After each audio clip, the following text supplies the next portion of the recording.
Right on time, bitch.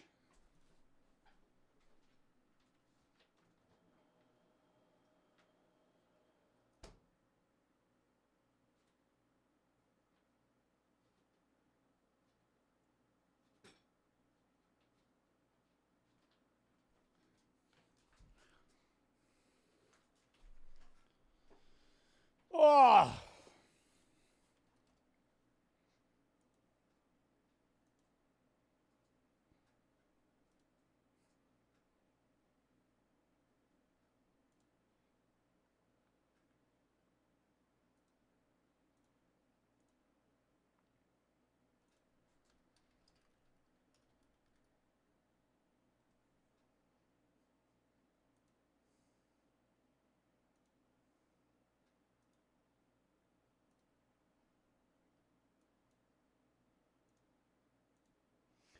Hello, everybody. Bloody good. How's everybody doing on this fan Friday, everybody? Chat, it is a React day today. We're going to be watching a lot of videos, but potentially playing Marvel Rivals later because I am re-addicted to the game. Then, tomorrow, we're going to be live at 1 doing the SMP random games, as well as a Bro v Bro with Yusuf. We might start stream doing a random game, transition into the SMP, transition back into Bro v Bro with Yusuf, transition back into the SMP. It's going to be all over the place. Peanut Butter 1026, thank you for the 25 gifteds, bro. Thank them for the sub. Thank you for the 25 gifteds. Burnfin, Gaming and Flow for the sub. Ben and Boggy for the sub. Pex, Guts, Snipe, Ode, iGame and ZD, CMD for the sub. Danny and Lemon for the sub. Basis, Jakey. Godzilla, TB, Silent, Droll, Juicy, and Elmash for the sub. Glue and TB for the sub as well. Chat. Reacts today. Maybe Marvel Rivals. Tomorrow, random game at 1 EST. SMP, Bro v Bro, back into the SMP. Sunday, early as fuck. Noon, React Day, Snowstorm. Want to stream before it. Monday, SMP, Fighting the Ender Dragon. SMP whole stream at 4 EST. Tuesday, I'm not live. Wednesday, Horror Games finishing Quarantine Zone. Hell March dropping. Really excited to play that. Thursday, VR Day. Haven't done a VR day in forever, chat. We're playing a bunch of VR games. Are they going to be good? Probably not, but we're going to play them. That'll be early at like 3:30 because I got to be on Chris's stream at like 8. I don't know. Friday, State Collab playing Roblox. Reacts next Saturday.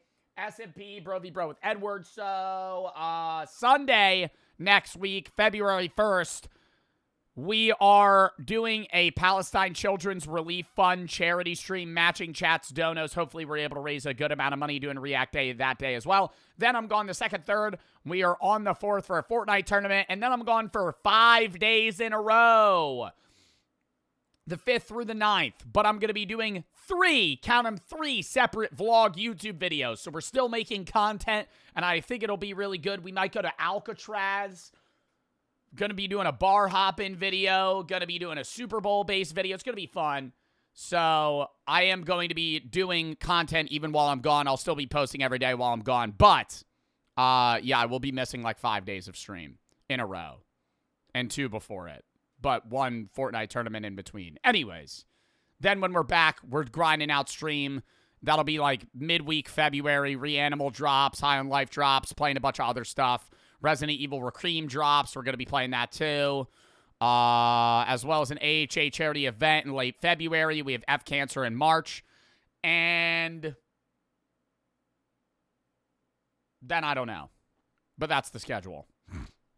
If you have any videos you're able to watch games you want to play, videos, such games, such tab. It's how I find most of the videos I watch games I play. Anyways, chat. Run down to the videos in a second here. Let me spam through donos. Eric and X for the sub. Harmez, Gruff, Big Boss for the sub. Goob, Corbin, Ben for the sub. Sketty for the 3. Probably the driver today with the fire truck. I'm nervous because I never pumped the truck during a fire, so this is new territory. Wish me luck. Good luck, Sketty. Joe Barton, that for the sub. Foxy, Anon for the sub. 07 and Zoe for the sub. Proud to thank you for the 3. My fiance's birthday is the 1st. I'm doing a Boba Fett themed surprise party. Any gift ideas? A real lightsaber.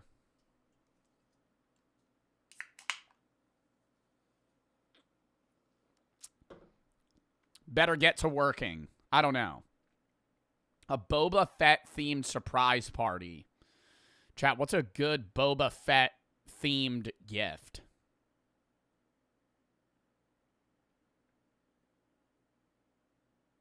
A fake lightsaber. Boba Fett helmet. Feta cheese. Feta cheese. The helmet. I don't know. I don't know the budget range here. Corruption to Jeremy for the sub. Tyler and Call for the sub. Bases and Andrew for the sub. Af. ACG6 for the sub. Kenna, Captain, Keith, and Pizza for the sub. Peep and Rachel for the sub. Ty, Glue for the sub. DPX and Finn, thank you for the sub. Otis, Nico, Doctor, thank you for the sub. Leo for the 450. BitsZMD, thank you for the 5 gifted. Stone Toda for the sub. Alan and Sammy Pickle, thank you for the tier 3. Eric and Big for the sub. Chat, run down to the videos. Hexagon and Otis for the sub. Run down to the videos, chat. Hold up. Hold up. Crazy, thank you for the 5. Turned 17 yesterday. Had a fantastic time. I know you don't like long messages. Keep it short. I've been watching the videos for a while. You made me laugh when times were tough. I wish you the best of luck. Thank you. And thank you for the nice message. Happy birthday as well. Jay Sink and Cass for the subs. Spiffy and Bag for the subfly. Thank you for the 3. Any plans for the snow weekend? I don't know. Probably build a snowman. If it snows, meteorologists, we're going to get 38 feet. It's going to rain. I'm streaming early Sunday in case there is the snowstorm. But, yo, they be bouncing back and forth. They be saying it's going to be 2 feet, 6 inches, rain, 2 feet, 8 feet, a lightning storm, a hurricane. I don't know. Frag and Lut for the sub. Apollo for the 3. Loved Arc Raider stream that you did recently. When are you going to run it back with Chris? No idea, but I would run it back eventually. Who do you think is making and winning the Super Bowl? D1, thank you for the sub. Frag for the sub. Lut, thank you for the sub. Not the Broncos. Because their head QB's out. Probably the Patriots. And, I don't know. I don't think this Seahawks, I don't know who would win, the Rams or the Seahawks. Didn't the Seahawks game score? Didn't the Seahawks like crush? Oh no. Oh yeah, no, the Seahawks beat the 49ers 41-6. It's probably going to be Patriots Seahawks. I assume that's what the betting lines would say. Who knows? Landano, thank you for the sub game. Thank you for the 3. Same basic here. Everyone, the South's going to be freezing rain. Just asking, but they're not looking forward to it. Seahawks are winning the Super Bowl, by the way. 1, thank you for the sub. That guy, thank you for the 3. Says hello, Joe. Chat, run down to the videos. Excited for the React Friday. I hope you have a fantastic week. Thank you, Victor, for the sub. MC for the sub. Avery for the sub. Chat, lock in.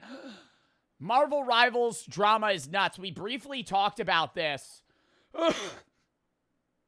like 3 days ago.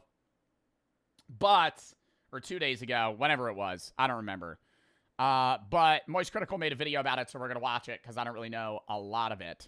So we're going to tap into this. Can I survive a day with Navy SEALs? The American Literacy Crisis Explained. Top 10 worst years in human history. Bad driving's become normalized. Now, I will give you guys the option of not watching this and watching a different Charlie video about a $10,000 pastor scam. Which would we rather do? Mods, can we poll? Marvel Rivals drama or $10,000 pastor scam? Lyric at 420 for the sub. Null and MC for the sub.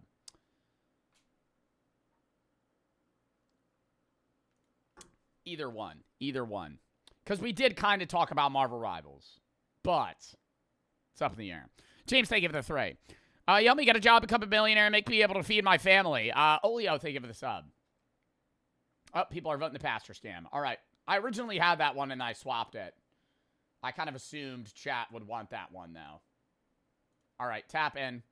I've talked about this a handful. Let's lock in. Alia, thank you for the sub. Juju for the 3. No, I'm not watching the UFC fights tomorrow. Olio, thank you for the sub. No predictions. Lock in. Don't even know who's fighting.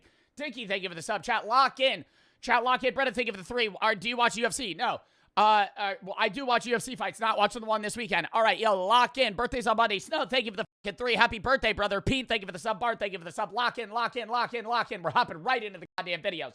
Pete, thank you for the sub. Lock in, lock in, lock in. Pastor demanding 10K from everyone.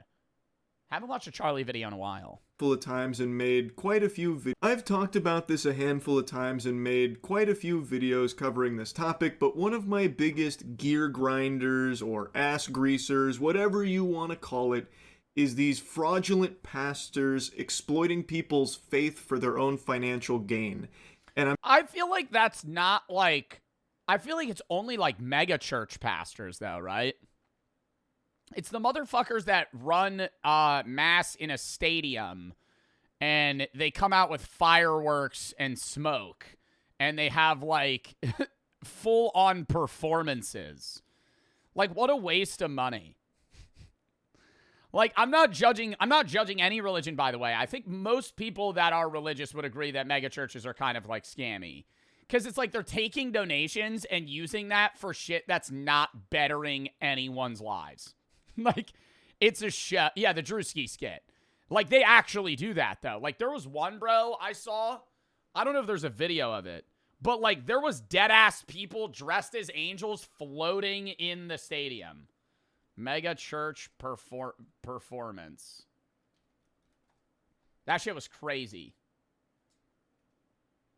Why does it keep saying content's not available? Is YouTube...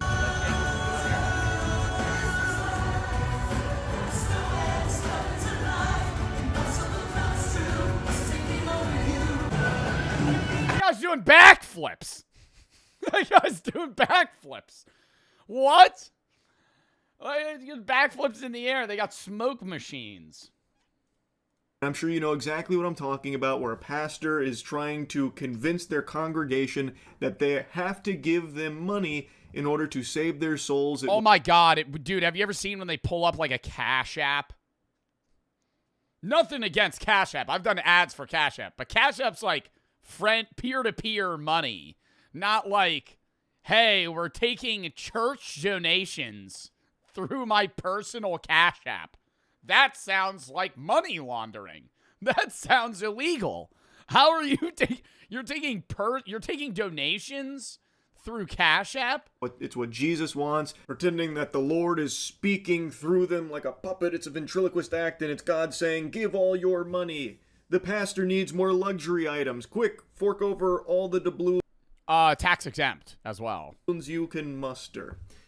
And I think a lot of you know this by now. I've talked about it a bit. I actually got baptized twice. I wanted a second baptism because I was afraid the Lord might have been busy that day. Like, you know, maybe he was AFK and didn't catch the first one. So I gave an encore performance with a baptism to make sure God saw it.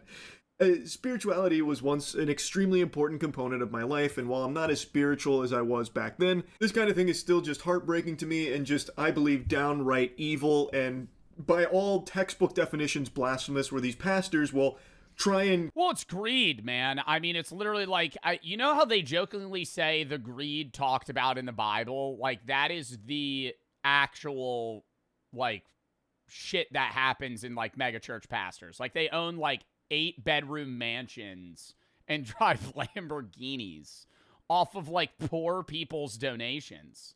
It's like it's different. And so I know somebody's gonna be like, Joe, you're a Twitch streamer, don't you get money off of donations? I'm like, yeah, but I'm not sitting here acting like I'm gonna fucking save your life from hell if you send me money.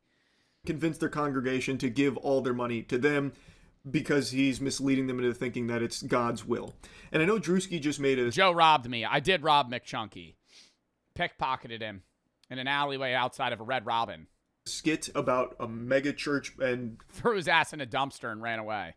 Pastors, you know, like on fucking, you know, wire displays like it's some kind of old school action movie. They got pyrotechnics going off, monster trucks and shit. It's out of control. They are literally flexing their luxury items on the congregation that is feeding them all of their money to do so.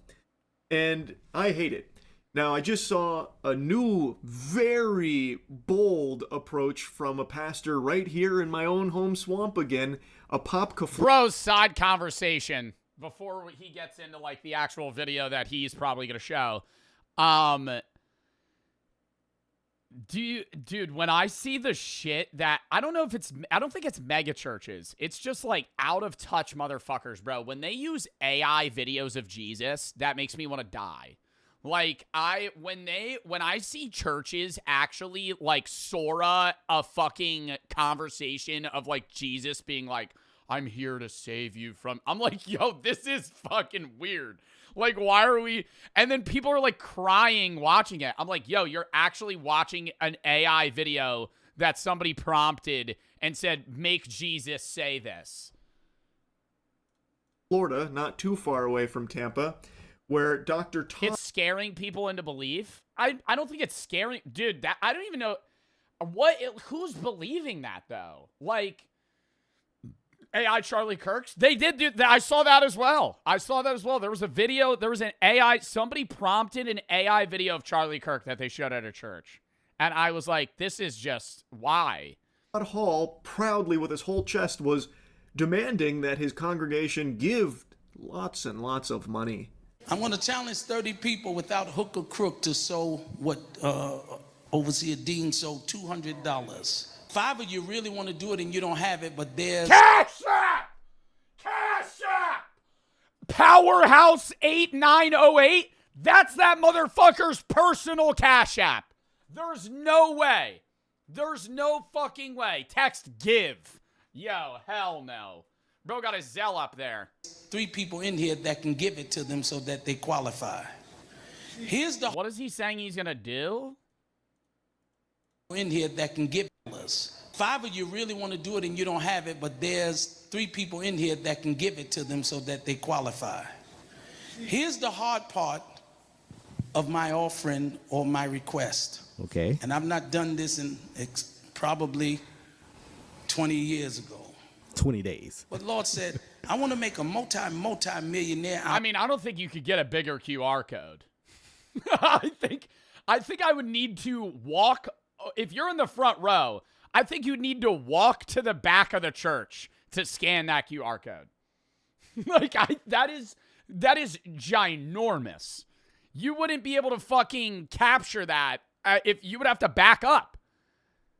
Someone, but they have to sow $10,000. Hallelujah. Wait, he's saying he's gonna bless somebody for 10 grand?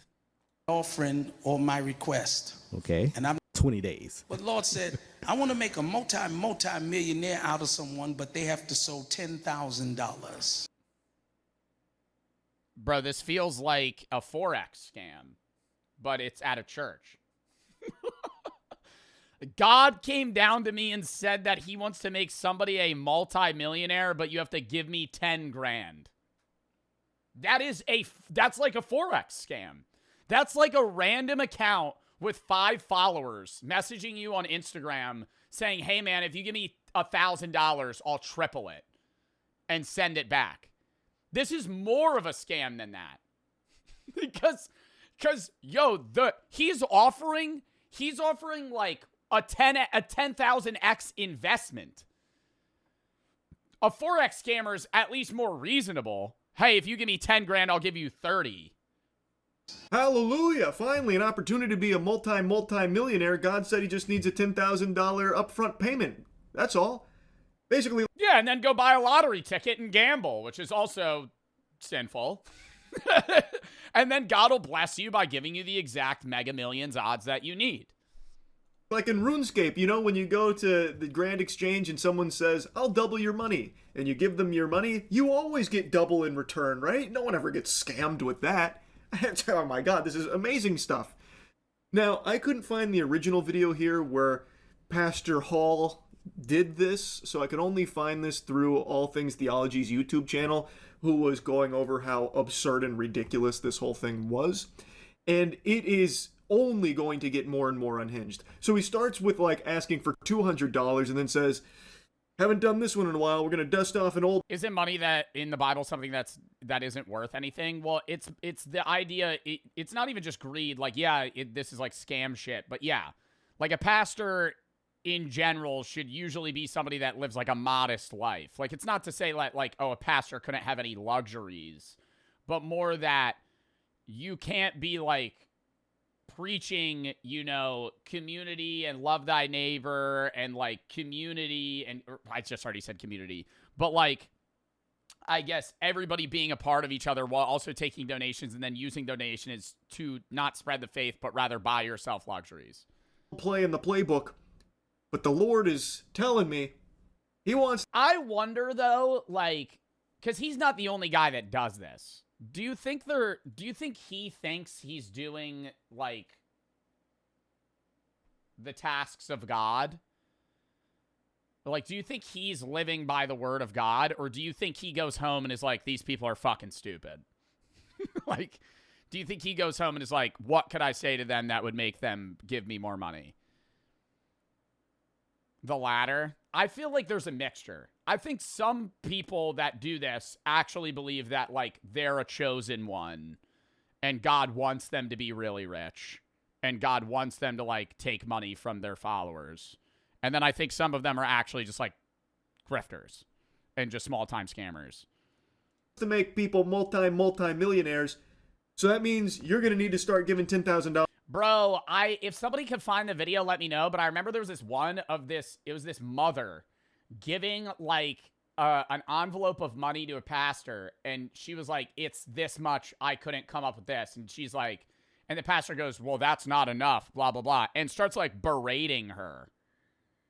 Like he needed like $1,000 and she gave him like 600 and she didn't have the rest. But she was like, I'll be able to get it. Like, I want to be able to give you this. And it felt like it was like a loan shark. Like, he was like mad at her. I was like, bro, what? It was 1.2K. Oh, so you know the video. I don't know. I don't remember. I don't remember the exact. He wanted $2,000. She gave him 1.2. Well, you see, now you're off $800. How's the church supposed to survive without that $800? I've got a dinner at Texas Roadhouse later. You know those steaks aren't cheap. Right now. Just the way... Is this it? No way, you already found it. Yeah, this is it. This is it. Where's the fucking... Giving faith and stand in unity with the vision of perfecting church of sowing this seed of $1,000 plus $235 and receiving the blessings to come to all that participated. Now that's only $1,200. Yes. Y'all not listening to what I'm saying. If you have 1,000 plus 1,000. Okay. Whoop! Whoop! Grabbing that check right out of that motherfucker's hands and walking out of that fucking church. There's no way this motherfucker is mad at her and like making fun of her. Bro, she just gave $1,000 to the church and he's mad. Well, I'm gonna work on the other 800. Well, that ain't what I asked you to do.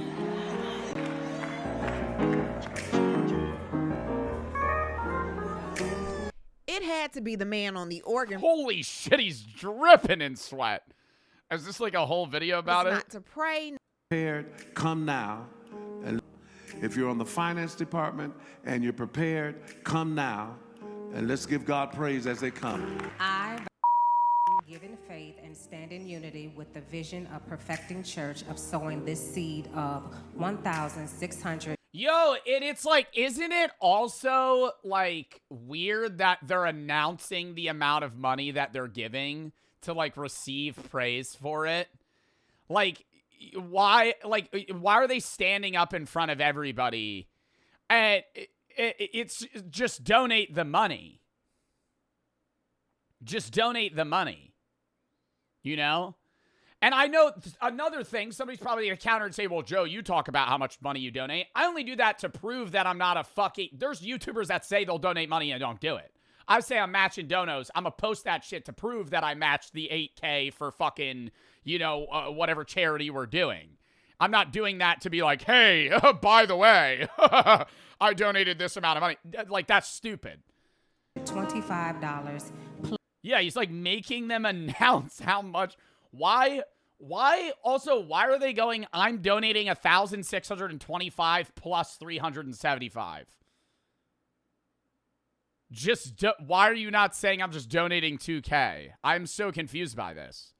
Why are we doing math in front of the pastor? Of sowing this seed of $1,625 plus $375. It's 2,000. She just whispered. Oh my God, did he not know that was $2,000? I'm gonna crash out. That motherfucker can't do the math. That plus my family and friends. Well, say that.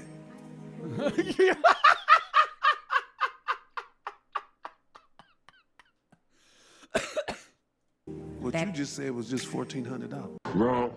What? Wrong. Not you loud and wrong with the money I'm giving you. Talking about it was. Is this a woman? Is this the woman in the video? Only $1,400. Sis looked like she wanted to take her check Oh, back. no, it's somebody else. And would have. Give me that. Amen. Amen. That is a Yo, on God, take that shit back, bro. What the fuck?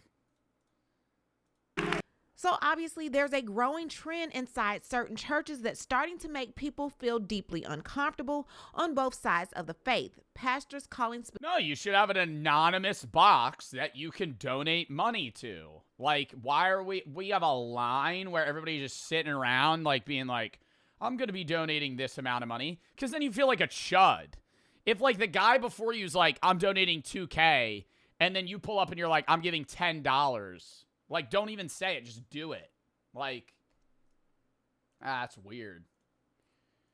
This whole thing is even set up almost feels like it's a Are you forced parody to of this donate kind to of attend a church? No. It's not required. evil, greedy pastor. He is delivering his sermon in front of a QR code in front of the congregation. And then on the video component, he's got a Venmo link to donate money to him there as well. It's like, this is like less of a church and more of a fucking casino than anything, except Casino. You're betting that this guy's blessing of you is going to make you a millionaire. Chiggy, thank you for the 5. I want to say thank you for everything. You got me through hard times. Thank you, John. Thank you for the 3. Helldivers 2 when you have a chance. Not playing that again. Wounded for the sub fry. Thank you for the 3. I met Joe in an alley behind KFC. He waved at me and stabbed me repeatedly with a katana. Put me in critical condition. Stole my wallet in order to give my money to Pastor Win. Sholi and Stick for the sub. Cartana, thank you for the 1,000 biddies. This is Christian. This is literally just gross. Rel, thank you for the sub. Def, thank you for the 3. Can you throw fast by Shice on for your next piss? No. Abot and chat, thank you for the sub. Mushy Messa for the sub. Biggs, thank you for the 3. Vatican Pope was literally going to personally baptize my 2-year-old brother and pay for half of $10,000 ticket. Master and Avery for the sub. E and Vax, thank you for the 5. Only reason I started dabbling philosophy, love it. Thank you. Low, thank you for the sub. John, thank you for the 3. No, Lil, thank you for the sub. Short, thank you for the 3. Like those Nigerian prince scams. Unreal, thank you for the sub. Low, thank you for the 3. Tell me you're meeting with Jack Pembroke on your trip. I mean, maybe. I don't know where he is, though. Liam, thank you for the 3. I don't know how to move on. We were committed relationships. You can't stop. I know, just block her, but it's all weird. Your videos have been amazing. Distract me. I mean, yeah, you got to remove contact with her. Million, thank you for the sub. I am, thank you for the 3. Requested $300 for the cash out. Let's see if he sows this seed. FF and Star for the sub. Isaiah, thank you for the 1750 bets. Caden, A Familiar for the sub. Isaiah for the 1,000. But he's Vinny, thank you for the 3. Been on Twitch for 6 months now. Alicia and Allowed for the sub. Vortex, Ashton, CB and Erie for the sub. Scarlet, A Crush for the sub. Glock, Bob and Core, thank you for the 3. Vape and Diamond for the sub. Winner for the sub. Jakey, thank you for the 5. Lock in. at least with a casino, there's maybe a slim chance you make a little bit of money when you leave. Here, you're just giving money to fucking Todd Hall. Let's keep watching. Let's see what he has to say. And they have to do that within 90. Mods, can we ban this guy? Jesus.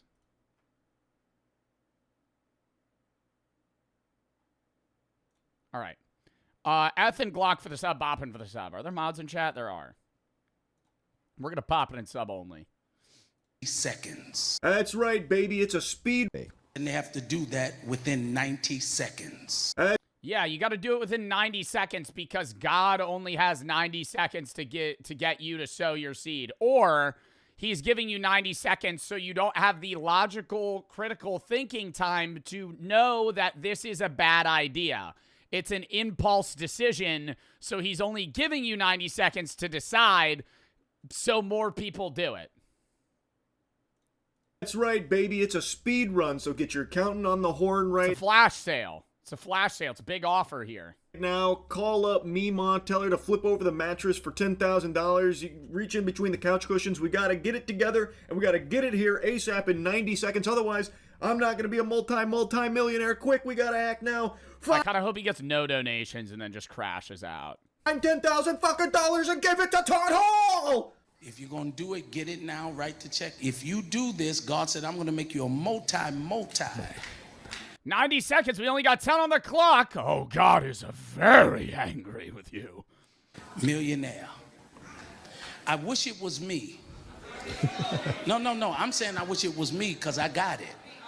So in other words, I'm not participating in this. Oh, I love that. He's like, I wish it was me. Well, not because I don't have $10,000. I mean, I got that fucking all day, all night, baby. That's nothing. That is pennies. That's nothing. That's plebeian shit. I got that. the Lord isn't offering this deal to me. So I'm saying I wish it was me, because I mean I could easily fork over $10,000 to be a multi-millionaire that the Lord wants to, you know. Dude, I'm waiting for a crypto coin to start. Like Jesus coin. I mean, that probably exists, but I'm saying like that would be hilarious if on stage he's like, "All right, you can invest in God coin." So upon those who give the $10,000 in the next 90 seconds. I got that kind of money. You know I've got that kind of money. But now it's up to you guys. There's opportunities for all of you to come, you know, get $10,000 and give it to me so that way the Lord can make you. He just rug pulls it that night. Next Sunday, everybody just shows up angry. You guys multimillionaires, and I'm jealous. That's what, you know, that's what I'm trying to say. You know, it's such an incredible The devil rug pulled that meme coin. Not me. Not me, by the way. If you want to see the nice car I got out front. Opportunity. Because money does not have me at all. I control it. I'm like Cat Williams. He said the reason why I have a lot of it is I give 10% away on a regular basis because it belongs to God. I'm going to play it on next Sunday. You sold that within 90 seconds. It should be less than that. God said, I'm going to show you. You know how you know this is a scam? This motherfucker still got a yahoo.com account. My face. 90 seconds already. I'm going to show you who I am. And for the rest of your days, everywhere the sole of your feet shall trod. But you're telling me nobody in the audience like stands up and goes, "Yo, you're a fucking scammer, bro." You shall possess the land. And everything kalasupa, and everything your hand shall touch. Now I'm laughing because he said the money I'm asking them for, I already got the replacement, but they don't trust me. You don't want God to think you don't trust him, right? So why are you hesitant to give $10,000? Yeah, guilt tripping people. Killing, thank you for the 5. You're funny as fuck. You make me laugh. You say for what you believe in. You don't backtrack when it comes to backlash. You say carotid artery wrong. How are you supposed to say it? Solid, thank you for the sub. Con and Beast for the sub. Solid, Tor, thank you for the sub. King, thank you for the 3. Happy birthday. 24 and L for the sub. Sketty, thank you for the 3. Oddly enough, the way I'm able to send so many bits is because that guy turned my $5 to $6 billion back in 09. Really? This is a joke. As a Christian, please donate to charity, food drives, to even buy clothes. People can't afford it. Never donate to a church that demands money. Glock and F, thank you for the sub. Boppin for the sub. Corbo, thank you for the 3. Diamond Vapid Wooded for the sub. Jiggy, thank you for the 5. Her for the sub. Who cares if it's all the money you have? Carotid. How am I saying it? Happy birthday, Casper. Okay, thank you for the 5. To your name. Pretty for the sub. Lock in, chat. Please refrain from sending bets right now. Sale, thank you for the sub. Do you not trust God? Do you not think God's going to make you a multi-millionaire? Or worse yet, do you not trust Pastor Todd Hall, the most trustworthy guy on the planet, an emissary of God, whom communicates direct sarcasm here for a second? Burn in hell! What the fuck just happened? Why'd it go silent? I hate this shit, man. I'll drop the sarcasm here for a second. It should be pretty obvious that this is completely fucking unacceptable. I think it is downright heretical. And Scream, refund it. Yo, lock in, chat, please. Please, Jackson, sale for the sub. And what he is doing, and he is not alone in doing this, is brainwashing his congregation into basically accepting that he is the mouthpiece of the Lord and whatever he says is law and they have to follow it. So if he is demanding $200 or $10,000, in this case, both, they are having an obligation to fulfill that for the sake of, you know, saving their souls or making sure God knows that they have, you know, this trust in him. Even though... Yeah, it's greedy that he's asking for the money, but he's pitching it to them as them being greedy if they have the money and don't donate it. Because he did say, if you don't have the money, you don't have the money, but if you do have the money, give it to me. So if you have $10K sitting in a bank account and this guy's preaching to you, and you're like, well, I have the money... And he's basically convincing you that you're a fucking terrible person if you don't donate it. In reality, that is not what God wants. And what's actually happening here is he is taking that money and pocketing it. I don't think he's giving 10% away, by the way. I don't see that happening. I'd be very surprised based on everything I've learned about Dr. Todd Hall if that was true. But even if it is, it doesn't matter. This is clear. Well, and I hate how this type of shit's tax exempt in certain situations too, where like he's getting all this money and he's just like not paying anything. Really not some kind of command from God. This wasn't the secret 11th 10 commandment where you must obey every single tithing request from Dr. Todd Hall's mouth. This is completely fucking unacceptable. I need 30 of you to get the $200. The person, if you're going to sow the $10,000, you will bring it up to Pastor Rockmore, Bishop, and you will get your release in Jesus' name. Everyone else, get $200. I want you to do it, women, especially who've had a difficult moment. Yo, low-key, I would love to be able to, like, okay, well, he did it through Zelle, but it would be funny to, like, send it and then just fucking, like, cancel it. Like, you send it on your card, and then you just dispute the charge and just... You send him the 10K, and then it just gets fucking refunded. Get in the center aisle. I will not beg, but I will not... Just scammed your dumb ass. Thanks for the blessing. I'm gonna go buy lotto tickets. Stop till there's 30 there as fast as possible. Now, he hasn't forgot the 200, right? So he asked for the 10,000. Now you got to the 200. Spoiler alert, he does ask for 30 as well for the people who can't give 200. So, I mean, they're going to get every financial group. That's right. He's making sure to get everybody here. $200, $10,000, $30. He is demanding all of it. He says he's not going to beg, but he is. I just really think it would be funny if, like, he's passing around the basket for the $30 and I put, like, Monopoly money in.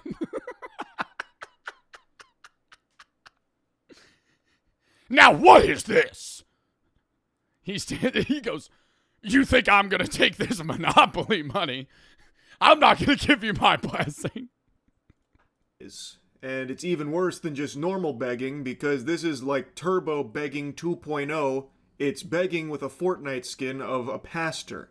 It's despicable. It's I put a used fucking gift card in there. Completely despicable. And you can see, everyone gets up out of their chair, they get in a single file line, just as he's telling them to do, in order to give a ton of money. Money which, I imagine, quite a few of them can't afford to be giving up willy-nilly like this, especially with how expensive things are getting. Yet, here he is, demanding more and more and more and more, while he himself is doing very well financially, and he's not even afraid to let the congregation know that, letting them know, like, hey, I got it. If it was $10,000 and this... And none of them are going, how did you get all your money? Was he a rich, successful businessman? No. Oh. Well, how does he have all these nice things? Offer was for me, too. I'd be taking part in it, instantaneously, because you know I got it. Hurry in Jesus' name. You that are watching by social media, you are involved as well. Oh, you in this too. Somebody shout hallelujah. Hallelujah. I hear the person, in order for me to get this 10,000, I got to go to a special account. I don't care where you got to go. What? When I heard him say that, I had the same... Bro, special account pisses me off because that makes me think they're pulling it out of, like, their investments. Like, they're selling their fucking NVIDIA stock to fucking pay this guy. Like, they're pulling it out of, like, oh my God. Oh my God. They cash out their 401k early. That probably, like, they're probably pulling it out of, like, a retirement fund and giving him the money. Same reaction as he They're, like, taking the fucking penalty and just giving him the money. did. What? And then just giggling. He is not even pretending to be like a good guy here. He is even calling someone out who apparently had made a mention about needing to do, something special with the account for it. And he said, I don't care what you got to do. You get me that $10,000. Todd Hall is more akin to a drug dealer than a pastor.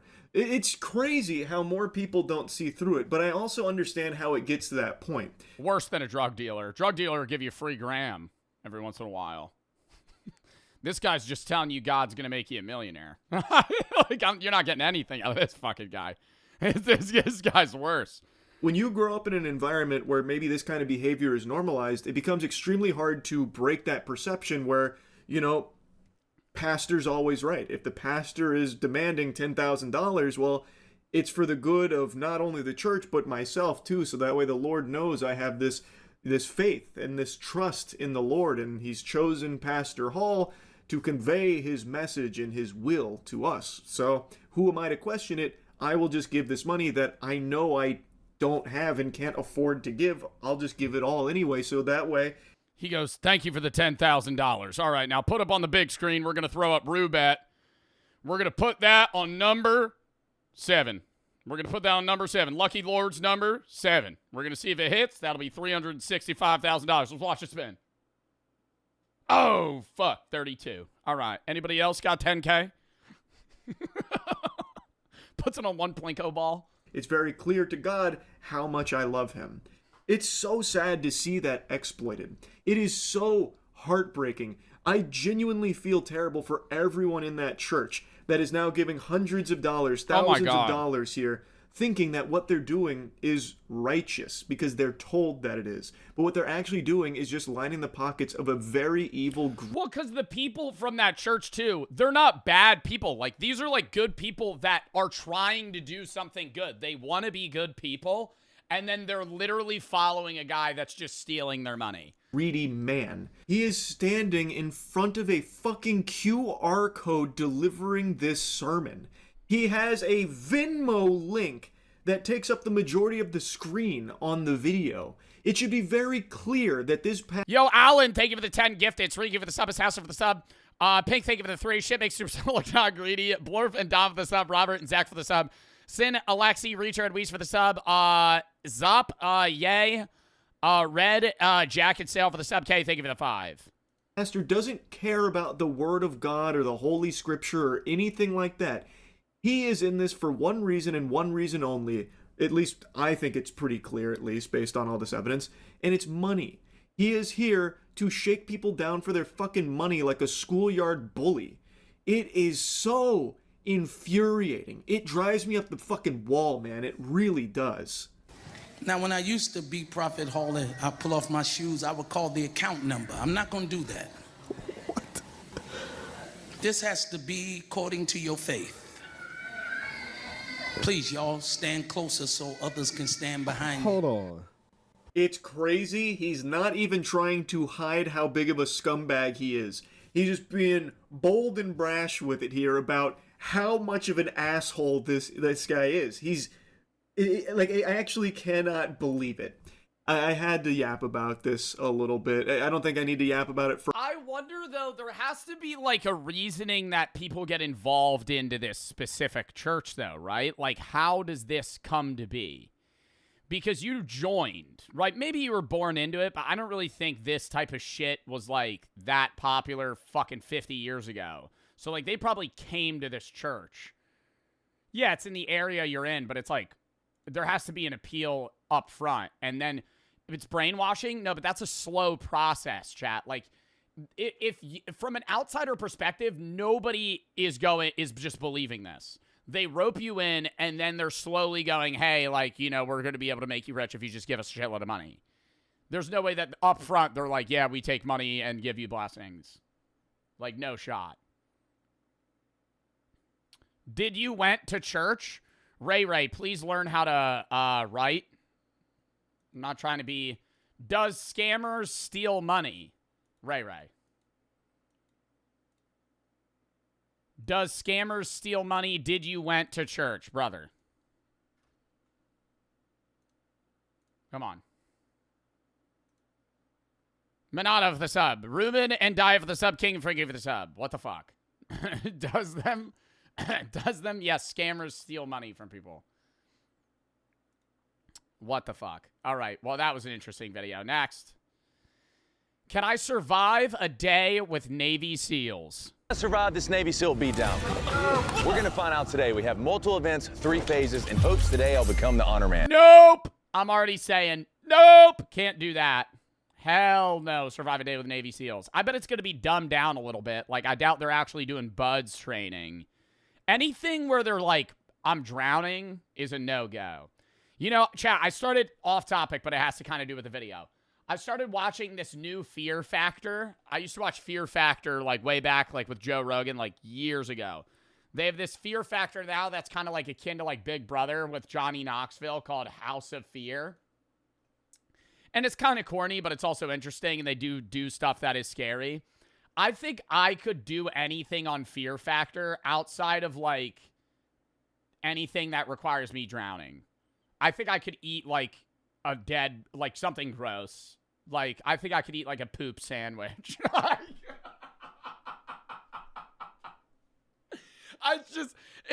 Dude, it's 200K on the line. 200K on the line, they put a shit sandwich in front of you, bro. I'm getting it down. I'm getting it down. $200,000. Bro, come on. That or like, bro, there will be shit where it's like, you got to eat a bug. I'm like, eat a bug, bro. I ate a bug for fucking 300 biddies. That on stream. Fucking eat a bug for 200K. Oh, no, I can't do it. Oh, I can't do it. Oh, get the fuck out of here. You ain't ready for the show.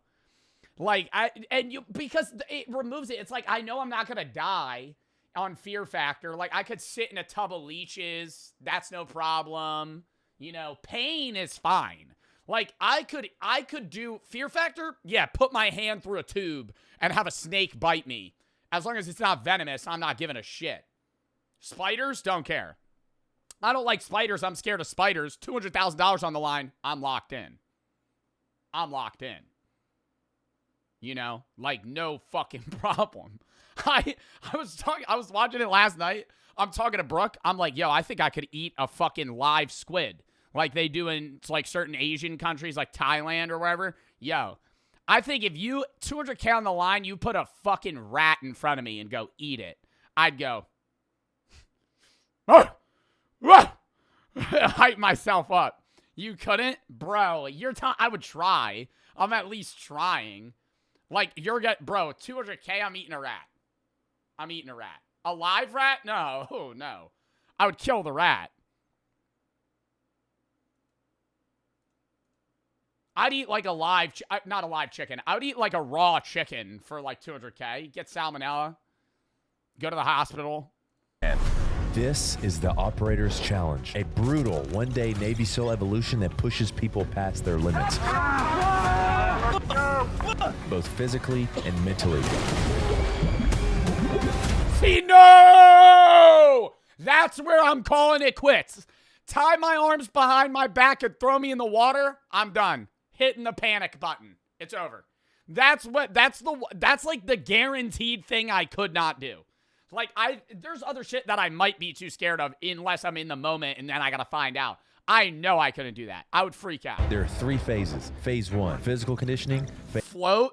I do not have the body fat to float. I sink like a rock in the water. Phase 2, mental conditioning. And phase 3, land warfare. You might be wondering, why am I doing this? It's simple. If I'm not challenging myself constantly, I don't feel like I'm growing. You gave up on yourself, Austin. I've always wondered if I would last in Navy SEAL training, but I'm up against 3 guys who are in their 20s. Marlin! Marlin's in this video?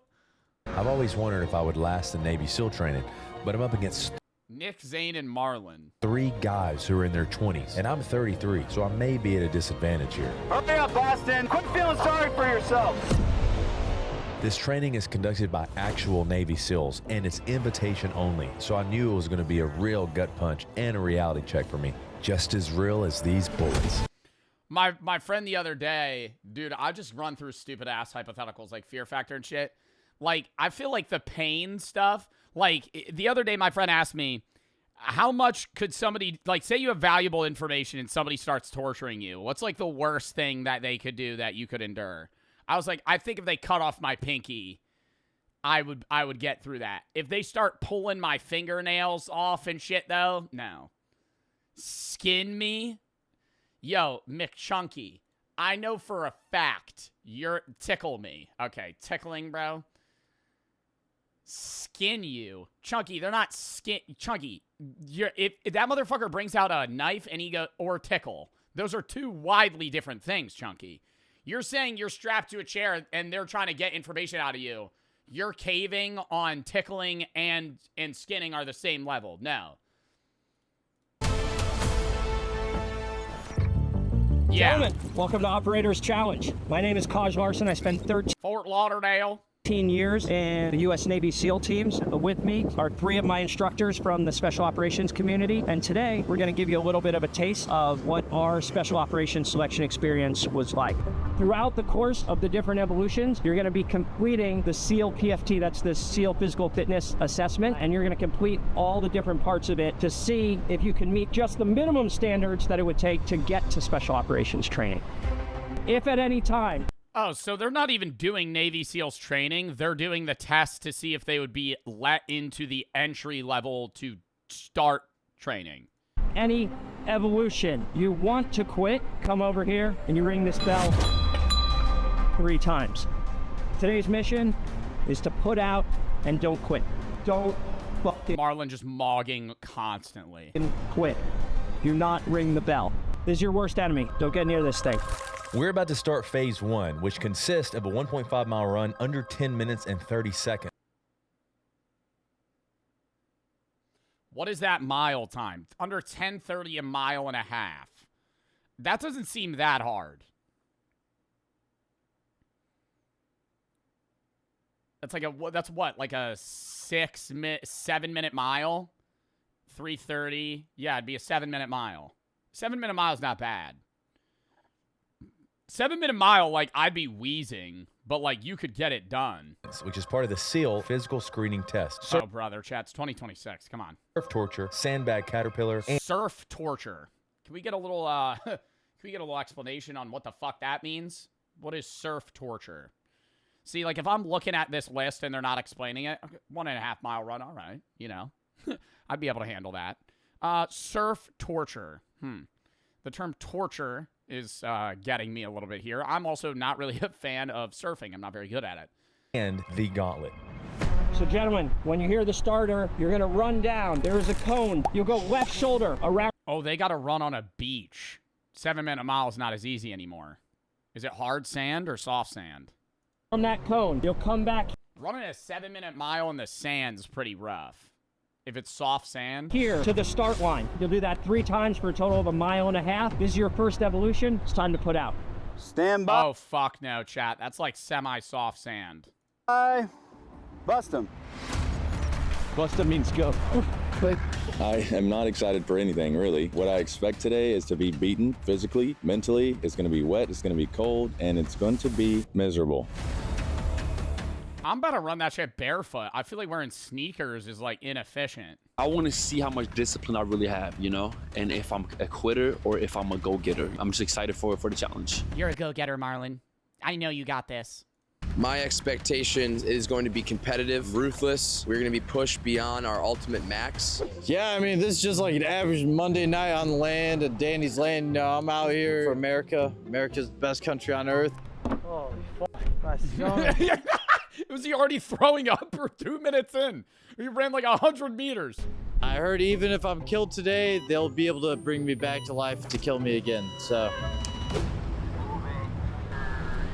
Zane's looking a little weak on the run. He looks like the weak link here, so we're gonna see if he can pick it up. Probably got those smokers lung, dude. That's where that'd get me. I don't know the last time I ran a mile. Looking a little weak on the run. Like, I ran a mile on a treadmill like 3 weeks ago. He looks like the weak link here, so we're gonna see if he can pick it up. 240 pounds in the sand. Not easy. That guy was like uncanny. So Zane's a bit of the weak guy here. We're going to see how he performs in this next lap or two. We do not really know how he's going to make it through this, seeing that he's already below the time to complete. Sand is no joke. I wish you guys could feel the pain in my legs. First assessment of the group is I don't know how they're going to do. Nick and Marlon look like they can put out. This Zane character, TBD. 1.5 feels like 4 miles. I run miles all day, never in the sand. Come on, dude, you can do it. Oh my. Running like he shit himself. Yeah, this is rough. Just keep moving. That's it, Nick. Finish strong. 12 minutes, 10 seconds. 12 minutes, 42 seconds. 13 minutes, 14 seconds. 15 minutes. They all failed. 11 seconds. How are they getting a point for that? They all failed. If it wasn't obvious, I'm already tired, but I can't say the same for the other guys. All right, guys, where's the other turd? Zane. Losing a teammate. You guys are going to get punished. Go find his ass now. Hey! Where's your teammate? Oh, he's puking. Puking right here. Oh, that's a lot of puke. Last night, I had a few drinks, and I stayed up all night because I was so hung over for the fucking Navy SEAL training. Wow, that's a play. So excited. He is Yeah, I'm going to be doing buds training tomorrow. Let me get hammered. showed up in a mental state that he should not have showed up in. Good luck to Zane, but yeah, he's probably the one that's going to quit first. Zane is going to have the toughest time today. Zane's looking a little weak, so we're going to see if he can pick it up. Zane is obvious. Yo.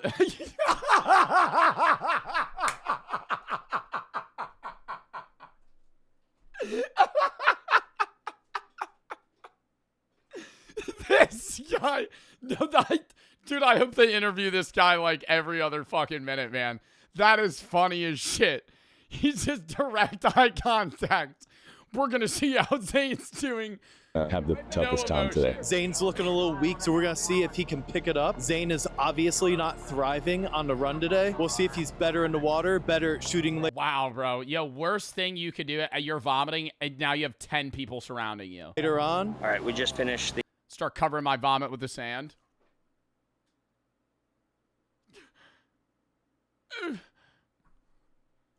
The 1.5 mile soft sand timed run. Everybody failed. Austin, biggest guy, pretty pathetic.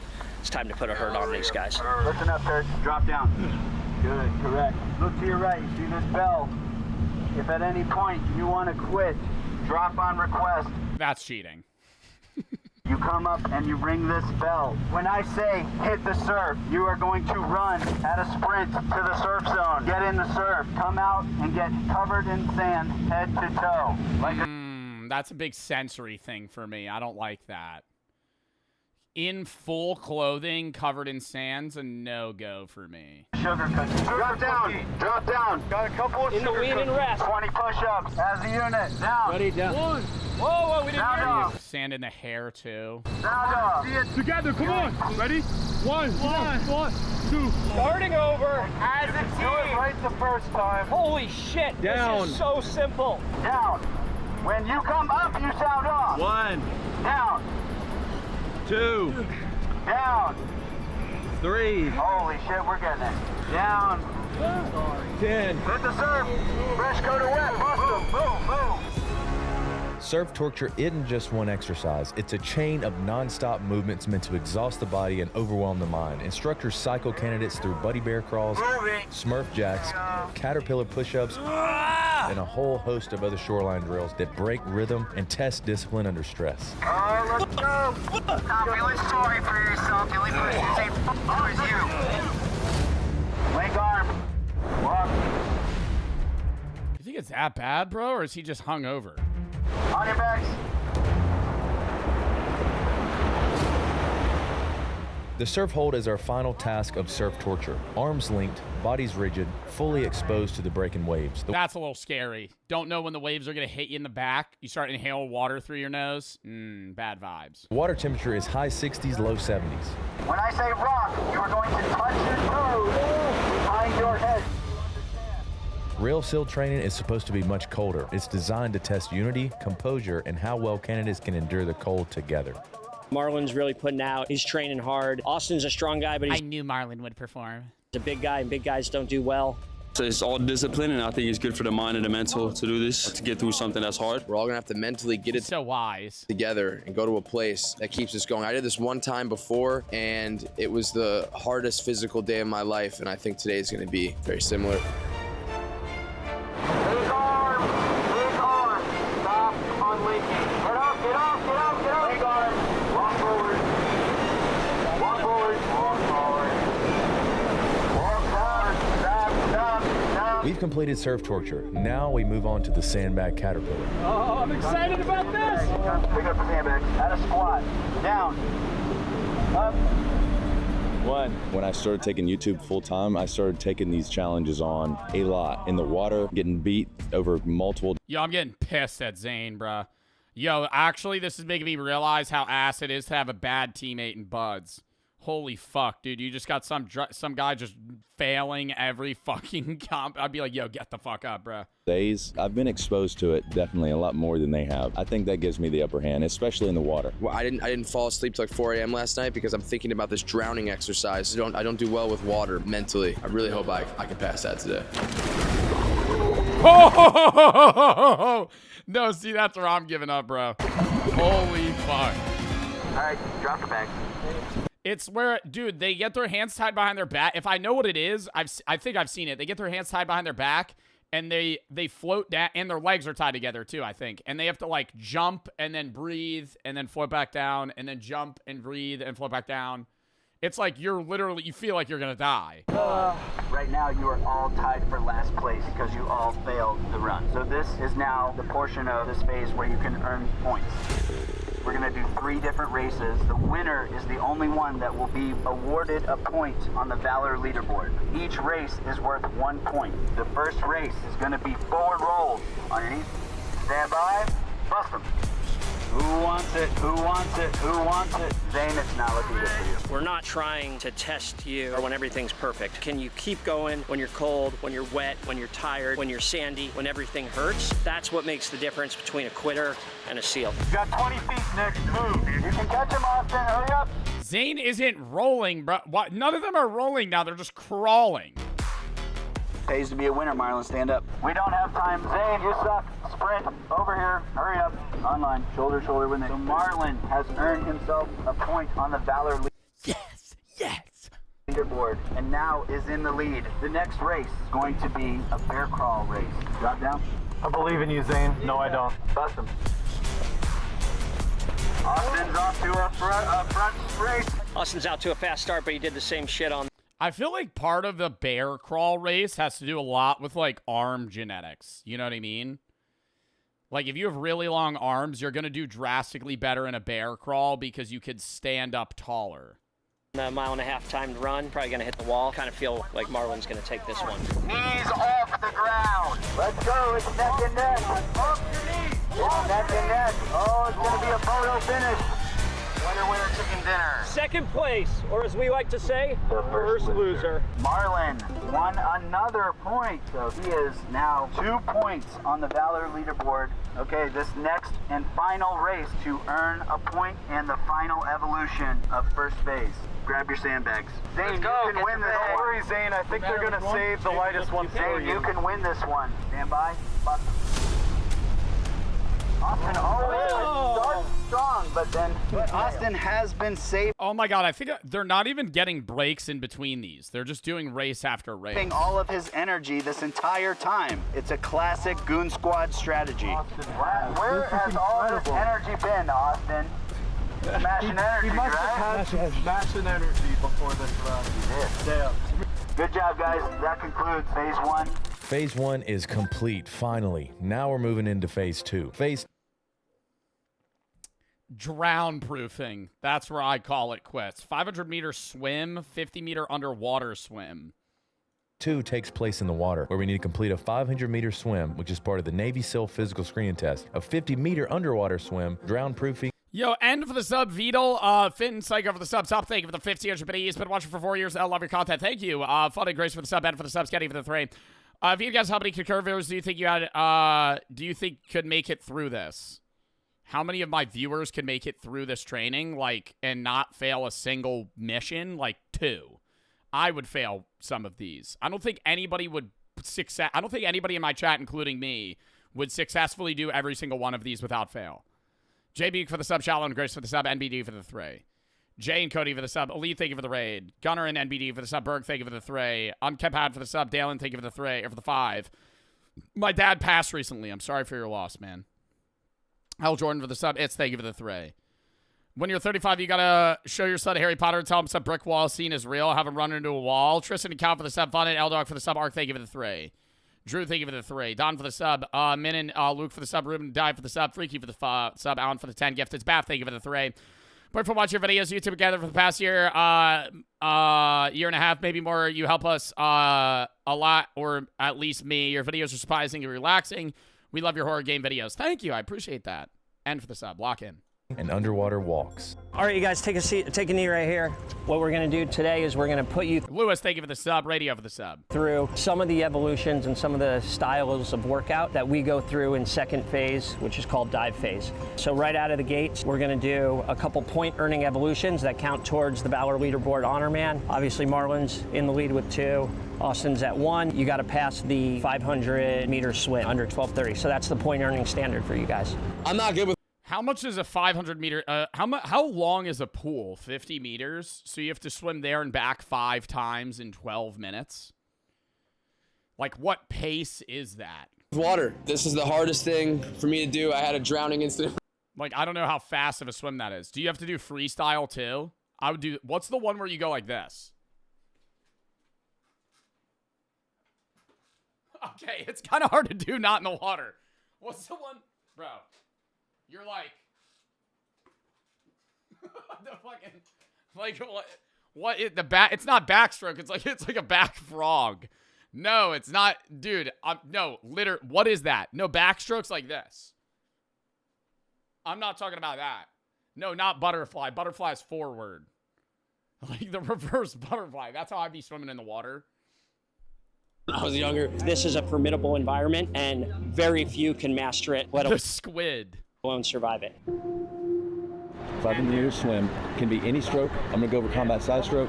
I've done the PST before, but I'm not only competing against myself on a minimum time, I'm competing against these guys. I'm trying to destroy them. This is where I should shine.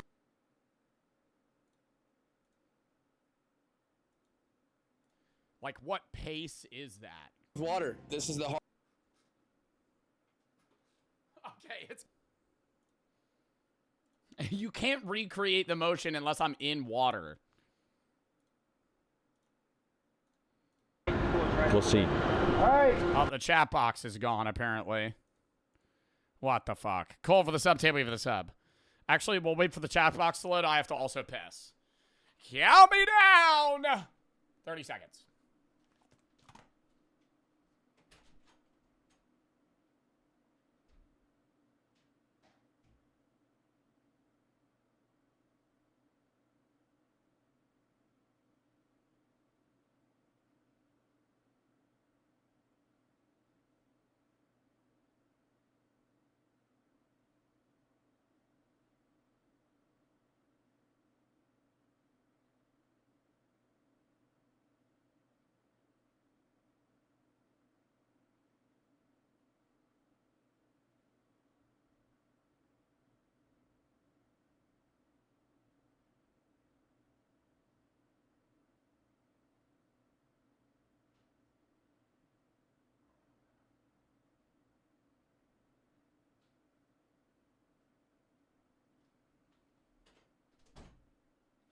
Dude, chat's still not here.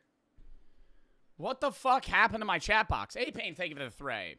Looking for nutrition advice. You believe you can eat whatever you want, still lose weight as long as you stick to a calorie deficit. I mean, yeah, that's just like physics, but you still need to have the right vitamins and nutrients in general. Snide, thank you for the 1,000, but he's getting me through a hard time. Well, I'm glad I'm able to help. Bloody and SVM for the sub. Hope you're all right, bro.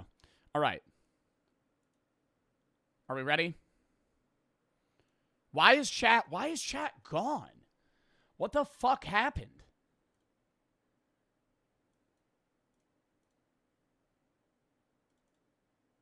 Add the chat box. Dude, I'm trying. It'll pop up at some point.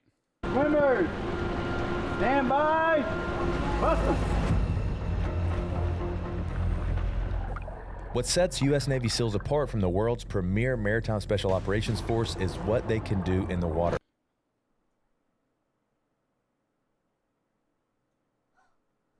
Internal server error.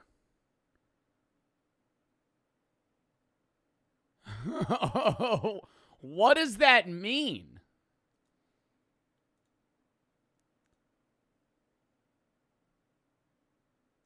Oh!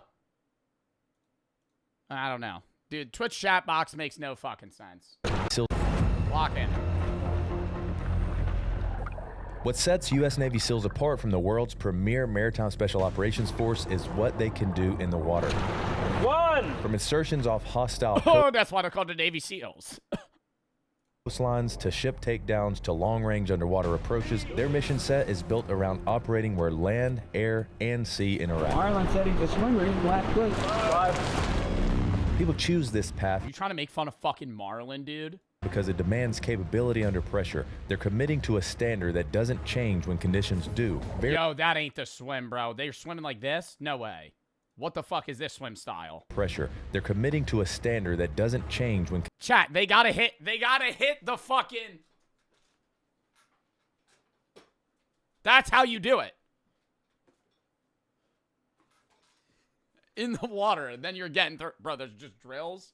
Yo, what do you mean drills? They're literally timed right now. Conditions do. Very few units anywhere in the They're not making it, bro. They got 3 minutes. They got to do 4 more. world are capable of operating at that level, and every one of those capabilities starts with the fundamentals. Today, that begins here in the pool.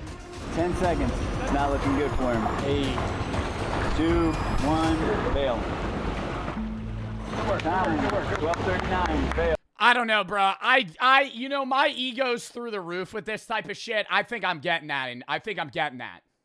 I think 500-meter swim, bro. I'm ripping it. I failed, only by 9 seconds, and I was the first one done, followed by Marlon, Nick, and then Zane, which means we all failed to get a point for this evolution. 9 seconds. You could have got that point. We're moving on to the 50-meter 50 meters underwater. They got to hold their breath the whole way. Cooked. underwater swim. This is the 50-meter underwater swim. Oh, fuck this, bro. So that's there and back underwater. Woo! That's only 25 meters there and back. Yo, I'm looking at, I don't even think, huh? There and back underwater, no breathing. I think I maybe get there. This is the 50-meter underwater swim. Oh, fuck this. That's a 50-meter pool. It's not there and back then. Bro. So that's there and back underwater.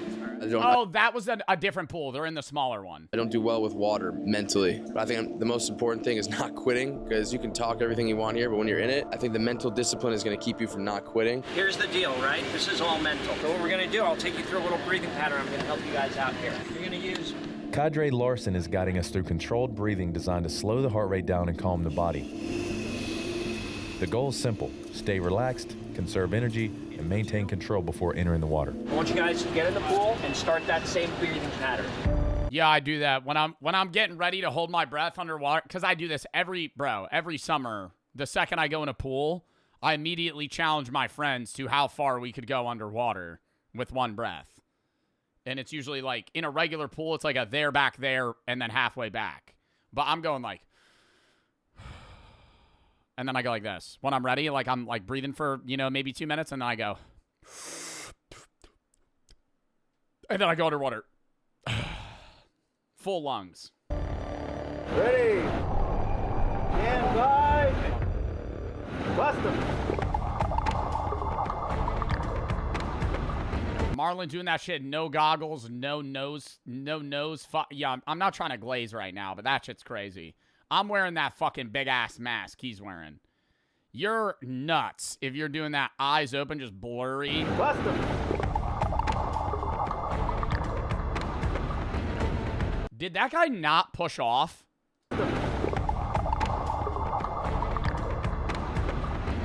It's already cooked, bro. The push-off is... the push-off's 10 meters. If you get a good push-off both ways...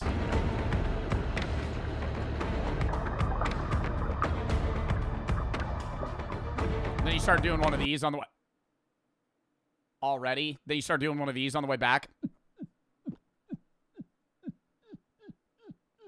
Bro! Fuck me, bro.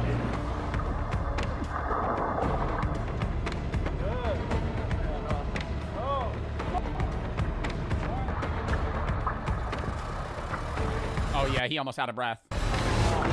Nice. 54 seconds. 54 seconds, no breathing. Underwater. And you're moving. Point. Nope. You and Marlon are tied, I believe. Did he do it? I mean, 2 and 2. it was hard. My whole body is burning. If you have never done a 50-meter underwater or held your breath for a long time, you don't know that burn. And I was getting that burn, and it hurt. I passed and gained another point, tying Marlon and I for the first place. That may have been hard for me, but things are about to get a lot tougher.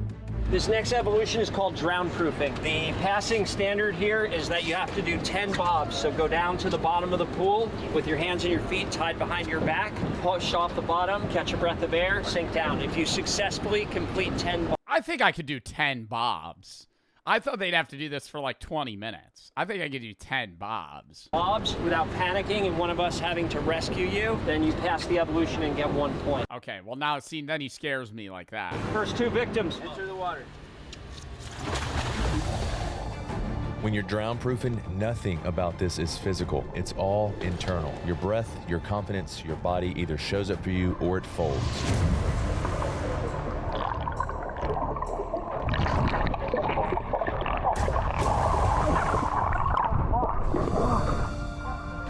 Yo, you really want to be like heavy muscle for this. I feel like that's the cheat code. It's a little unfair if you have more body fat, because then you don't sink as quick. Like, if you have no body fat and you're heavy, like the guy, like, dude, the fucking Austin Alexander, the guy that made this video, got a sub, by the way, WVid. The guy that made this vid, he's probably looks like he's like 220. I feel like he's going to sink, and then he just rips all the way up. It go, and then just sink back down. It's not natural. Oh, you think exhale on the way down? Feeling to be tied That's a little scary, though. up and thrown into a pool. 2 guys couldn't do it. Thought they were going to die under there. 2 failed. Swimmers ready? Enter the water. I think both of them pass. Marlon's got big nipples. Sorry. Noticing that.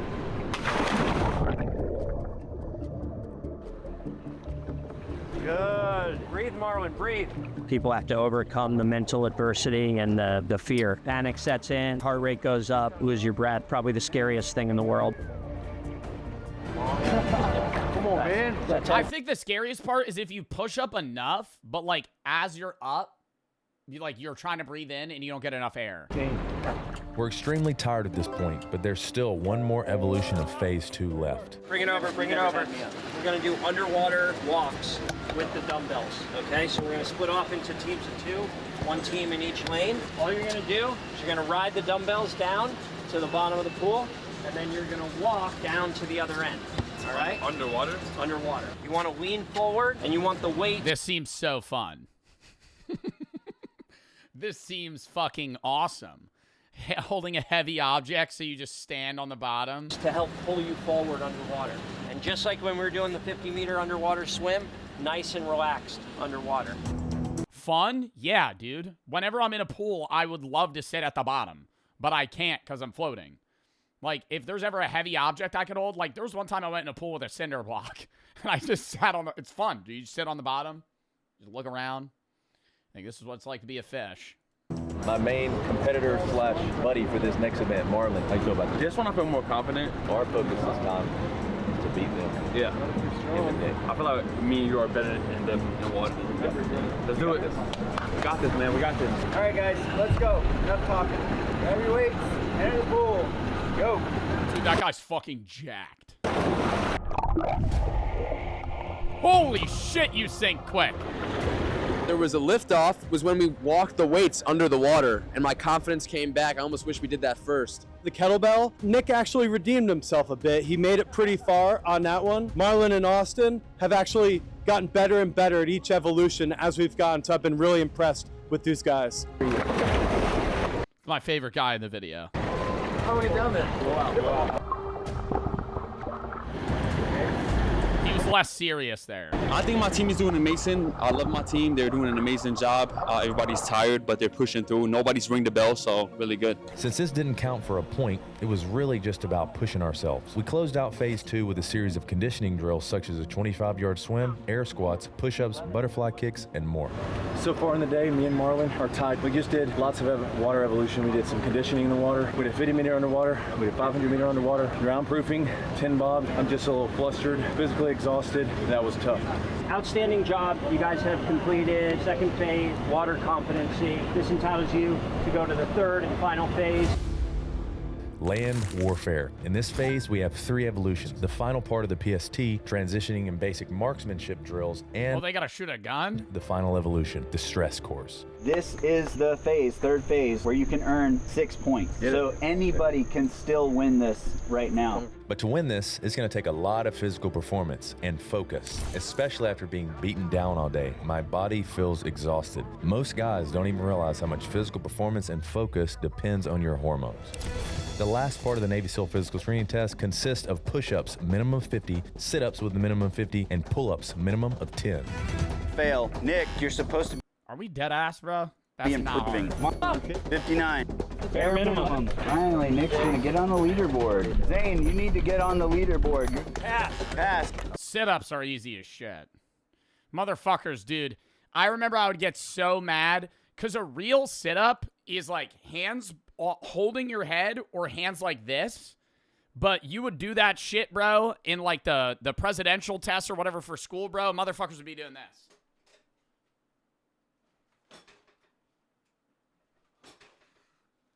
I'm like, you're using momentum. Like your hand, like you're not even doing a sit-up. Your arms are flailing your body forward. Marlins were very questionable. With the SEAL physical screening test wrapped up, Nick gained 2 points, Marlon gained 3 points, I gained 3 points, and Zane gained 1 point, placing me and Marlon tied at 6 points for first place. Hormones play a huge role for men in their physical performance, especially testosterone. Modern men are testing lower than our dads did, and you feel that hit in I thought that was an ad. moments like this. Next, we move on to transition and basic marksman. I thought this was going to be like an HGH ad. That's why you need to try HGH. That's why you gotta start doing human growth hormone. Tip drills. All right, guys, bring it in. Today we're going to do basic range skills. We're going to teach you some shooting. There's going to be more opportunities to earn points to determine who's going to be the honor man. We're shooting live rounds today, right? So this is no fucking around. As a man in my 30s, lower testosterone was definitely something on my radar. I didn't want this to happen to me. That's why I was relieved when I found Solar Ray's new men's line. The stress course is the culmination of sandbag carry, pull-ups, and shooting under fatigue. The run isn't... Bro, because I see these ads all the time, bro. They always go, hey, men over 40 have a real problem with their test levels. And then it'll be an HGH ad, and they'll get like some old baseball player only old men know. And then the end of the video will just be a guy, and he'll go, and she'll like it too.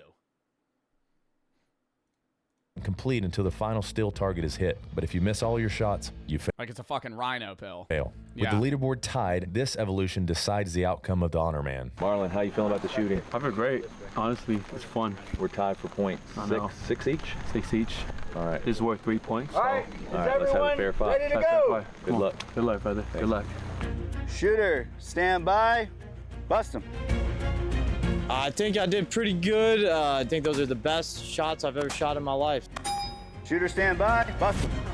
Boom. Let's do this. Yeah, this is my first time ever shooting a gun. It was intense.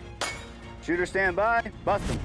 Marlon has got his work cut out for him. This was my first time with a gun. It became tougher and tougher and tougher because my body's already very tired. Shooter, stand by. Yeah, give those motherfuckers a bear revolver. You shoot one of those things, oh, bam! Bam! Bust him. Solar Ray new men's line isn't hormones. It's oh my god, natural support from libido support. Ingredients like Tesner,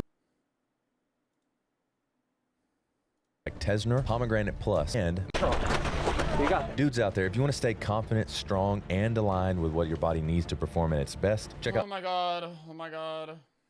Austin, I love you, brother. I'm not watching that. 2 steps to your right. Safe and let it I hate ads like that. I would do an ad for that. If you need male libido support, make sure you get... Time. Why? Because it's a product for like 35-year-old men. It might be a tie between Marlon and Austin. We had a game. I think I definitely did better than Nick. I think I beat Zan out. I know he's calling me out. This is tough. Marlon's my guy, but Austin, bro, executed on that last one. It's going to be close. Nobody 35 watches you, Cap. Operator's challenge. Cap. In the books. Heck yeah. We grow through adversity. Your mother watches me. We grow by doing hard things, and today you guys did a really hard thing, and I'm super proud of you. All right, guys. So the Valor leaderboard in 4th place overall. Zane. Yeah. I want to come back and redeem myself because my dad watches you. Yeah, your dad watches me. I got my ass handed to me today. Your stress course time, 2 minutes, 28 seconds. Zane, for your efforts today, for completing the Operator's Challenge, we have a special gift made by a really incredible frogman who makes custom handmade knives. His name's Andy Arabito, and he makes what's called half-face blades. These are super coveted blades. There's really nothing like them on the planet, so here's your half-face blade. Yeah. Getting gifted a knife is pretty fucking badass, I'm not gonna lie. Yeah. Let the SEALs know when they're ready, I'm ready. You know, come on. All right. In third place overall, Nick with 2 points on the leaderboard. Half-face blade for Nick. Thank you. This is awesome. Go, Nick. Shout out troops. Bro, it's I can't wait for them to give Marlon a solid gold bar. amazing. It's a reset. It's an honor to be with people who protected our country, my brothers. We'll be hella nonchalant about it too. Thanks. It's a new friend. Shout out Austin. It's amazing. He'll go. Beautiful, and I feel very accomplished. And your stress course time, 2:20. 2 minutes, 20 seconds. All right. I think it's a very close game right now between me and Austin, but I think he won it, if I'm being honest. I think it's going to be close between me and Marlon. This will obviously reveal who the winner and the honor man of the Operator Challenge is. In second place, Marlon. Damn with it! 6 points. And your total time on the stress course, 1 minute, 46 seconds. It's a good run, brother. It's a good run, man. Yeah. Go. Thank you, guys. All right, and that leaves us with our honor man, Austin, with a total of 9 points on the leaderboard. Your stress course time was 1 minute, 32 seconds, and you have now become honor man of the Operator Challenge. Here is a no shit half-face blades tomahawk for you. Wow. I don't even want that. I don't even want a fucking stupid tomahawk or anything. That's just fucking lame. Oh! And it got the Operator Oh, it just looks so fucking stupid anyway. I mean, Challenge engraved on one side and half-face blades on the other. oh, it's like engraved. It's like, fucking who cares? I'm kind of speechless. To win this, it means a lot more than just having a tomahawk. I was out here with a great group of guys, very respectful guys. That's something I noticed first about everybody. It was a blessing to be able to take it on, to be healthy enough to do it, to stay in good spirits even though we were getting beat down. Maybe I'll be back for another Operator's Challenge. I love that video. That was a fun video to watch, bro. That was a beatdown lull. Last event was actually pretty fun. Helped me get 2 million subscribers. Oh, everybody go sub to Alex. Or Austin Alexander. Austin spelled A-U-S-T-E-N. Never seen that before. Kudos to Zane for taking this on event with a craps night's sleep. I think he was hungover. I don't think it was the sleep that did him in. I think he was probably a little nauseous before they started. Puppy for the sub. Kiz, thank you for the 5 gifted subs. Thank you for the sub. Thank you for the 5 gifted. R-rated. Andre Puggett, ready for the sub. Billy and Sock for the sub. DX. Zine, Deegan, Day, Ethan for the sub. Single and Jackie for the sub. Pellin. Impala, Agar, thank you for the sub. Bob, thank you for the 3. Been going through a hard time, and I've been watching your videos. Thank you for being you. Thank you, Fud for the 3. And I hope you're all right, bro. Got a crazy muscle disease, losing my ability to walk. I'm sorry to hear that, man. Stress and pressure's really getting me. Your streams really help. This stuff hurts me, dude. Do you have any advice for me mentally? Well, I mean, I don't know what muscle disease you have, man, but I mean, whatever you're able to maintain, I hope you're able to, dude. I'm sorry you're going through that. I don't really know what I could tell you mentally, man. I hope you're all right. Not thank you for the 3. Air Force better. MX and Y for the sub. Aether for the sub. B, thank you for the 3. If you had one day to live, would you tell anybody? I don't know. Maybe. I think I would need to be in the moment of that. Vex, thank you for the 5. Would you ever play Counter-Strike? Would love to see you interact with other players in the game. I did play Counter-Strike on stream before, but probably not, soon. V and Envy for the sub. It's for the sub. Exclamation point schedule if you don't know the stream schedule. Been struggling with an eating disorder for the 3 months. Got out of treatment a couple months ago. That's awesome. A-Pain, thank you for the 3. Is in Sean for the sub. Matt for the sub. Harvey and Better for the sub. Knock for the sub. A-Pan, thank you for the 3. Slushy and Frost for the sub. Agent for the sub.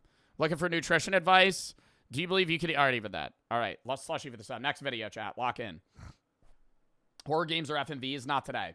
Today's Reacts. Tomorrow, we're doing a rant... Princess, thank you for the 5 gifted subs. Thank you if you've got a sub. Thank you for the 5 gifteds.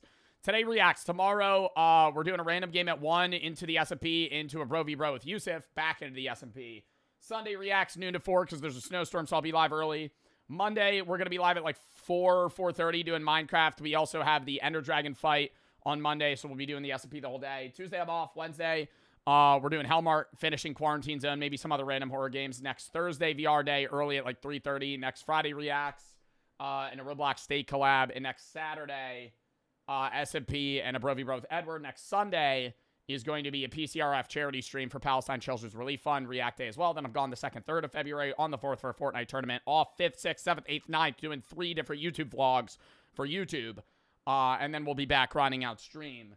Bunch of new games dropping that week. I'm back. Reanimal, High on Life 2, a bunch of shit. JB and Big for the sub. Lock in chat. Lock in chat. Lock in chat. What about Valentine's Day? I will not be live on Valentine's Day either.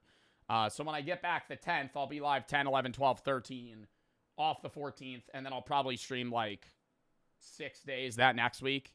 It'll probably long streams too. Jay Blumming for the sub. Lock in though. But I know I'm going to be off from stream chat for like almost a week. But it's not just like I'm taking a vacation. I'll be filming shit. JB for the sub every day. Big for the sub. Post on YouTube every day that I'm gone as well. Lock in, though. Lock in. Type locked in. The American literacy. Can we time out the people spamming, dude? Holy shit. Max for the sub. Throw it in sub only. Sorry. Max for the sub. JB for the sub. For a little bit. For a little bit. For a little bit. For a little bit. Lemma for the sub. Lock in. Chat has been better, but I can tell when it's tipping a scale. There we go. Are we ready, chat? Type locked in. Next video we're going to be watching. Hold up. Editor sent me a video. I want to start the download because that shit is 30 gigabytes. Shaboing. Downloading. Hold up.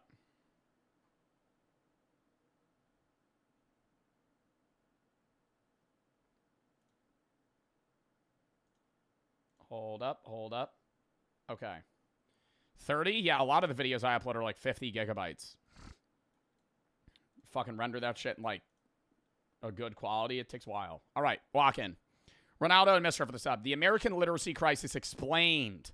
I am probably going to go off on a fucking tangent here, chat. The amount of people that can't read is staggering, and I hope he explains it. Because if you've been a fan of the channel, I've had multiple instances where I get really upset when I read the statistic that like 40% of adults are illiterate, because that just doesn't seem possible. But that doesn't mean they can't read. It means they like can't read like beyond like a 3rd grade level or something. Look, you will see the headlines. Kids these days don't know how to read. Literacy is on the decline. Kids don't read for pleasure anymore. And some want to say that we are living through a literacy. I gotta read more, bruh. It's just so fun to play video games, man. Oh my God. It's so fun to play video games. Like, I know I have a philosophy channel too, but like I could rant about philosophical shit without having to read another philosophy book for the next fucking 5 years. But I do want to learn more about philosophy. It's just like, damn, man. Like, I have the option of reading, or it's like, do I want to Doom Q Marvel Rivals? I'm going to Doom Q Marvel Rivals. I'm going to hop on Arc Raiders, get pissed off, and then leave.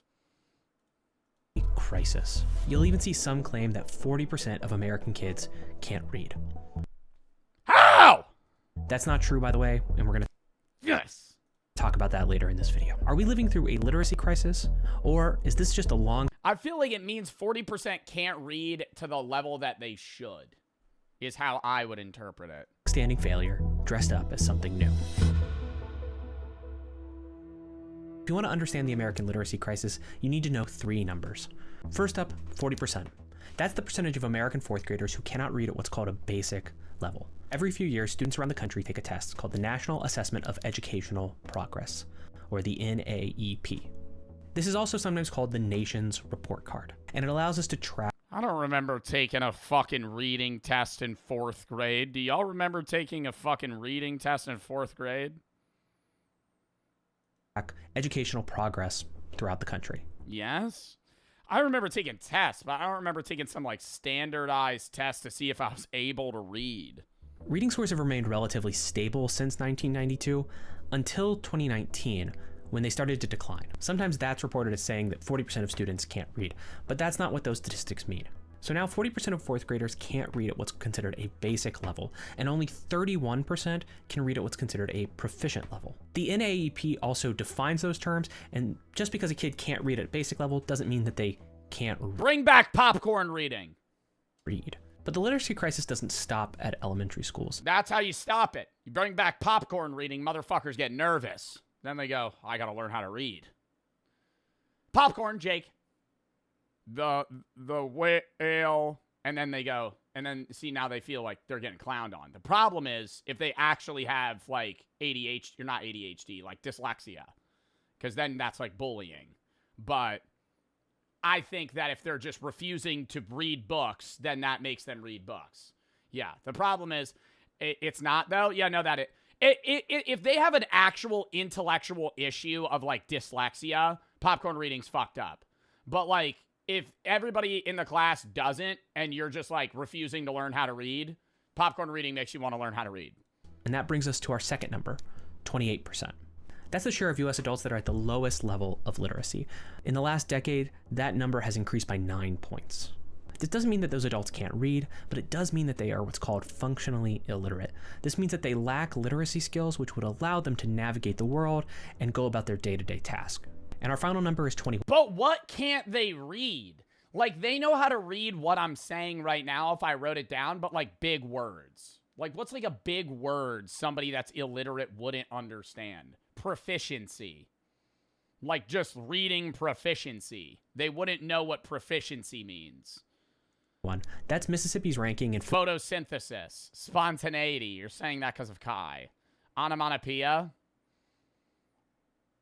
Illogical. Oh, that's not a big word. Vagisil. That's a product. Supercalifragilisticexpialidocious. Everybody knows that, brother. The fuck? Facetious. Motherfuckers that use the words facetious, though, I feel like are just saying that to sound smart. Fourth grade literacy. Oh, no, that's dichotomy. The dichotomy of it all. As of 2022. In 2013, Mississippi was ranked 49th. They were basically at the bottom of the country's rankings, and now they are well above the middle. And that's because they saw the problem, and they actually tried to solve it. So at the end of this video, we're going to talk about what Mississippi has done right. But first, we're going to take a slightly closer look at that NAEP data. Literacy scores have been declining since 2019. Wait, NAEP data. Can we look up, like, the test?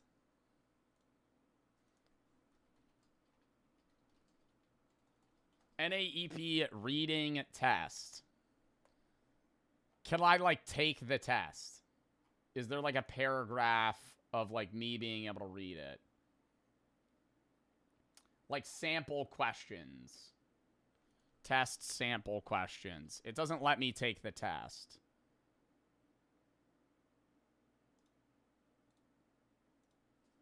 I mean, I don't know if this is it. There's not questions, though. The city Atri, tucked away in the Abruzzi Mountains in Italy, was famous for two things, a bell and a horse. When the bell was first hung up in the marketplace in the lofty tower, the people were called together, and the king made a speech in which he said, "My friends, I have placed this bell right in the center of the marketplace of our city, Atri. It is within the reach of everybody, great or small, child, man, or woman. But I must impress upon you that you may ring it only if you feel some wrong has been done to you. The rope is very long." It's just basic words. Attentively. It's probably the hardest word on this list. He's fumbling. Who did that shit on TikTok? I think it was Sham NYC, where he would bring viewers on and they'd read until he stutter, and then he would play like, and he would kick them out. He'd give him just like he would pop up the screen, he'd be like, read this, and then they would stutter, and he would just kick them. Since 2019. This might not be that surprising because something rather big happened in 2020, which caused a lot of school closures, and we've generally seen learning loss across the board. Absenteeism is also up post-COVID, which does complicate actually teaching kids how to read. One group of Rakai, dude, when I see Rakai read, I feel like it has to be a bit. Like, there's no way that's how he reads. Student hasn't seen a decline in their test scores, though. These are students who are already in the 90th percentile. So what we're seeing is a widening gap between those students who are reading quite well and those students who are struggling to read at a basic level. This tells us something important. If we want to improve American literacy, the biggest impact we can have is by focusing on those students who are struggling to read the most. And he's failing all his classes? Yeah, he also makes like fucking $1 million a year. Like, why the fuck would he learn how to read? Well, I mean, he should just know how to read. It's not... I feel like that's what it is. And that's going to be important when we talk about Mississippi in a few minutes. But even those top performing students, like the students who would go on to study at really great colleges and universities, are also struggling. At the University of Texas here in Austin, some professors told their school newspaper that they would be shortening reading assignments and transitioning to assigning things like YouTube videos and... What? No! What the fuck? I had her to go through that shit fucking 2 years ago. What do you mean? I remember, bro. Oh my God. I would be in history and modern philosophy. He'd be like, all right, we're not reading a book, but I printed these out. And he'd hand us fucking packets of like scanned papers. And it'd be like 60 pages back to front of like shit. And it would be like in this weird warped fucking, like he scanned it on not a printer, but whatever it was, where it goes like, and he would fucking print it out for us. We had to go home and read it that night and then write an essay on it. I hated that. Make people do that. That's how you learn how to read. audiobooks instead of physical books. Yeah, copier. And he would fucking print it out. Oh my God, that was horrible. Because students simply didn't have the patience for the reading assignments anymore. One professor was told by his students that Shakespeare's Hamlet was too long to read. Now, Hamlet is the longest Shakespeare play, but it is about 30,000 words. It's much shorter than the vast majority of novels out there. These professors cited things like the rise of video content, but also phone usage, as leading to a decline in... My problem with reading books is, and I mean, this has been a problem since I remember taking the SAT, dude, because when you're taking the SAT, they don't give you shit that's interesting, man. They're giving you the most boring, like, fucking 3 paragraphs of your life. More than 3 paragraphs. It's probably like 2 pages. But you're reading this passage, and it's talking about, like, the birds of Rhode Island. And it's like, there's one called the Wamami bird that has been in this location for thousands of years. And over the course of time, their wings have shortened because the weather has gotten cold. And I'm like sitting there, like, I start thinking about Fortnite, you know? And then I'm just be like, damn, dude, when can I move to the next passage? Or even like now, even when I read something that I find interesting, like your mind wanders. In their students' reading abilities. But they've decided that they have to give in and change with the times so that they can meet their students where they are. That same professor who was told that Hamlet was too long, he used to teach 10 plays per semester. He's now teaching 6 in his classes. So even college students at good schools are struggling to read, and many of them are going to become adults who hardly read at all. Side conversation, I do think there are professors that are assholes. Now, I'm not saying 10 plays is too much. I don't know how long the plays are that he's giving out. But there are professors in college that treat you like this is the only class you're taking. And they're treating you like you don't have a job and everything that you're going to do for the next 3 months is related to this class. And those people are dickheads. But I would say the majority of professors don't act like that. Americans simply don't read books, and I think about 10% of... And they recognize that you're likely taking like 12 to 20 credits, averagely like 16 credits. College graduates haven't read a book in the last year. They don't know how to read. A vid of choice redeemed. Not right now. They could send it to you, but I would have to see how long it is. It has to be like a minute or less. Stephen Lee for the sub, Twinkle for the 3. Would you consider playing Ultra Kill? No. Greg, thank you for the 3. Microsoft Flight Sim, no. Darken and Staff for the sub. Randy for the sub. Barely sub. Craig, Starkey, Mr. Worthy. Kisser, thank you for the 5 gifteds. And maybe that's because they haven't been... Lock in. Haven't read a book in the last year. They don't know how to read, and maybe that's because they haven't been taught how to be a good reader. All right, let's pause for a second and ask ourselves what it means to be a good reader. The psychologist Daniel Willingham has this book called The Reading Mind, and in this book he points out that reading is actually a fairly demanding task. First, you have to be able to understand the words on the page, and that's usually what we mean when we say that we're teaching kids to read. But actually reading involves 3 additional levels of representation. I feel like it's also the type of writing. Like if you're reading poetry, your mind is working in a much more interpretive manner than if somebody's just saying what they mean. Like when you read certain philosophers even, like Friedrich Nietzsche will just fucking say what he means. But if you read Wittgenstein, you know, he's going to be writing like it's a goddamn poem, and you need to understand what the hell he's saying because it's just a bunch of random passages and uncertainty combined together. Like, if you're reading something that's just like matter of fact, like if you're reading like a biology textbook, that's a lot easier to understand than a play. Be able to extract ideas from sentences, you need to be able to then connect the idea across those sentences, and then you integrate this within a model in your mind that answers the question of what the text is about. And Willingham notes that many readers fail at the second level. They're not able to point out obvious contradictions in a paragraph that they read. If you're not reading at a level where you could even catch obvious contradictions, then you're going to struggle when you're reading sets of instructions or complicated forms. And really that contributes to what we called functional illiteracy before. That's that illiteracy that makes it difficult for you to navigate your day-to-day life. Being able to connect ideas is actually a skill that you have to develop. And I found that when I was teaching philosophy at some universities, that skill was something that my college students still needed to develop. I found that the worst question I could possibly ask when I started a discussion of some text in the classroom was, what is this text about? Because most students could tell you what some of the sentences said, but they weren't able to form a picture of the cohesive whole. That meant that I had to guide them best through. shit, I don't even think you should start. I mean, this is just my opinion as a student of philosophy. I understand this guy's a professor. But my take in college from taking philosophy classes where the entire point of the class is to interpret and understand philosophical texts, a professor's best thing to do is walk up and literally say nothing. I've said this before. I'll say it a million times. The best professor I ever had would walk into class and go, "Any questions?"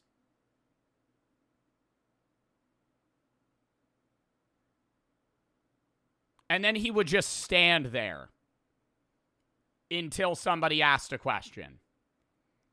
And then he would ramble for 20 minutes about your question and have an interactive conversation with you in the class about what your question was, so you understood it, and then move on. Because it forced you to read the text. Because then anything that, say you didn't read the text, you would learn some things in class, but you would learn the things that other people didn't understand. So it was really useful if you did the reading, because you could ask anything that you didn't get, so he would clarify it, and then you would ace the test or, do really well in the essay. But if you didn't do the reading, you're sitting there just lost the entire class. So, that was the best. And then if nobody had questions, nobody did the reading, he just sits in silence.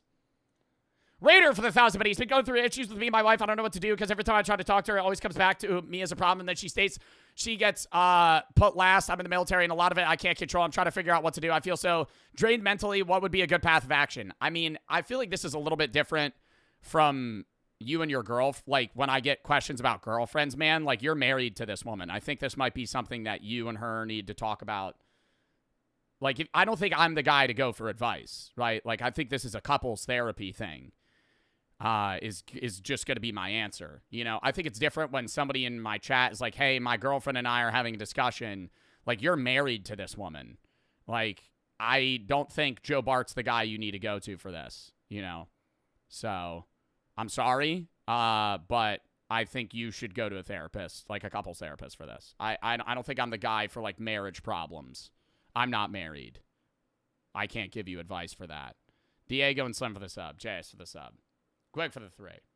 Interpreting a text. I would have to ask them questions like, what is the thesis? Fix my relationship, Joe? Well, it's not that, but I mean, on a level of, asking relationship advice, I could maybe answer your question if you're, dating somebody, but if it's marriage problem, I can't help there.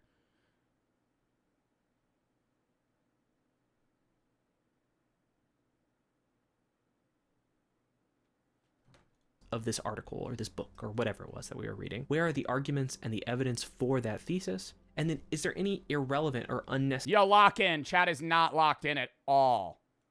I would have to ask... Seeing chats that have literally nothing to do with what we're doing. All right, yo, lock in. Some questions like, what is the thesis of this article or this book or whatever it was that we were reading? Where are the arguments and the evidence for that thesis? And then is there any irrelevant or unnecessary information in the text? This was a process that I would guide my students through so that they could learn how to read better. But there was another barrier that my students faced, which is that they lacked a lot of background knowledge, which helped them make sense of a text. Let's say you want to read a really big book like War and Peace.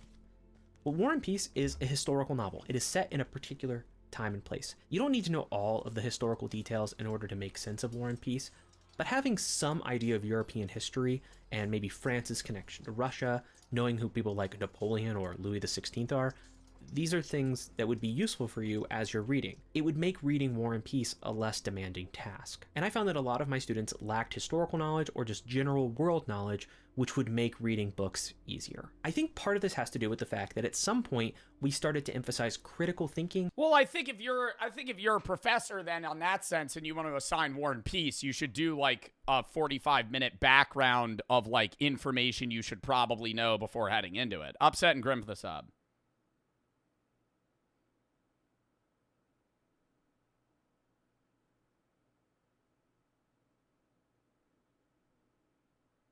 Sorry, I'm responding. All right, lock in. Over memorization of facts. You can find this a lot in popular discussions of pedagogy. The idea is that you should teach students how to think rather than what to think. And there's some truth to that. But I think there's a... Sorry, chat, lock in. I'm seeing actual questions about relationship advice right now, chat. Can we lock in? Let's not send paragraphs asking me how to fix your relationship. I'm sorry. I cannot help you right now. You need to talk to your partner. What the fuck? All right, Dot, thank you for the 5 gifteds. Lock in. What the fuck? And there's some truth to that. But I think there's a crucial error that's being made there, which is that actually learning about the world and learning facts about the world goes hand in hand with learning how to think critically, because it allows you to build a mental model of the world and you can see where new facts might fit in or where they actually contradict things that you should already know. Critical thinking and memorization might actually go hand in hand, and they help us to produce better readers. Now, some experts do not want to call this a crisis. One researcher from Harvard University described American reading education as a very stable level of mediocrity. We've never done a great job, and things have been getting a little bit worse, but this isn't new, and it's certainly not unprecedented. And there is a lot of fear-mongering about this. Let me tell you about the National Literacy Institute. If you've seen the... I don't know about... Well, I mean, he'll get into the fear-mongering, but I feel like the U.S. reading level is probably mediocre. I don't think we're like one of the worst countries, but I think for the level of, I guess, precedence the U.S. shows for, you know, military power, wealth, and just being a world superpower, we should probably have better schooling than we do. I think that starts, though, before you even get into a genuine teaching level, though. Like, you need your parents to assign shit to you and kind of act as pseudo-teachers. Not be a teacher of certain subjects. Like, leave that up to the professionals. But, like, basic shit. Like, I remember being, like, 7 years old, and my mom would give me, like, reading assignments in the summer. Like, it would be these little packets she would get recommended by teachers to give me in the summer. And I had my own, like, pseudo-summer school. And before, not every day, but say, like, 5 days a week, 4 days a week, for, like, a half hour, I would have to do math or reading or, like, you know, cursive. And after I was done, I could do whatever the fuck I wanted to do. I hated it, but it made me better off than the majority. I noted, like, looking back at it, it was a noticeable difference from me to the students that didn't do that shit in the summer. And I'm not sitting here saying I was smarter than them. I was in the present, but not because I was genetically smarter. These kids just never learned shit. They didn't do anything in the summer but brain rot, fucking, you know, play video games or run outside, which is still good for you, but not in the sense of, like, mental education. Those headlines I mentioned about American literacy, there's a chance that you've seen statistics from this website. For instance, you might have heard that 21% of American adults are illiterate. But actually look at the website, and I'll put a link down below as well. There's no explanation for that number, about 21% of American adults being illiterate. No definition is also given of what they mean by illiterate. And the numbers Oh my God, I love that he's talking about this, because I have had multiple, I don't know if an editor, if this becomes a YouTube video, is able to find one of my crash outs, but I have lost my mind multiple times when I've read that statistic and looked into it on stream and not found anything but the percentage and just took it at face value and went, how the fuck can 21% of US adults not read? Find on this website are painting a much worse picture than the numbers that you find elsewhere. I actually emailed the National Literacy Institute to ask them where they got these numbers and if they could explain some of them to me, but I did not hear back. And if that changes between the time of recording and the time of posting, I will issue a correction. I'd be happy to do it. But some fact checkers reached out to the NLI in 2024, and they also never heard back. Those fact checkers concluded that the NLI was using an overly expansive definition of illiterate. They were also misdescribing the data that that's what okay.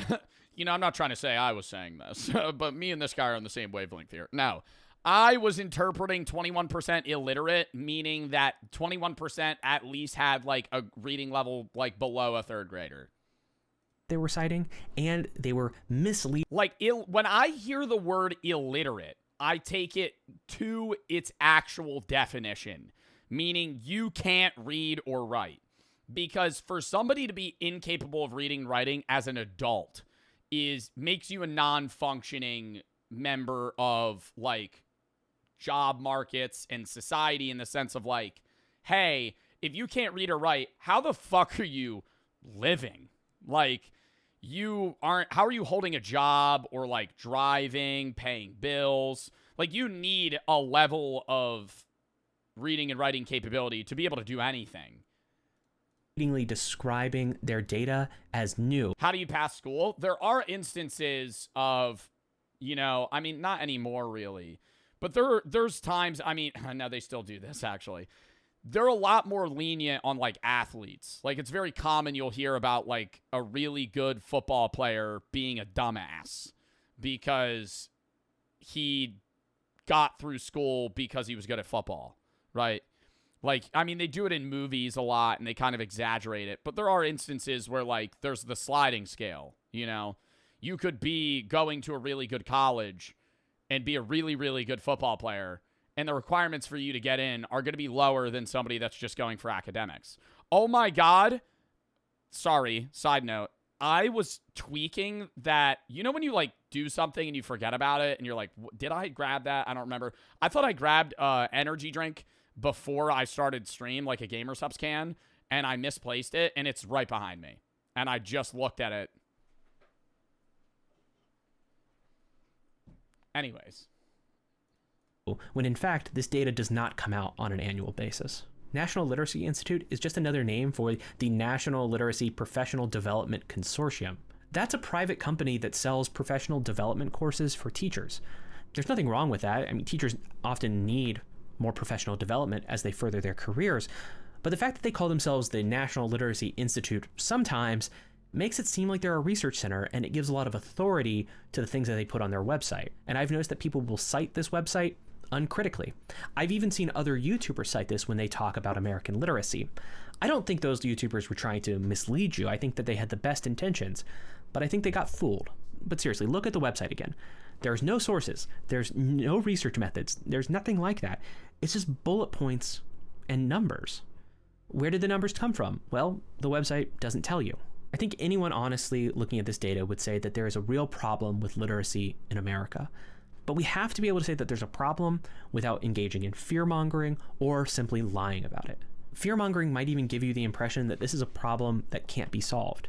And that's not true. Like I mentioned before, some states have started to find solutions, like Mississippi. Between 2013 and 2022, Mississippi... Well, part of the problem, bro, is, okay, maybe I'm going to go back on my popcorn reading thing, because everybody's flaming Kai because he can't read well, and he's, like, posting him, like, struggling to read on, like, certain, like, texts. But I think it needs to be more motivated for adults that aren't good at reading to learn how to fucking read. Because the majority of, like, it dumbs everything down to a level that, like, toddlers can understand. Like, even political discourse has, like, transitioned from people that are, like, really smart and, you know, intellectuals being able to, like, profoundly say what they mean to being like, this is bad. Why would you like that? No. And then everybody goes, I like that guy. Like, the dumber shit you say, the better you sound. Yeah, Trump and Biden's debate. Literally, I mean, they're both old farts. So dude, we watched that on stream. Oh my God. That was the worst. That was the worst fucking shit ever, bro. That debate between Trump and Biden was like, actually, that was like peak brain. Like, it felt like a fucking fever dream. Like both of them standing on stage just vomiting words. Just Students trying to convince people like, hey, I'm the guy you need. Improve their reading scores. This was a period where most states saw a decline. This was such a dramatic improvement that some commentators started calling this the Mississippi Miracle. But it's not a miracle, it's just good policy. Because one researcher from the University of Toronto found that this improvement was linked to the Literacy-Based Promotion Act, or the LBPA. The Mississippi legislature passed the LBPA in 2013, and that bill did a couple of things. It expanded access to full-day pre-K programs. It focused education on phonics and the science of reading, so it actually changed how we were teaching students how to read. It invested in professional development for I think we should also teach books that don't suck dick, okay? That don't suck ass. Why am I reading some bullshit like... one of my favorite classes in high school was world literature. We could read whatever we wanted. And I read Haruki Murakami's Hard-Boiled Wonderland and the End of the World. What a weird title for a book. I don't know why I picked that shit. I don't even know how I found that motherfucker. But that book was straight gas. I loved it. I remember being roped into it. It felt like a movie, bro. And it's not like it was like some like third grade reading level book. Like it was a long book. There's complex words, intertwining stories. You have to remember plot. It was fun. And then you're sitting there and you go into your other class. It's like American literature. Today we're going to be reading this. And then it's fucking, the worst book you've ever fucking read in your life. Boring. Teachers because they would need more training.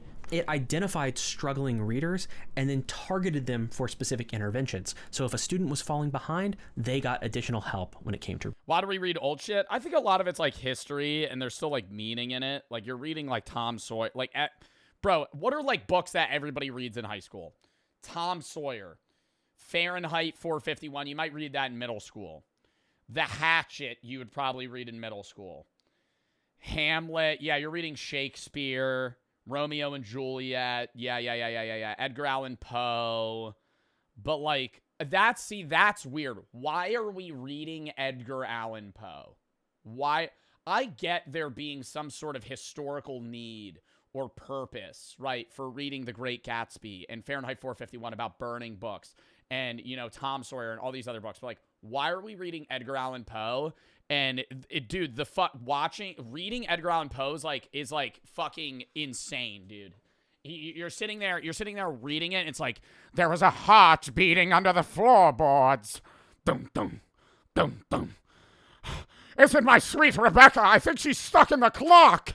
I'm like, what the fuck am I reading, bro? Telltale Heart, yo. That book was weird. Why did we read that? Why did everybody read that? Reading. And finally, some struggling third graders were held back for... The Raven! He ran away with his cousin and then disappeared mysteriously.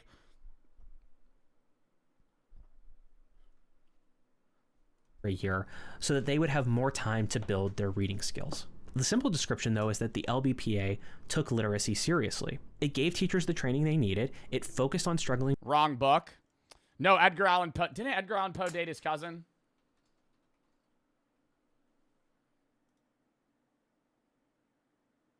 Yeah, they're first cousins. And then he just disappeared. I remember I almost started my own investigative work on Edgar Allan Poe. I was like, you're telling me they don't know where that motherfucker went? I'll find out. That motherfucker just disappeared? Okay.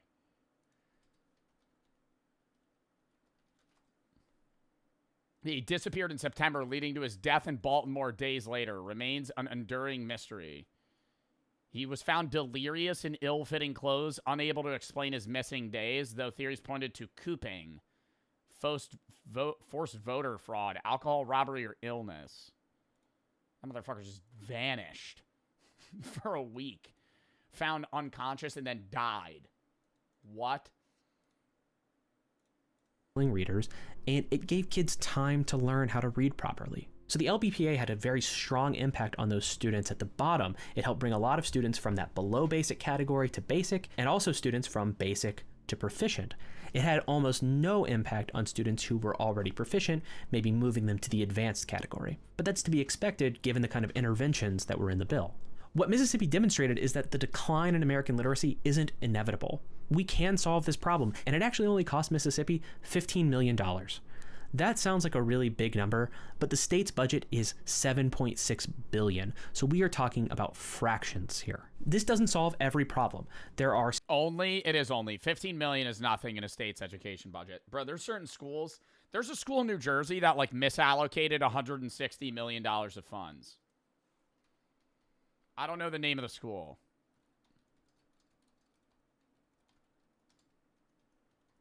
Or something like that. They didn't misallocate. It was like, I'm using the wrong terms. Yeah, some school district I remember I heard about that. I was like, what the fuck are you talking about? Like they like misfunded like 20 million or 30 million some way. Still adults in the United It was in PA. Oh, it might have been in PA. States who are It was somewhere in the Northeast. There was like, the schools get a lot of money. functionally illiterate. They do need more money. You know, I think teachers should be paid more and shit, but it's like 15 million to fix reading is not that expensive. There are plenty of adults who can read but simply choose not to, and we still need to figure out what to do about college students who can't keep up with assigned reading anymore. But Mississippi's success shows that the literacy crisis can be mitigated. We can help more people learn to read if we're smart about it. Before we go, let me ask you one question. Are you looking for... It's an ad. Yo, I did love that video. Jared, you're a goat. Played D&D once and had a dungeon master who argued it was unreasonable to expect him to actually read a campaign before running it. He then proceeded to complain that the campaign was poorly mapped. Like, dude, how would you know? You haven't read it. Why would you sit and continue to play if your dungeon master didn't even read the fucking campaign book? Ryan and Ort for the sub, cuss for the 3. Do you think being a cop is a good job? Not asking for advice, just wondering. I think it depends what type of cop you are as well. State police, you know, county police, city police. Venom and Big for the sub. Mafe and Hash for the sub. J-Ball for the 3. You read 1984 in high school? No. Haas and Derry for the sub. Tobias and Snipes for the sub. Immortal and God for the sub. Super for the 3. Having a sleeper with the best friend. Definitely not going to green out while watching your stream. J-Town and Muse for the sub. Zam and TW for the sub. Siski and Justin for the sub. Zorb and DJ for the sub. Jose Just. Dot, thank you for the 5 gifteds. Upset and GRM, thank you for the sub. Robbie, thank you for the 5 gifteds. Thank you. We've got a sub. Thank you for the 5 gifteds. All right. Next video. We got 2 more. And then we're probably going to hop on fucking Marvel Rivals, bitch. Gonna Doom Q. Not Doom Q. We'll play a few matches, though. All right, next vid. Bobby for the sub, Robbie for the 5 gifteds. Lock in. Top 10. Now we're going to keep it in sub only. Sorry. Top 10 worst years in human history. Around for roughly 200,000 years. And honestly, most... Let me guess a few of them. Something with the Black Plague. World War II when the bombs dropped. In human history, I was going to say in history, probably when the meteor hit the dinosaurs. Humans weren't around then. 2008. Why? The housing market crash? Y2K when the world didn't end. that time was spent dying in pools of our own diarrhea. 2020. I don't think like COVID years are top 10 worst years in human history. Yeah, Holocaust. That's why I said World War II. So when you think of the worst years in human history, it's basically all of them. But that would be a boring video. So let's be prisoners of the moment and allow recency bias to cloud our analysis as we rank the top 10 worst years to be alive in human history. Number 10, 1918. This year kicks off with a I feel like that was a pretty fire year now. Wasn't that right before the Roaring 20s? Roaring 20s was like a great time to fucking like be a middle-class American. Little something called the Spanish flu. Unless you were black or a woman or a minority or a non-white man or disabled. Okay, so maybe it wasn't a great time to be alive during the 1920s. Surprisingly, this flu wasn't or gay. Yeah, okay. Actually from Spain, but it was still no bueno. Exact numbers for the death toll are kind of hard to pin down. Oh, Spanish flu. But estimates range from 20 to 50 million human deaths globally. The Spanish flu was 50 million deaths. How many people died from COVID?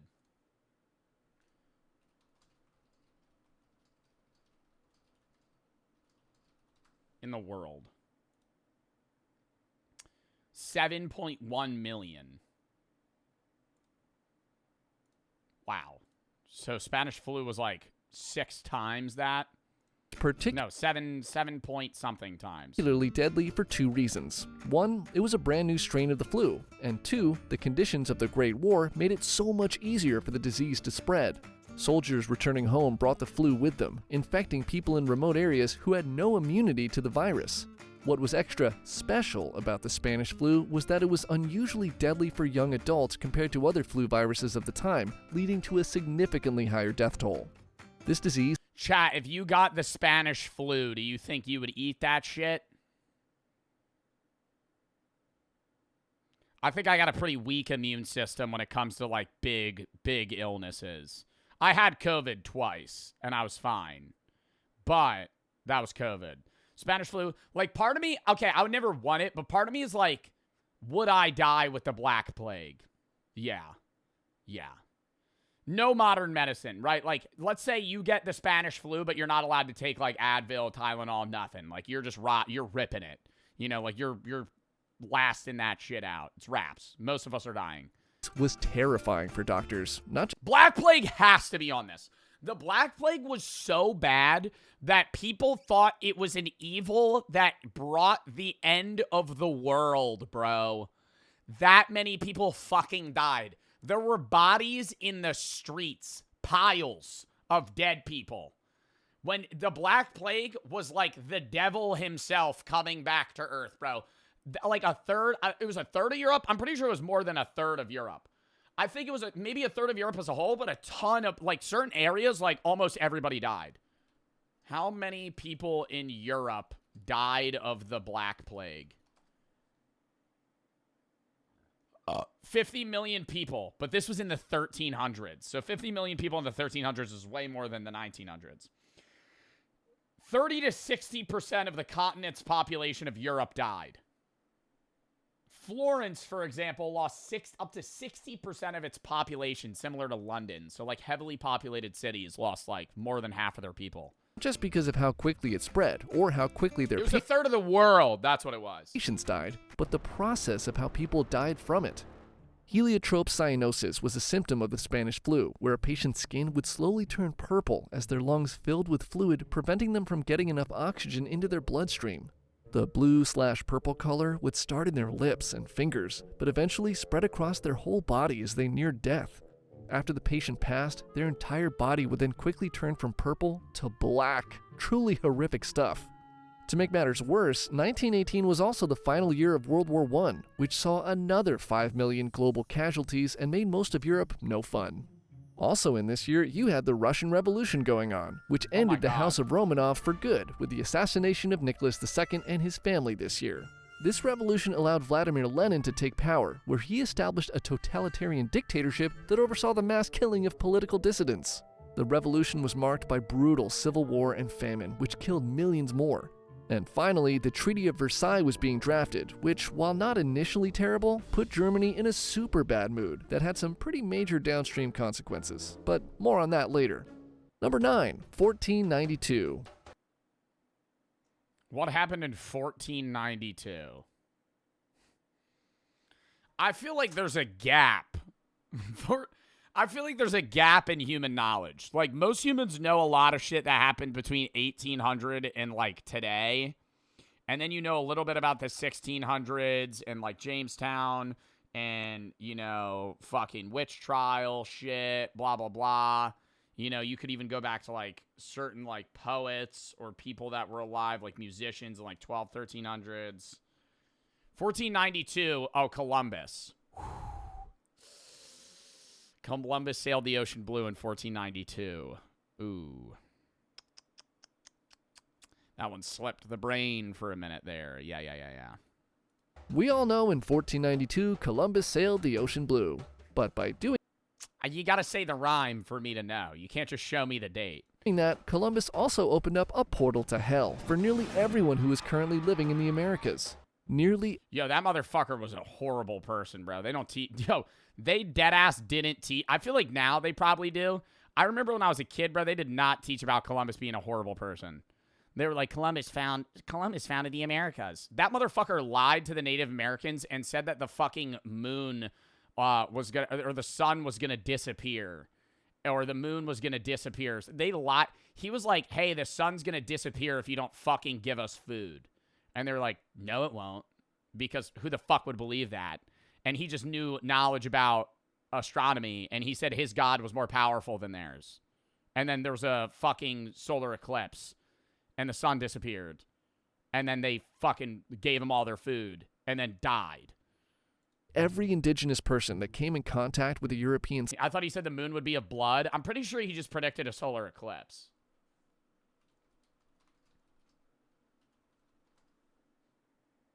Yeah, in 1504, there was a total lunar eclipse. Oh, lunar eclipse.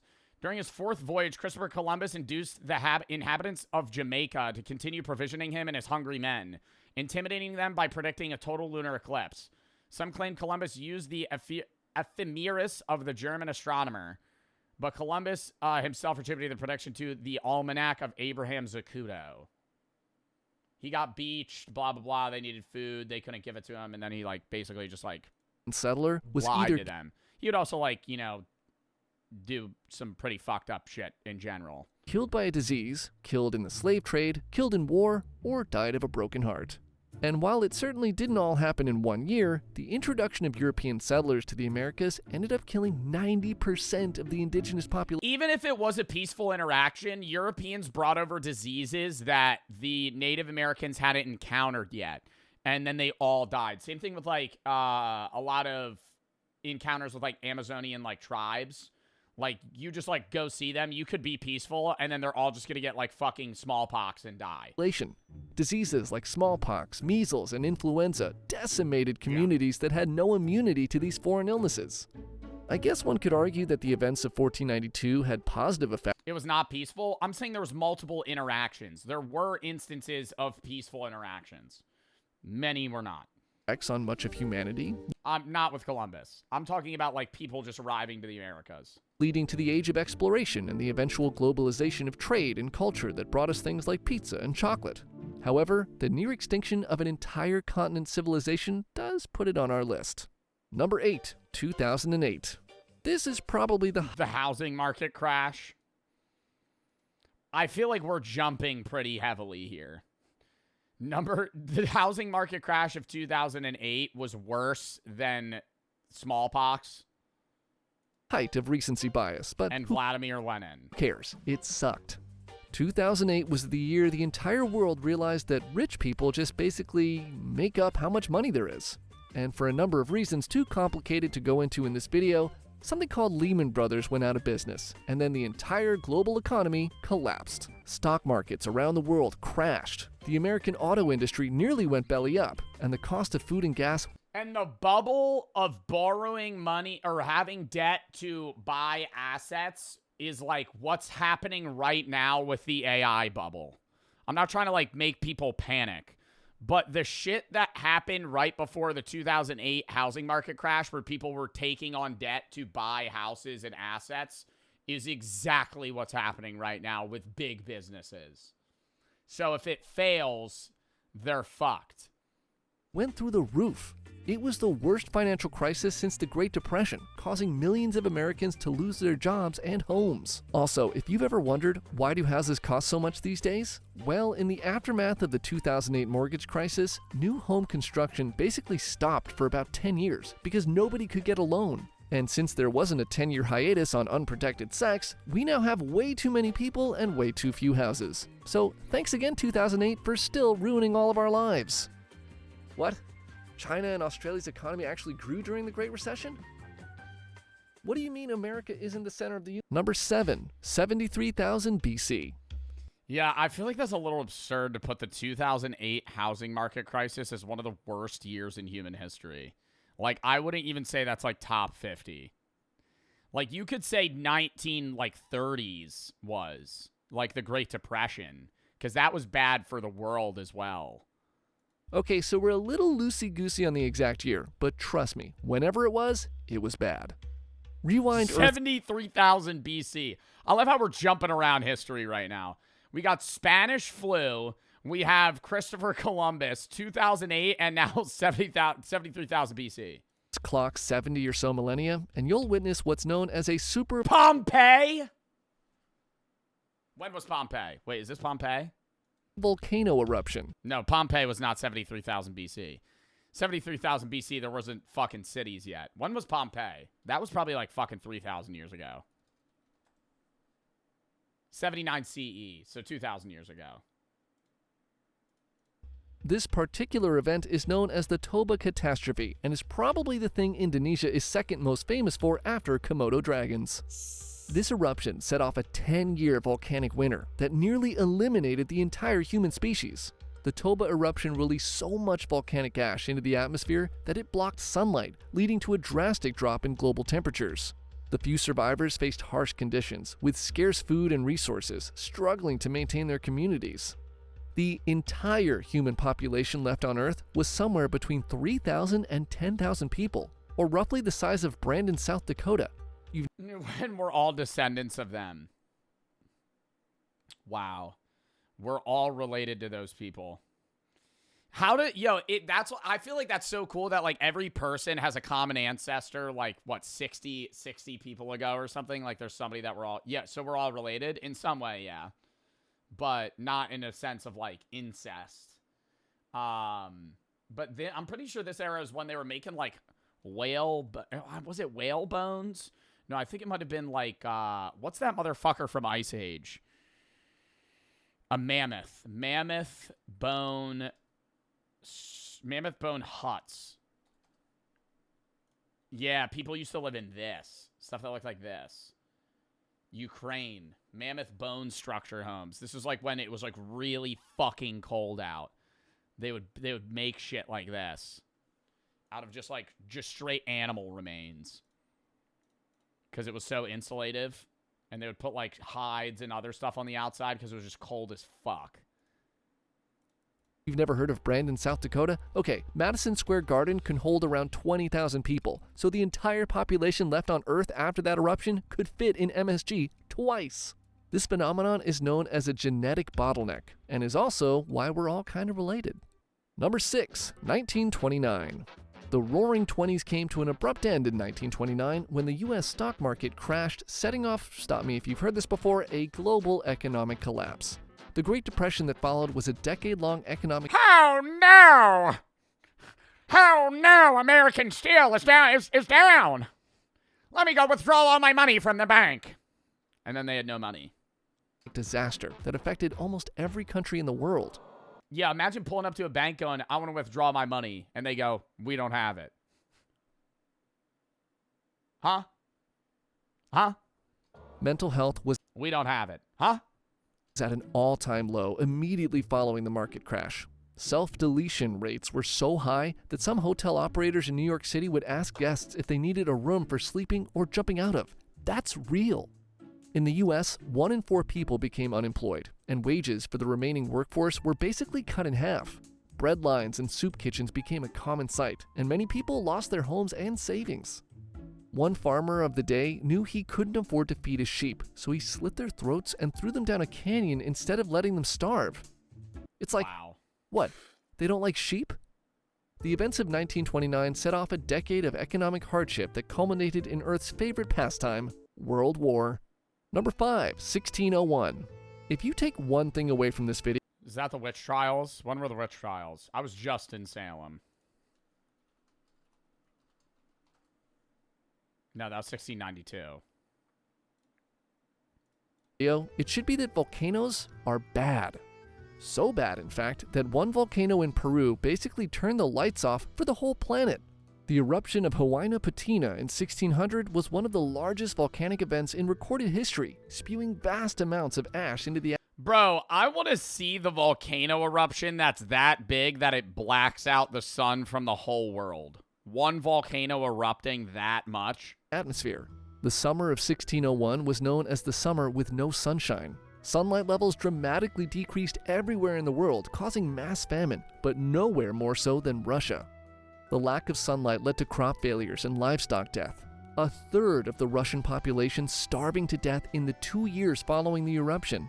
No sunshine also meant it was extremely cold. So to keep warm, many in the region turned to killing any animal with fur they could find, not just for food, but also to create clothing and blankets. Accounts from the time describe people so desperate for food that they ate grass, their pets, and each other. Which means all of us are just one cloudy summer away from cannibalism. I'm not eating my dog. That's the one thing I'm saying right now. I would not eat my dog. If I was starving, bro. Number 4, 1940. I will. You'll eat my dog or you're going to eat your dog? Javi, I'm telling you right now, you ain't eating my dog. Fucking, I'm eating you before I'm eating my dog. 42. Not much to see here, just worldwide violence and genocide resulting in millions of deaths. At the tail end of 1941, Japan made a monumental strategic error and, not so elegantly, insisted that the U.S. become heavily involved in World War Wait, which one is this? Oh, 1942. II. This essentially turned America into a death factory, where every able-bodied human was either making stuff that killed people or just killing people. And this is when we really became a war-based economy. Ugh. The war effort mobilized entire populations, leading to the development of new weapons and technologies, including the Manhattan Project, which would cause all kinds of problems for future humans. Meanwhile, soldiers and civilians in Russia... And it was a like, the Manhattan Project was terrible, but, like, even if the Manhattan Project didn't happen, nuclear bombs would still exist, right? It was just who's the motherfucker to make it first. Like, nuclear bombs exist whether or not Oppenheimer makes it. Right. Like the Russians would have made the bomb. At some point, China would have made a bomb. Japan would have made a bomb. Somebody would have made a bomb. Russia and China were dying by the thousands every day. The brutal fighting on the Eastern Front and the Pacific Theater claimed millions of lives. Nazi... Dude, I used to think that, I mean, it's kind of incomparable because it depends on the battle, but I used to think World War II, like battling in World War II would be like objectively worse than like trench warfare in World War I. But trench warfare is fucking so scary, bro. I had somebody describe to me what trench warfare was like truly like, and being alive in that time, dude, evil. Because there was almost no rules. So it was do whatever the fuck you want. There would be gas that would come over and you would just suffocate from that. But more so, like, if you're in the trench, there's bombs going off constantly. Doom, doom, doom, doom, doom, doom. You're getting shell shock. That's why they called it shell shock. It was PTSD. But it was called shell shock because there was constantly bombs going off. Humans are only made to endure high-stress scenarios for short spans of time. Because in a 5-minute span, like say there's a lion or something that's approaching you, you're genetically made to deal with that stress in that 5-minute span, and either you're alive or dead, and then you move on. But in World War I, during trench warfare, that was just all the time. There was nonstop bombs. So you were always in that high-stress scenario, and if you were still alive, you were just waiting to die. And when the bomb stopped, you would go, oh, we're good now. When the bomb stopped, that meant the other people were running at you. So if you're awake for 18 hours, you're getting an hour of sleep, then you're awake for 18 hours. You're getting an hour of sleep, you're awake for 18 hours. And you hear silence, that means you have to run to your guns because the other guys are running to you to jump into your trench and kill you. And they're gassing you out. They're doing all this other shit. There would be guys, they would draft, say they had to get a letter from one trench to another or another part of the trench. They would give 4 guys the same letter and go, run. Because they knew that 2 of you at least weren't making it. So then if you were the one that made it and you didn't die, they'd give you another letter and they'd go, now run it back. And then you had to fucking try and run that shit back. And fuck that. Then it got to a point where they knew that the other guys were running over, so they would dig other trenches prematurely. And so when they heard the silence, they would run to the back trench before that one got flooded and then gun those motherfuckers down. Germany continued its war crimes and genocide, so not great. Number 3, 1943. It was also really bad in 1942, 1943, World War II in general. Like, one of the biggest things you'll hear people talking about is, like, fighting the Japanese was really scary for Americans because even if they had the edge, the Japanese people wouldn't surrender. So if they ran out of ammo or knew they were going to die, they would just fucking run at your ass with a knife or a bayonet. Like, they would not give up. Like, they would just run at you. Vietnam was scarier too. Well, Vietnam, yeah, Vietnam also, I'm not sitting here saying like Americans were the victims. Americans did horrible things too during a large majority of these wars as well. Like Vietnam, especially, Americans would mow down like innocent Vietnamese people. But in Vietnam, yeah, dude, there would just be traps. It was all just like jungle warfare. Remember 1942? Like that. But, again, 1943 saw some of the deadliest battles of World War II. The Battle of Stalingrad. Yeah, dude, Vietnam especially, what was that one thing they would say? Vietnam, hold up.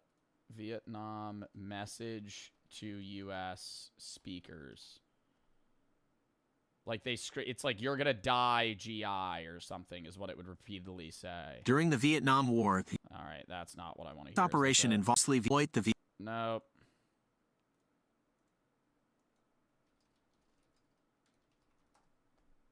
This. Чего ты там пиздишь, чего? It is a very good idea. Imagine being in the jungle, bro. You're freshly 19, right out of high school, bro. They send your ass all the way across the world, and you're literally watching your fucking friends explode. And you hear this in the jungles. Defect, GI. It is a very good idea to leave a sinking ship. And you're covered in dirt, half your friends are dead. They lie to you, GI. You know you cannot win this war. And you're there for no reason, too. Like, World War II, like, you're fighting Adolf Hitler, right? World War II, I don't support war in any way, but, like, Americans in World War II wanted to go to war. People would lie about their age to get into the army. Vietnam was the reverse lottery, bro. They pulled your name. That was a death sentence. Like, being in Vietnam had to have been one of the scariest fucking things ever. Like, having to fight on either side. Like, and dude, you're not even fighting you're fighting against communism. Like, you're not even fighting for, like, oh, the betterment of, like, people being, like, the Jewish people or something. Like, you're literally just going into Vietnam because your government's sending you. You would come back, and there were instances where, like, the soldiers were treated like shit, man. They didn't even like, it wasn't like they praised you when they came back, like World War II. It was so different. Your rich leaders grow richer while you die in the swamp, GI. They will give you a medal, GI, but only after you are dead. Like, bro. Your government lies to you every day, poor soldier. Like, dude, it's middle of the night and you're hearing that shit. Reverse. The U.S. would play U.S. sounds for Vietnamese people.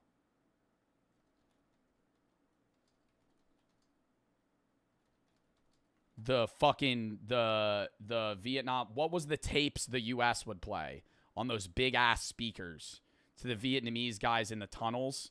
Yeah, they would spray shit with Agent Orange, and Agent Orange got people killed. There's a whole video on, like, pesticides and how Agent Orange, like, ruined people. Wandering Souls. Yep, there it is. This.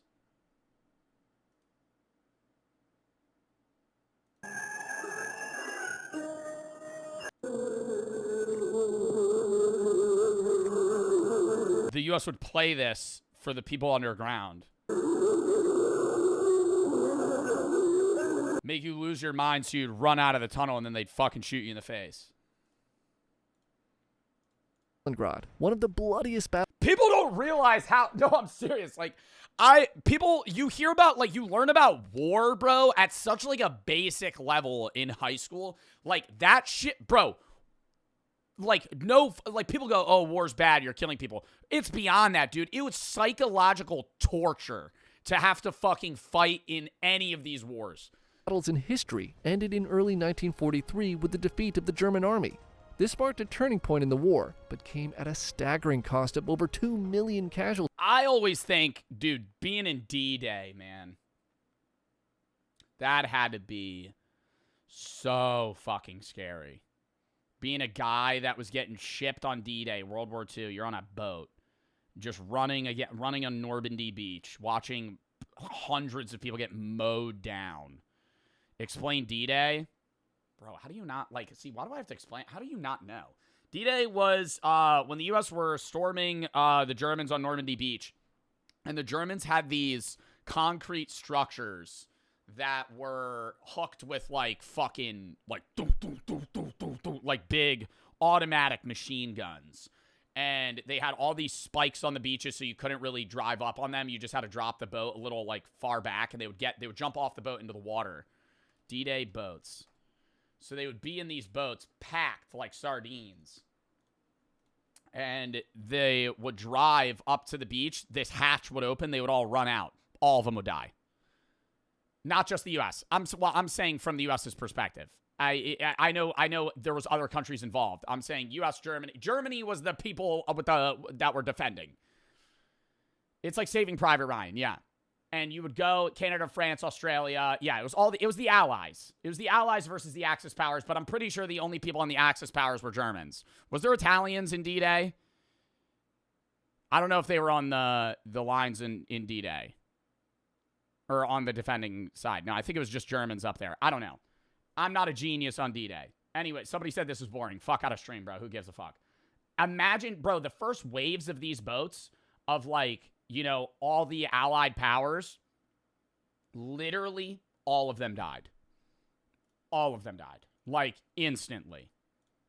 And the U.S. and the Allies' strategy was, we're just going to keep sending people. At some point, it was just numbers. It was a numbers game. We have more people than they can kill. And then eventually they got through. In the Pacific, the Battle of Guadalcanal and the continued island hopping campaign resulted in massive losses on both sides. And Nazi Germany continued doing Nazi Germany things. So again, a horrible time. Number 2, 1347. Welcome to medieval times. You really can't say anything about the mid-1300s that doesn't involve the... Hold up. Oh my god.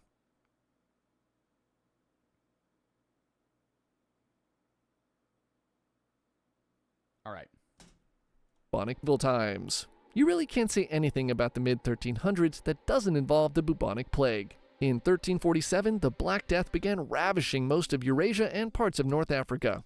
You hear about the Black Death too? You just start getting black bubbles, growths on your body. Within a few years, the plague killed roughly a third of Europe, which probably put a pretty big dent into the cappuccino and scarf industries. The plague was caused by a bacterium in the fleas of rats, and rats were basically the podcasts of the 1300s. Completely unwanted, but absolutely everyone had them. Death from the bubonic plague was swift, but painful. An infected person would develop horribly swollen lymph nodes, often accompanied by fever and diarrhea, and would usually be dead in under a week. Medicine of the time was primitive, to say the least. A popular cure for the plague included taking a healthy chicken, plucking its back and bottom clean, and then strapping it to the patient's open sores. The idea was if the chicken became ill, it was helping to pull out the disease from the patient. Oh, bro, what? So they would try and move the illness from you to another creature? Okay, let's check your chicken today. Oh, awesome, it's almost dead. You're doing great. This would be repeated until the patient or the chicken died. Often both in many cases.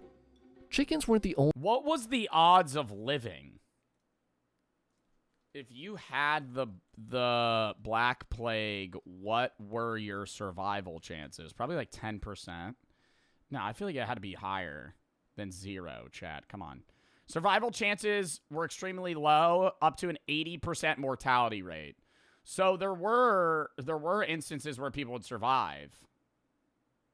Survival depended heavily on the type of plague. Bubonic had an 18% survival rate, septicemic had a nearly 0, and pneumonic had a 0. The bubonic plague was the most common. You had about a 1 in 5 of living. only animal rubbed on boils. Plague doctors also tried rubbing cut-up pieces of snakes on them as well. Awesome. See, snakes were considered evil, and so was the plague. So the idea was that if evil things liked other evil things, putting the snake on a boil would trick the plague into following the snake and leave the patient's body. Wow, so people were really fucking stupid at this time. That's absurd. Wow, that was like the best idea they had. Like, I would rather them go, let's pee on it. Like, I would rather them be like, yeah, you got a wound there. I'm going to pee on it. Then I'm going to rub an alive chicken's butthole on your fucking wounds. So it sucks the fucking, the fucking sickness out. Another cutting-edge cure for the Black Death was eating crushed emeralds. People who couldn't afford emeralds would drink arsenic or mercury instead, which probably was just a little less effective than the chicken and the snake. All the anguish from this pandemic began to pull society apart at the seams. Many people took the chaos of the situation as an opportunity to steal from the sick and weak. Needless to say, people were so— Steal from the sick and weak, bro. If you were one of the guys that lived, you were just straight rolling in it, bro. You just steal everybody's shit. Half the households ain't got anybody in them anymore. They're dead. so scared to help one another. Many were left to die alone in misery. It took centuries for Europe and other parts of the world to recover from the mass destruction of the Black Death. Number 1, Yeah, I could easily see, dude. If you're in the UK, over half of London dies. Like you're gonna need 30, 40 years to just rebuild society. 36. This is essentially a greatest hits of all the worst moments from human history. Things kick off with our old friend the supervolcano, which sent a cloud of volcanic ash over the entire northern hemisphere. This left most of the world in virtual darkness for 18 months, brought the global temperature down 30 degrees, and caused, say it with me, widespread famine. Things were extra bad in China, where dust rained to the ground by the handful, and 70 to 80% of the population died. The lack of sunlight led to crop failures, starvation, and social unrest. But wait, there's more! On top of extreme— Yeah, that's pretty scary, dude, living in like perma-darkness. Food scarcity, a plague broke out in Europe. People would break out in pus-filled boils before perishing by the thousands, making disposal of the bodies impossible. Bodies were heaped in piles or thrown into the sea, only to wash back up days later. And the southern hemisphere wasn't spared. To make things worse, 536 had a powerful El Nino that warmed the waters off the South American coast, killing fish stocks, flooding the coasts, and you guessed it, causing widespread famine. So yeah, 536. Oh my god, dude. People are literally just like constantly on the— I feel like societies pre like 1600s were just constantly on the brink of death like every 50 years. Like, oh my god. Andrew, thank you for the sub. Joseph for the 5. Gifted Joe for the sub. Juji and Braden for the sub. B-Pack, thank you for the 3. All Quiet on the Western Front. I've actually never seen that movie. Owen and Juji for the sub. Known. Corsaqual for the sub. Brendan for the sub. John for the 5. Should do a cheese tier. Let us know. Alex and Litchery, thank you for the 5. Gifted L for the sub. Level for the 3. Got a heart surgery on Monday. Doctor told me to ask different doctors if I should or should not do it. So I thought, yeah, I should. So I got a call on 26th of Jan on Monday. Can you wish me luck? Good luck, man. I hope the surgery goes well. Princess for the 3. It's my birthday. Happy birthday, bro. Awfully not. I'm really for the sub. The real for the sub. Beyonce for the 3.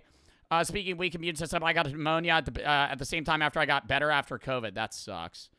Level and Clue for the sub. Julia and Sec for the sub. Cuss, thank you for the 3. Went to my friend's house. His Shih Tzu started humping my leg. Tried to get away. He kept going. He wouldn't stop. I'm sorry to hear that, man. Nick for the 3. I'll take you for the 2 subs. Jaden and Prince for the sub. Orton and Ryan for the sub. Cuss, thank you for the 3. Do you think being— already for that. Crap for the sub. Andrew for the sub. All right, I gotta piss. We got one more video, then we're gonna play some games. Hold up. Count me down.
All right, we're back. Okay, Thori for the sub, Bonnie and Crap for the sub, Andrew for the sub. So I'm responding to my manager. Healed up. Healed up.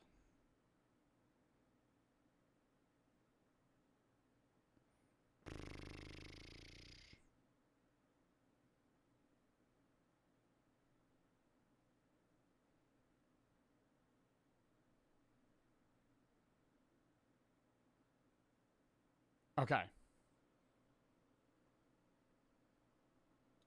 Locking. Did you piss on a sick person? No. Peed in the toilet. My piss smelled like fucking death, though. Been eating a lot of asparagus. Smells like putrid. Muffin and 2 Pixel for the sub, Thori of the sub. Anyways, chat. Next video here.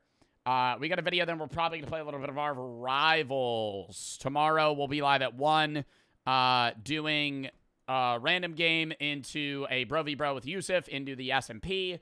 Sunday, live at noon doing reacts. I'll be live early because there's a snowstorm. Monday, I'm going to be live at 4 doing Minecraft, the whole stream, JSMP, Ender Dragon Fight Day. Tuesday, not live. Wednesday, Horror Games, Hellmark drops. Finishing Quarantine Zone, maybe some other random shit too, obviously.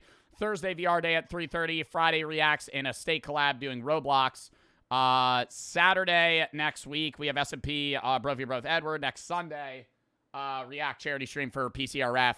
Palestine Children was really fun. 2nd, 3rd of February, gone. Fortnite Tournament the 4th, gone 5th, 6th, 7th, 8th, 9th. Vlogging for 3 different YouTube videos. Then I'm back the 10th, and we're grinding out stream. Reanimal drops, Resident Evil Raheem, High on Life, and playing other random games. Bub and Muffin for the sub. And we're going to be doing the Etsy review soon, but I have to find out which ones we're going to order first. Anyways, lock in. Lock in. Bad driving has become normalized. Common phrase among urbanists that goes, there's a common phrase among urbanists that goes, you're not stuck in traffic, you are traffic. Referring to drivers who complain about congestion, not realizing... Yo, it's the mother... okay, it's not all the drivers that are reason for congestion, bro. If everybody didn't drive like a dumbass, there wouldn't be bad traffic, bro. The amount of motherfuckers that see, oh, I have to get off in a mile, and they're in the far left lane, and then it's 0.1 miles. They got 100 meters till they gotta fucking get off. They go, oh, slam on the brakes. Jersey slide that bitch. Everybody slams on their brakes. Now you just congested everything for 4 seconds. Then 9 other people do it. Now we're congested for 40 seconds. And then over an hour, now there's just fucking wall-to-wall traffic everywhere because people don't know how to fucking drive. that they are contributing to it. Suburbanites will say that the city is noisy, not realizing that most of that noise comes from suburbanites driving their cars into the city. Some people will complain that building bike lanes or transit lanes will make pollution worse because cars will spend more time idling in traffic, not realizing that providing viable alternatives to driving will mean fewer people need to drive in the first place. That's what we really need, dude, at least in the US. The public transportation is actually straight up garbage, bro. You either, if you're in a big city, yeah, there's like subways and trains and trams. But like outside of that, bro, motherfuckers just be taking the bus. That's it. If you don't live in a big, big city with like good public transportation, you're taking the bus or you're driving. British psychologist Ian Walker refers to this as motor normativity, also known as car brain. Many cities in North America are designed exclusively for cars. It didn't used to be that way. I would say most, dude. Most cities are car-to-car travel. Like, most people... Chat, for the people with jobs in chat, how far of a drive is your job from your apartment or house? 20 minutes? 25 minutes? 35 minutes? Some people be driving an hour. Hour commute, dude. Driving to a different state. Does it have to be? But because like New Jersey's weird because a lot of people in New Jersey work in Philly or New York, or vice versa. They're from Philly or New York and they work in New Jersey, and so it's just people driving back and forth everywhere. And they're not taking the train. They're not taking this. They're not taking that because it's slower. Is so normalized, people view cars as the default form of transportation and can't comprehend how it's possible to live without them. Car crashes and dangerous driving are seen as unavoidable. It's just an everyday part of modern life. I mean, there's an entire genre on YouTube with thousands of videos dedicated to car crash compilations. And there's even an entire TV show called Canada's Worst Driver that has over 14 seasons. I've watched this show. It's astonishing how bad people are. Dude, I feel like if they do a show like this, they got to take your license away. Like, if you fail the test, you know what it is? They got to make the driving test harder. They got to make it harder. And I know that's probably upsetting to hear if you're somebody that's like, 16, 17, trying to get your license. Bro, the driver's test, the hardest thing is parallel parking. What? You're never even going to use that most of the time. What? And the driver's test is literally stop at a stoplight, learn how to turn right, drive, and don't exceed the speed limit, and then just fucking parallel park. What about merging on a 6-lane? What about merging into a 6-lane highway when the semi-truck behind you won't get over? And his load is so wide, pause, that he's kind of hanging into the lane to the left of you. And you need to pass him when the median's about this far away from you, and the actual shoulder of the road's about this big. So now you're sitting there going, and the semi-truck puts his left blinker on, and he starts going into your lane. What do you do? What do you do? What do you do? We got to assess that. I think it's got to be, with the advancement of AI and technology, start doing simulation shit, bro. Microsoft Flight Simulator, but for driving. Right? Do a mixture. Do the parallel park bullshit. Do the driver's test, but also put a motherfucker on a bridge. Put a motherfucker on a bridge. A 3-lane bridge. And say, all right, here's 9 exits right off the bridge. You got to get in the right one. Figure it out. Go. Shit like that. Because people don't know how to do that. And then they just suck at driving. And it's like, dude, there's types of drivers that suck at that shit and then don't and then do it, and then they just make traffic congested. And then there's people that flat out won't drive over bridges because they're that scared or bad at it. And 115 episodes. Like, there's people that only drive on back roads because they're afraid of the highway. Stopped at a green light. You're stopped at a green light? Yes. This assumption that everyone should drive and has to drive results in many bad drivers on the road. Because, believe it or not, some people are just not cut out to drive. And that's completely fine. No, and I don't even want to look at the motherfuckers, bro. The fact that, like, you talk to, like, dumbass people on the daily, and then you could see them going 85 miles an hour down a highway, barreling in a Ford F-250, just... Yo, you're in a death trap. You could kill people in that fucking thing. Yet, we consistently build cities exclusively for cars and design streets that prioritize vehicle speeds rather than the safety of people. We need to change the way we approach road safety because, as of now, bad driving has become normalized. What are you saying, fam? Yo! What, fam? Yo! Toronto's most notorious speed camera was just taken down by vandals. Not only are full self-driving cars 1,000 times safer, it would fix traffic, and you'll be able to drive everywhere at like 100. Okay, I've never been in a Waymo, and I do think they are good. They're good in a sense of, like, you kind of need all the cars to be self-driving cars, but the funniest shit about Waymos is, did you ever see the one video where they got in a self-driving, like, Waymo, and it just kept doing loops in a parking lot, and he couldn't get out? So he starts filming himself, and he's like, dude, it's just doing circles in this Home Depot parking lot. I can't do anything. And he's like trapped in this car. 20 miles an hour. In March of 2020, at the beginning of the COVID pandemic, U.S. Senator Ron Johnson of Wisconsin made this statement. We don't shut down the economy because tens of thousands of people die on the highways. It's a risk we accept so we can move about.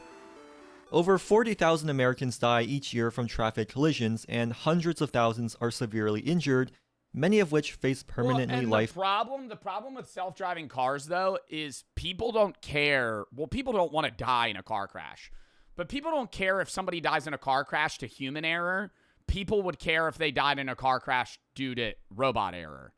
Like, that's one of the advancements of, like, computing and technology that's really good, is that, like, we could get in a situation where computers just drive you everywhere, and you don't have to do it. People would still die, but less would die, and when somebody dies, it would learn that to a T to where nobody would die in that way again. The problem is, if you get into a self-driving car and you fucking die, your family's going to be so much more mad than if you died in a car crash and it's your fault because you blew a fucking stop sign. Because then they have nobody to blame but you, right? Or the guy that was driving. But if a robot killed you, all hands are off the table, right? Even though more people die to humans than people would die to robots, or robot car driving, like self-driving cars, people would still rather have, 500x deaths from humans than self-driving cars, because you're putting your life in your own hands versus something else. Altering conditions. To put that into perspective, that's equivalent to a fully loaded Airbus A380, the world's largest commercial aircraft, crashing into the ground and killing everyone on board. Wait, what? Many of which face permanently life-altering conditions. To put that into perspective, that many die each year from except so we can move about. Over 40,000 Americans die each year from traffic collisions, and hundreds of thousands are severely injured, many of which face permanently life-altering conditions. To put that into perspective, that's equivalent to a fully loaded Airbus A380, the world's largest commercial aircraft, crashing into the ground and killing everyone on board every single week. This has reached crisis levels as pedestrian fatalities have increased. I mean, it's scary, dude. Like, the amount of, like, near-death car crashes people get into is insane. Like, I was talking to y'all about how I was going, like, 75 on a highway, and I'm merging lanes, and a guy just starts merging into the lane that I'm merging into at the same time as me, and I have to fucking full swerve away. Like, if me and him collided, that would have surely been a fucking car pileup. Somebody might have died. Dramatically over the past decade. And anybody that's been driving a car for like a while probably has so many like near-death experiences in a car, or just near car crash experiences. A trend not seen in other developed countries. So no, it's not because of cell phones. Oh wait, the US is that much higher? So, oh my god. Pedestrian fatalities, USA versus European Union. In other developed countries. So no, it's not because of cell phones. But in America, we brush this off as being the cost of doing business. That's just the price we pay to keep the wheels of the economy turning. Well, the other problem is, too, cars are getting larger and larger, and part of that is the thought behind, the average human's brain is, hey, if this car's really big, I also want a really big car, because then if we crash, I'll probably be safe. So, like, in Europe, you see a lot of small, like, hatchback-level cars. But in the U.S., it's these big, lifted F-250s that weigh thousands of pounds. Because the bigger the cars around you, the bigger the car you're going to want. Because you're going to feel a lot safer in a larger car if your car's bigger than everybody else's. And it's also like an ego thing for some people. Two biggest culprits of this are vehicle speed and vehicle size. Anyone who knows a bit of physics understands that the formula for kinetic energy is half an object's mass times velocity squared. So as cars get bigger and heavier and as people drive faster, the chances of dying from a collision increase exponentially. But in the US and Canada, it's widely accepted to treat speed limits like suggestions, that it's okay to drive 10 or 20 over the speed limit because everyone does it. And I'm going to have this take. I think if you're speeding on like a rural road, that's different than in a highway. Like if you're on a 6-lane highway and everybody's going 75 when the speed limit's 60, you're going 75. Because then it gets concerning that you're slower than everybody and everybody's weaving around you in dangerous manners, right? No, seriously. Like, if I'm going 60 and everybody else is going 75, they're going to start going, whoom, whoom, whoom, and they're just, they're not even checking behind them. They're jersey sliding around your ass. Now, if you're going 75, they'll just follow you. So it's like, I'm not advocating for speeding, but there's certain situations where, like, you got to move with the pack in a car. And that's, like, just how people drive in the U.S. The police aren't going to bother ticketing you. So it's okay to go 90 and a 45. No. Not advocating that for you, Slimmy Jimmy, you stupid fuck. You just didn't listen to what I said, and you're trying to rage bait me. One study finds that 42% of drivers don't even consider themselves to be speeding until they're 10 to 14 miles per hour over the speed limit. One psychological reason for this is I think the average American, though, goes 5 to 10 over. On a rural road. On a highway, way more. Sorry if I was rude, Slimmy Jimmy. That shit just pissed me off. No, it's not okay to go 90 and a 45. You would get arrested for doing that. Like, there's a level of going over the speed limit where you have to appear in court and you get your license taken. If you went 45 over the speed limit, you're never driving again. Like, that the vast majority of drivers don't face any consequences. You would go to jail. For driving dangerously most of the time. Speeding, running red lights, and driving while impaired happen very often, but for an average person, the chances of getting into a collision are pretty rare. I mean, see, like, in that instance, in this instance, everybody should get out of the car and shame that person. And just be like, shame, shame, shame, you almost killed somebody, shame, and then move on. But then they just drive away. Chances of getting into a collision are pretty rare. I mean, if it wasn't, nobody would be driving. But this may— I lay on the horn, bruh. Hey, it's there for a reason. Motherfuckers don't use their horn enough. You gotta use your horn. I feel like that's a problem in the U.S. In big cities, motherfuckers use their horns. On highways, bro, lay on that motherfucker. Lay on that motherfucker. Let people know. And then they're gonna snap their head. They're gonna look. Right now they know you're there. I feel like people get in car crashes when they could just go, and then somebody goes, oh, fuck, and they move out of the way. It's many drivers overconfident. They see that their actions don't have immediate consequences, so— Rolling stop signs. I've gotten pulled over twice for rolling stop signs. I ain't rolling them like that, though. I've rolled a stop sign. I've gotten pulled over for rolling a stop sign. This guy's going like 15 over. Like, he's just, like, not even stopping. I'll, like, slow down to where my wheels don't, like, I don't go like this. But, like, I'm, like, 3 miles an hour. And then I go. Because there's no cars.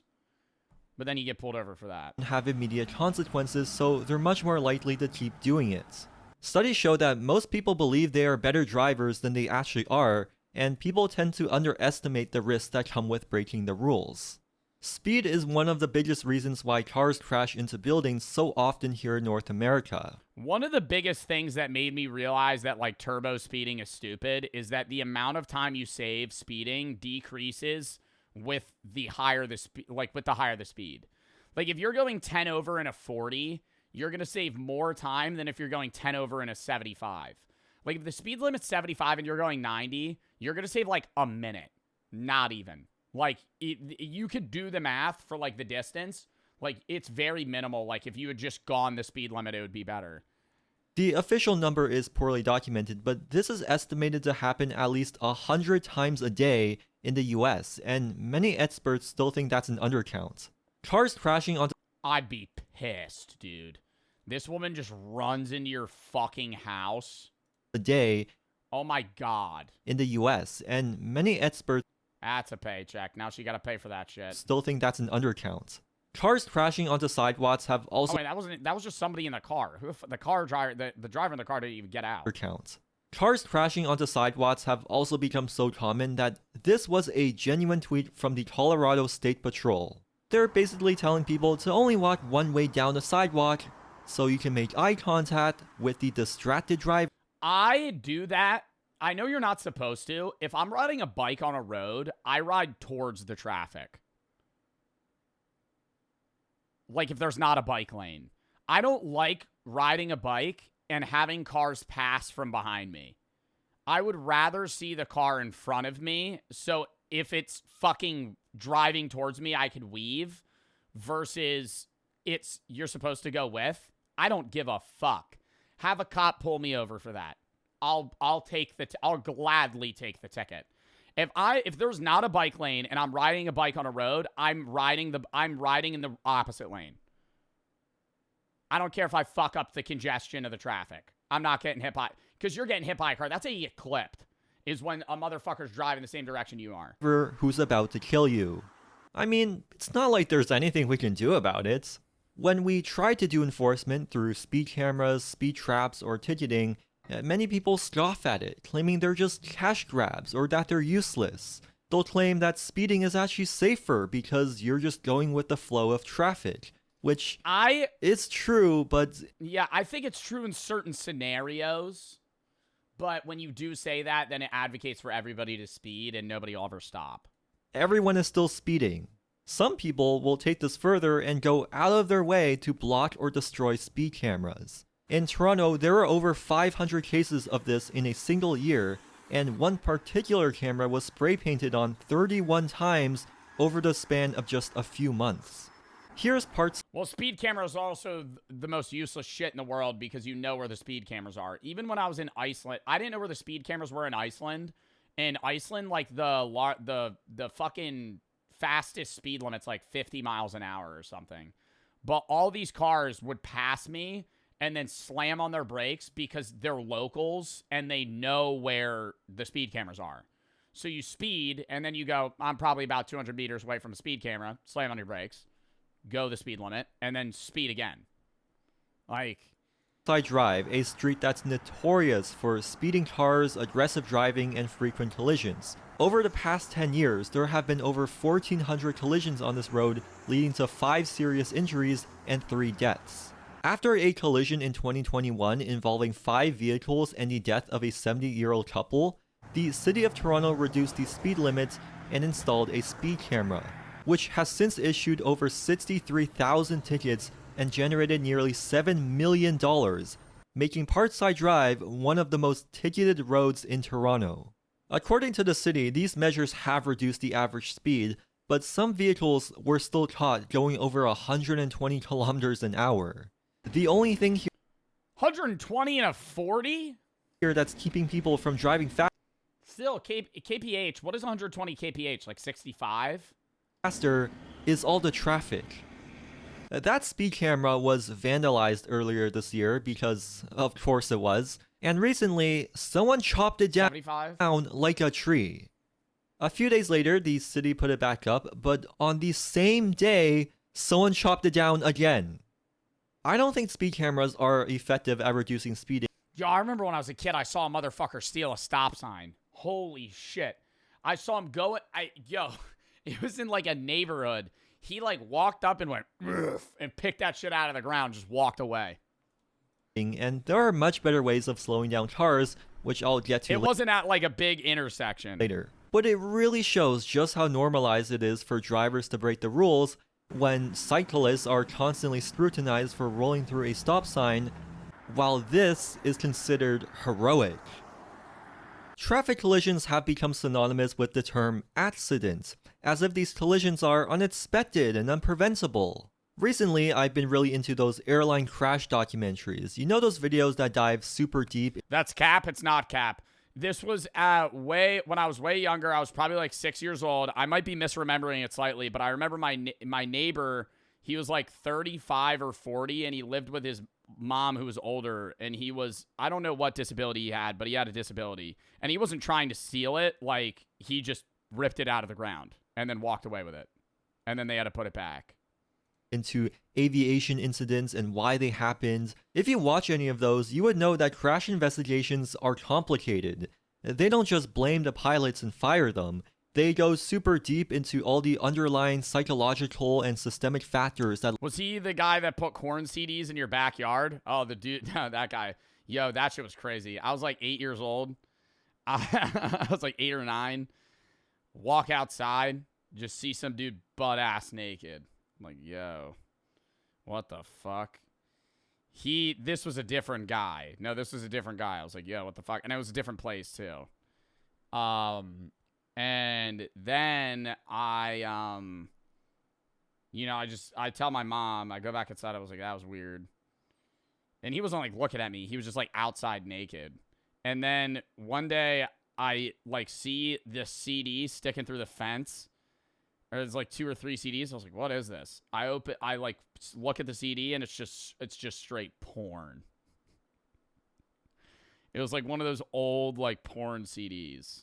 Led to the crash. The airlines restructure pilot training and adopt stricter maintenance procedures. Then he got kicked out by the tenant. The aircraft manufacturers improve their technology and quality control. Well, unless you're Boeing. But the point here is that it's complicated, and it's all done so that we're 99.9% sure that a similar crash won't happen again. Now compare that to the way we treat car crashes. In North America, there's a huge emphasis on personal responsibility. Whenever a car crash occurs, the conversation is always about whose fault it was. That person did something wrong to cause the crash, and if we all be more careful next time, we can avoid those crashes. They're always blamed on the behavior of individual road users, as if that's the only factor that leads to crashes. They'll say that our roads aren't inherently dangerous, stupid people are dangerous. This is one of the main arguments people make for autonomous vehicles. Driverless cars will remove human error from our roads. Our cities will be safer than ever. You'll sometimes... Is that not true? He's saying it like it's sarcastic. I feel like the majority of car crashes are preventable. Hear about the techno-utopian future where every car is self-driving and communicates with each other in real time, allowing them to flow through intersections seamlessly. But man, I would hate to... I did not think that it would look like this. I thought like self-autonomous cars would still have like traffic lights. They would still follow like common road rules. Have to cross this thing. I didn't think it would just be like, all right, we're going to remove the stop lines. The AI are just going to read where the other cars are. First fatal collision involving an autonomous vehicle happened here in Tempe, Arizona. A woman jaywalked across this road at night and was hit by one of Uber's first autonomous vehicles. The crash report concluded that the person in the vehicle was at fault for not paying attention, the woman was at fault for jaywalking, and Uber was at fault because their vehicle didn't even classify them as a pedestrian until 1.2 seconds before the crash. But do you really think people have the attention spans to just sit in a self-driving car and look out the window in case anything happens? I don't know, man. I think that's a mixture of things. I think that mainly falls on the... Dude, who does that fall on? I mean, that's kind of crazy to just walk across a highway in the middle of the night. But I think it's also like you shouldn't be on your phone in a car. It's the AI. But I don't know. Back in 2013, when Google was first testing its... Like, dude, you ever drive a car and you see some guy... Bro, this shit pisses me off. Somebody on the side of a road, there's no shoulder of the road. They're just walking on the road. It's pitch black. There's no street lights. And they're wearing all black. Why? Why are you doing that? You're wearing all black, walking in the middle of the road in the middle of the night. Like, you're almost asking to get hit by a car. Like, obviously people should be paying attention, but there's multiple times where I've literally had to go, oh, fuck, and, like, swerve. Even though I'm only going, like, 30 or 40, because there's just a guy standing. Autonomous vehicles, they gave it out to several employees, telling them to always pay attention, never take their hand off the steering wheel, and that hidden cameras would be watching them. Despite these warnings, people were texting, putting on makeup, and falling asleep, all while they were driving on a highway. Yo, that's nuts. Falling asleep at the car. There have also been fully trusting, just like one of the first waves of AI cars. Several cases of people getting arrested or killed while riding in a driverless Tesla, despite Elon Musk claiming that they are feature complete, full self-driving. People just become reliant on technology very quickly, so if drivers are expected to manually take over when something goes wrong, what's gonna happen when people start driving less and lose their driving skills? Better technology and automation that's true allows us to push the limits, add backup cameras to vehicles and people might stop looking over their shoulders, add lane change assistance technology and people might stop using their mirrors. It would be naive to think that technology will just make all our problems go away without introducing new problems that we didn't even consider before. Going back to that crash in Arizona, this is where it took place. It's effectively a 4-lane highway sitting right beside a park and a concert venue. Before the crash, this median had a decorative brick pathway, which looks a lot like a pedestrian path. Yet there isn't a single crosswalk unless you walk nearly 400 feet to the north or... Damn, dude. Yeah, so the jaywalker jaywalking, it's like you blame them, but at the same time, like, I would also cross the road like they did, you know? Like, everybody jaywalks. That's like, I would say that is a crime that every person's committed. I jaywalk. Everybody jaywalks. You're just I'm crossing the road. Literally, when I was in New York, I jaywalked every day. If there weren't cars coming, I would cross the road, and if there were cars coming, I would walk across, and I would look, and I would go, if I get hit and die, it's my fault. Like, I'm making that peace with myself. I'm going to jaywalk. If police don't stop you, no. The cops, everybody jaywalks in New York. When you know, if there's no cars coming, you go, there's no cars, and it's a 1-lane road, and you go, still look both ways because you're a dumbass if you don't, and you go, all right, and then you walk across the road. Cops don't care. 2,700 feet. The only way they're ticketing you for jaywalking is if you flat out like run diagonally across an intersection, or like sprint when a car and I have to swerve around you or something. Cross the river to the south. But instead of actually adding more crosswalks and redesigning the road to slow down cars, the city replaced the brick pathways with rocks and added more signs prohibiting pedestrians. This is ultimately the issue here. Traffic engineers actively design roads that are hostile to people walking for the sake of speeding up cars. So is it...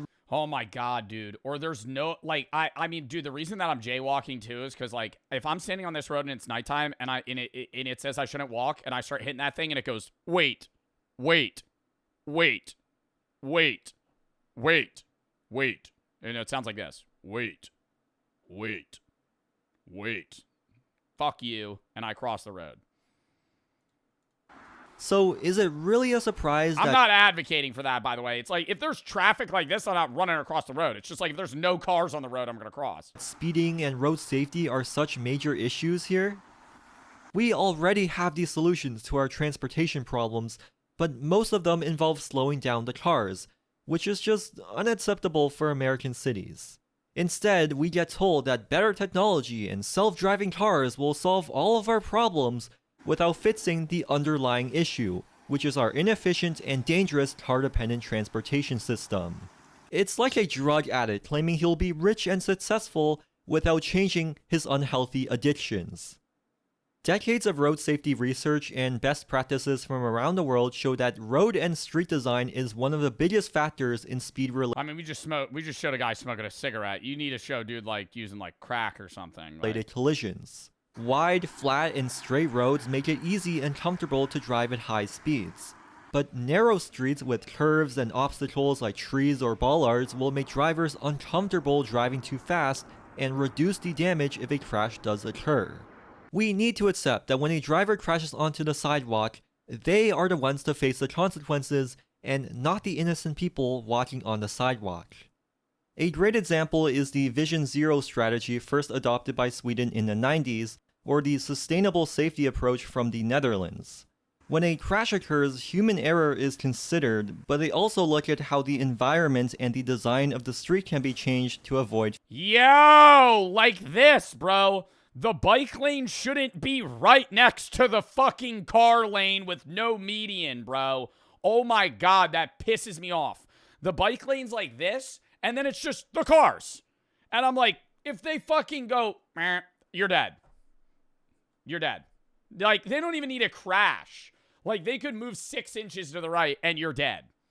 They could clip you. Look at how the environment and the design... Like, this looks so nice. Nowhere in... Is there anywhere in the U.S. that has shit like this? ...of the street can be changed to avoid future crashes. Oh my God, it's just peaceful. You're not hearing... It's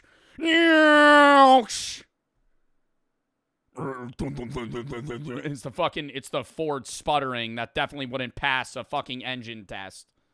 This is how Oslo, the capital of Norway, achieved 0 pedestrian fatalities in 2019. Hoboken in New Jersey hasn't had a single pedestrian death in the past 7 years after the city redesigned several intersections to improve visibility. Yeah. So you don't have to like peek around. That looks fine, but it's still not like safe to like just run. Okay, Hoboken is like, this is better, but it's not like there's no bike lanes that are good like this. Like there's just more visibility for the cars and the people. Going back to That's still good though. Parkside Drive, the city has proposed redesigning the street. Like this is bad. I don't like this. Also, are these like AI people?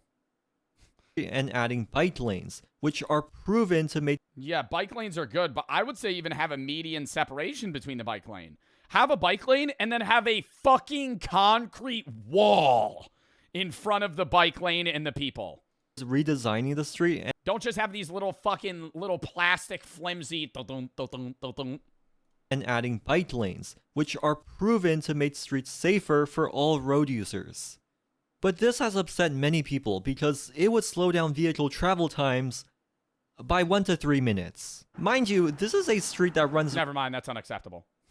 ...right in between a Never mind, don't add it.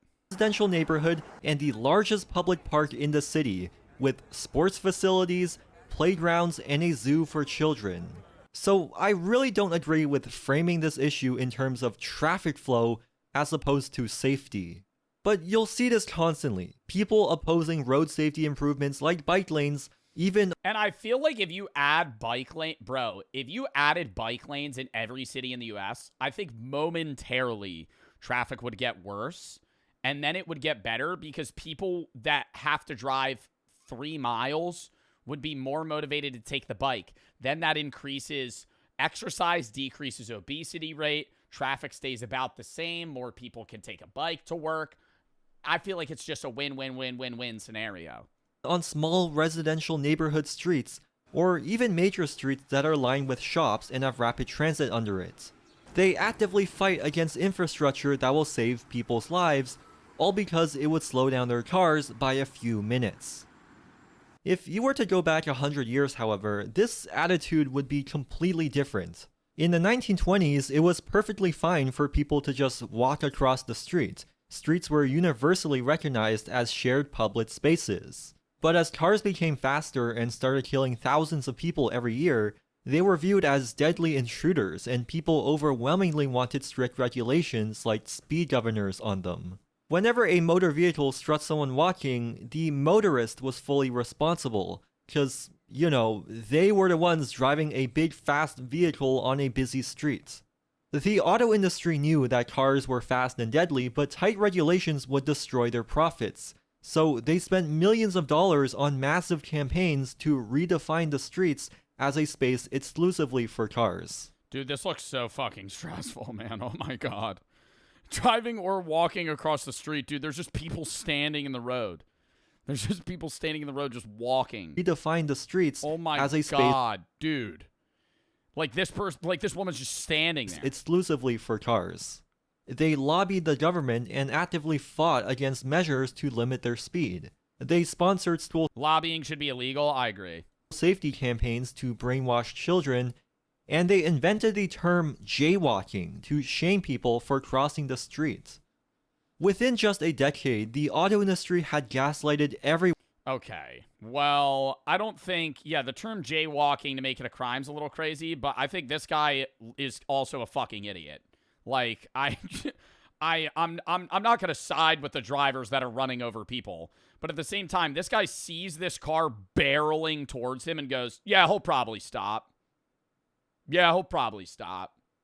And they invented the term jaywalking to would have gotten hit. Would have gotten hit right there. That car would have clipped him. Would have gotten ran over. People for crossing the street. And he's like, oh. Within just a decade, the auto industry had gaslighted everyone into believing streets were motor thoroughfares, and people walking were now the intruders rather than the victims. Today, I think you just need 2 separate things. I think you need just a driver's place and then walking place. The way we treat bicycles and electric micromobility is the same way we treated cars back in the 1920s. When it comes to cars, we're willing to sacrifice safety for the sake of speed and convenience. But when it comes to bicycles or scooters, they're treated like a major safety hazard. Sure, there are cases where e-bike riders have injured people on the sidewalk, but the vast majority of fatal collisions and injuries are caused by cars. And we don't pay much attention to this anymore because it's so normalized. Micromobility isn't the problem, it's part of the Like, how did that guy even run over the fucking sidewalk? solution. Encouraging people to cycle instead of drive. That's TOS.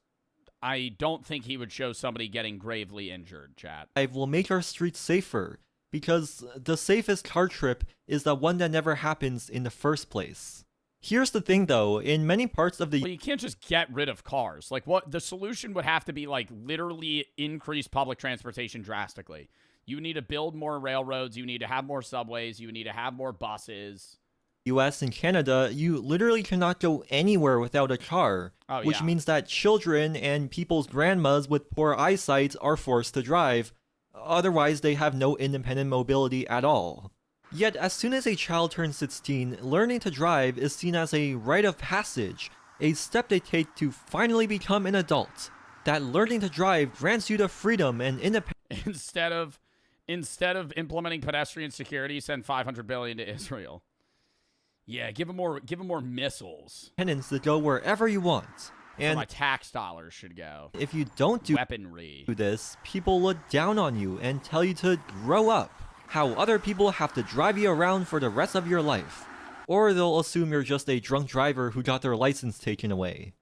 Car dependency forces people who don't want to drive or shouldn't be driving to drive. Sure, driverless cars might help, but a lack of accessibility is a problem inherently caused by car-dependent planning. So, are they really necessary? In many watchful neighborhoods, it's already common to see children or old people getting around by themselves and being fully independent. Even in the suburbs, like here in Markham, Ontario, this bike lane allows many seniors to safely bike themselves. And that's like, even though there's no gap, that feels like a safe bike. Like, this feels like a safe bike lane because you're like way off and there's a railing. But even if there's not a railing, like here, like you're so far from the road that like, you're not worried. Bike themselves to this mall, which is a vital community gathering space for Chinese Canadians. AVs are not here to save the planet. They're here to save the auto industry. When I imagine a city of the future, I don't think of this.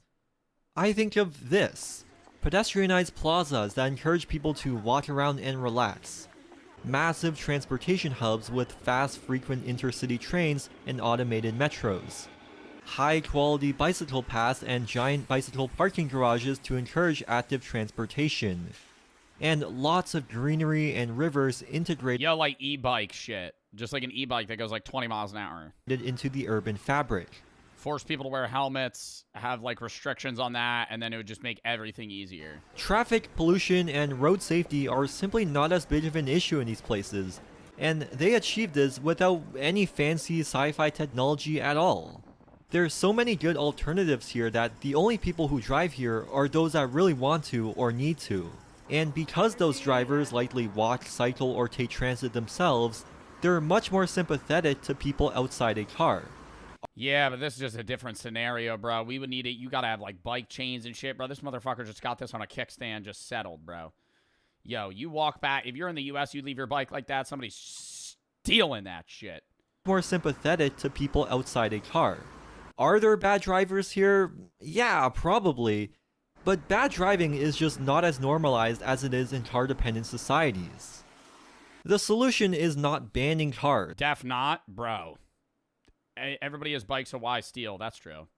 Just like how we didn't just flat out ban cigarettes, but we did ban smoking from bars, restaurants, and most indoor places. We did force cigarette companies to cover their packaging with health warnings. Cars are obviously different. Oh, that's Canadian people. I was gonna say the US did not do that. That is what smoking packages look like in like other countries, though. No fumar. Fumar equal cancer. Health warnings. Cars are... Yeah, love that. It's a lot less appealing. It's a lot less appealing when you open a pack of Marlboro Reds to smoke them, and it has a person with neck cancer just straight up on the fucking package. Cars are obviously different. They're much more useful and have completely changed the way we travel and move goods. And sure, if you live on a farm in the middle of Nebraska, yeah, you probably need a car. This whole channel is probably irrelevant to you. But cars are also much more deadly and destructive to people and the environment. So for most people living in dense urban areas, limiting cars from certain places makes a lot of sense. We can start by pedestrianizing streets and slowly building wider sidewalks and bike lanes. Once we've expanded our public transit system and densified our downtowns, we can introduce congestion pricing and add stricter penalties for reckless driving. When smoking bans were first introduced, many people were against it. But after a while, people saw how great it was, and yeah, but dude, if you have like reckless driving, there's got to be like, oh my god, then people are gonna get annoyed when they pulled over. They're gonna be like, what did I do? And it becomes like a subjectivity thing for the officer to decide whether or not you're like recklessly, speeding or driving. now you can Or not speeding. Speeding's definitive. never imagine going back. Likewise, congestion pricing in New York has made a lot of people upset because people don't like change, especially when it affects them. But I would bet you $9 that a year after congestion pricing gets implemented, most people are gonna forget about it because they'll see just how much better it makes the city. This happened when Oh cars my god, yeah, when there's not fucking cars everywhere, dude. You don't constantly hear, were banned from Central Park. People were angry, but now you would be crazy to think that we should let cars back in. Like, this looks awesome, dude. The same thing is happening to Hyde Park in Toronto. The city started closing it to cars on weekends, which has summoned every single Karen to protest. And then it gives you a type B hangout too. More people are willing to go out and hang out in public spaces and meet new people. About how they can't drive their 90-year-old grandma into the park anymore. But as surveys from the city show, most people would prefer a car-free park. Bad driving is normalized, but we can change what's normal through slow incremental steps. It just takes some time getting used to. That was a fucking W video, bro. Oh my gosh.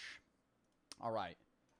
Chat, let's play some games now. That was a fun React segment. Junie, thank you for the sub. Maya, thank you for the 5. Personally, it doesn't make any sense to me why people across the street jaywalk when a couple feet away from those crosswalk, like, use it. Foot, thank you for the 1,000 buddies.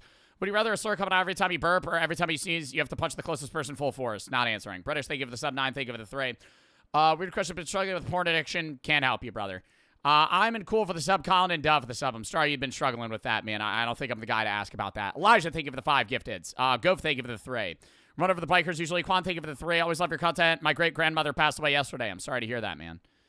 Rip in the chat. Cage and Cole for the sub. Meme and I'm a Bird for the sub. Adam and Gizzy for the sub. Cage and Quan, thank you for the sub. Duh, Joan, Yell, and Minnie for the sub. and Paul for the sub. RD and Stinky for the sub. Dolan and JT for the sub. Bobat for the tier 3. What's up, Bobat? Led, thank you for the 3. Of a goal and how much you want to raise in the next cherry stream, or is it still TBD? I mean, I'm probably going to match Chat Donos up to like 10K, but I don't know. I think I'm going to probably set a goal of like 5 to match for 10. It's for the sub. The AHA one, though, bigger, because the AHA one, I'm working with AHA. The charity stream February 1st is for Palestine Children's Relief Fund. It's just a solo stream. AHA, though, I'm doing a group event. It's going to be like a whole planned thing with like games and a challenge and stuff. So that one I'm hoping to raise like 20K, but this one probably like, matched like 10. Muffin and 2 for the sub. Crap and Fonny for the sub. Andrew and Joe's, thank you for the 5 gifteds. Joe, Brendan, Juji for the sub. Owen for the sub. B-Pack, thank you for the 3. Elijah, thank you for the 5 gifteds. Foot, thank you for the 3. What was wrong with my question?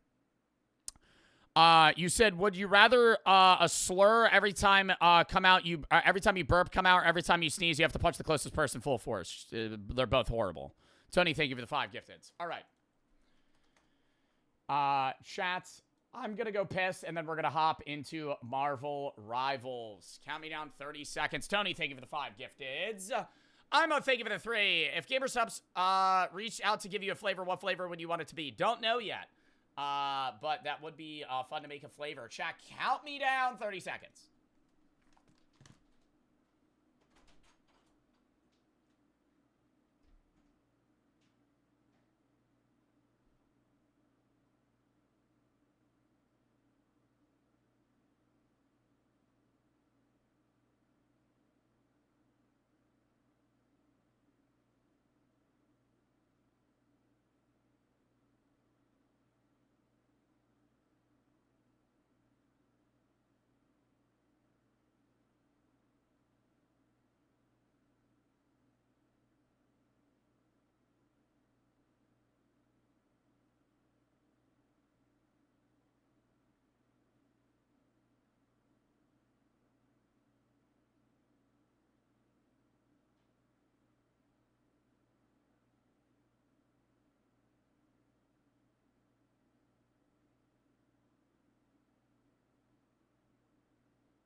right. Ugh. We're back. Simulize for the sub. Fix and Stim for the sub. I'm not thinking of the 3 chats. It is time for some gaming. We're not doing any YouTube gaming today. We're going to be playing Marvel fucking Rivals. One of my favorite games to grind, chat. We're going to be playing it today, trying to fucking rank up because I actually want to hit a good rank today. We're not playing Arc Raiders today. I'm sorry. Chat, exclamation point schedule if you want to know the schedule. We're doing Marvel Rivals right now. I don't know how many games we're going to play. 2, 3, 4. Who knows? Tomorrow, live at 1, doing random games. Probably going to start out stream, maybe doing like a bite night, dine or die type of like horror game. Then maybe a little bit of the SMP. We got a Bro v Bro with Yusuf. Then we're going to be on the SMP again. Sunday, I'm going to be live at noon. Doing reacts. Monday, SMP. Ender Dragon Fight. Tuesday, I'm off. Wednesday, horror games. Hellmarch dropping into Quarantine Zone, finishing Quarantine Zone. Thursday, VR day at 3:30. Friday, React Stay Collab at 4. Saturday, I'm going to be doing the SMP Bro v Bro with Edward next Saturday. Next Sunday, PCRF Charity Stream React Day. Then it's the 2nd, 3rd, I'm off. 4th, Fortnite Tournament. 5th, 6th, 7th, 8th. Not live. Vlogging 3 YouTube videos. Then we'll be back running out streams for new games. Pierre and Tony for the sub. FG, thank you for the 5. Charity stream as well late February for AHA. And March, we have F Cancer. Can I join your team in Rivals? No. Thank you for asking, though. Don't really know what you would have thought I would have said. I apologize, but no. What rank are you in Marvel Rivals? Chat, guess right now. New season. Games have been going pretty poorly, if I might say. This season, I would love to hit, what's after GM? Celestial? Or is it, I think it's Celestial Eternity. I would love to hit Celestial this season. All right, I'm not Bronze 3. Dick. I'm Plat 3. Middle of Plat 3. Season just started, though. I gotta grind. Highest rank I've achieved is GM. But that was the last season that I actually, like, played. Then I was, like, Diamond, Plat, because I wasn't really playing. Last season, I didn't really play because of Arc Raiders. Crazy and Dove for the sub, here for the sub. Now we're locked back in, though. I still play Arc Raiders, but I get raged out of that game pretty quick. All right, chat. Lock it in. Lock it in. Lock it in. Let's go. I feel like it's a little quiet. Maz, did we change the game category? We did not.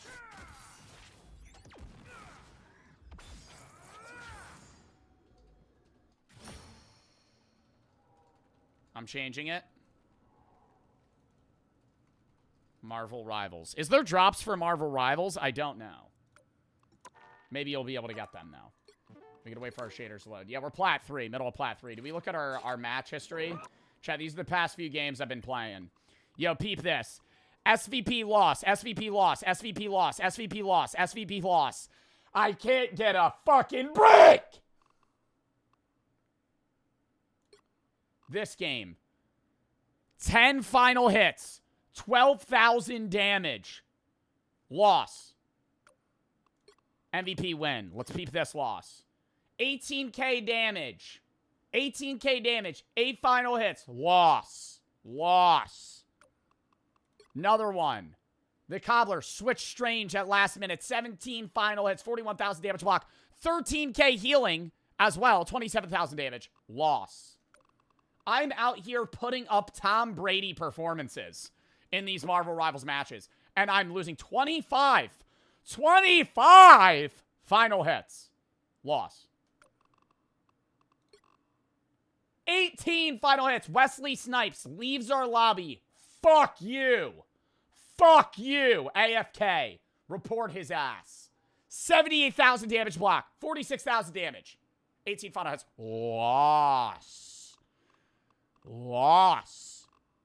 This one was so upsetting. This was like a double OT. That one sucked. Oh my god. Anyways. Let's lock in now.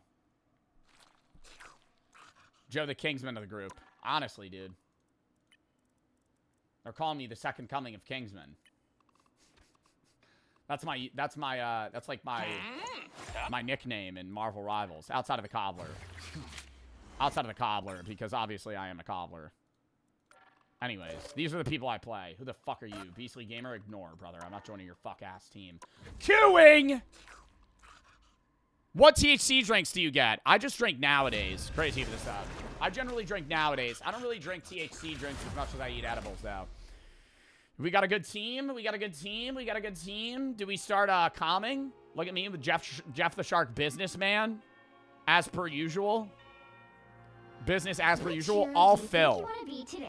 Yeah, what's going on, guys? Oh, everybody wants to queue. Oh, everybody wants to DPS. Yay! Yay! Everybody wants to DPS. Whippy! Oh my god. Oh my god, we have a champion cloak and dagger. Champion cloak and dagger. Level 50. Level 50. Or is it level 30? What level do you have to have in proficiency to hit that? That's crazy. 50? Yeah. That's fucking nuts, dude. That high? I think the highest proficiency I have is like Groot. And he's like level 25. Maybe. We banned Hawkeye and Penny. It looks like I'm going to be tanking today. Which is good because I main tank, so. Do I try and lock Deadpool and be a douchebag? Yep, knew that Gambit ban was probably coming in. Love your philosophy channel. Thank you, Jet. Appreciate it. Favorite Deadpool role? I only play Deadpool tank. Or I'll play Deadpool DPS. I have played Deadpool healer. I will only really play Deadpool tank, though. You'll need a top-notch team to win this one. With me on the front lines, I'm so sorry. You could have it. you know, unless we do.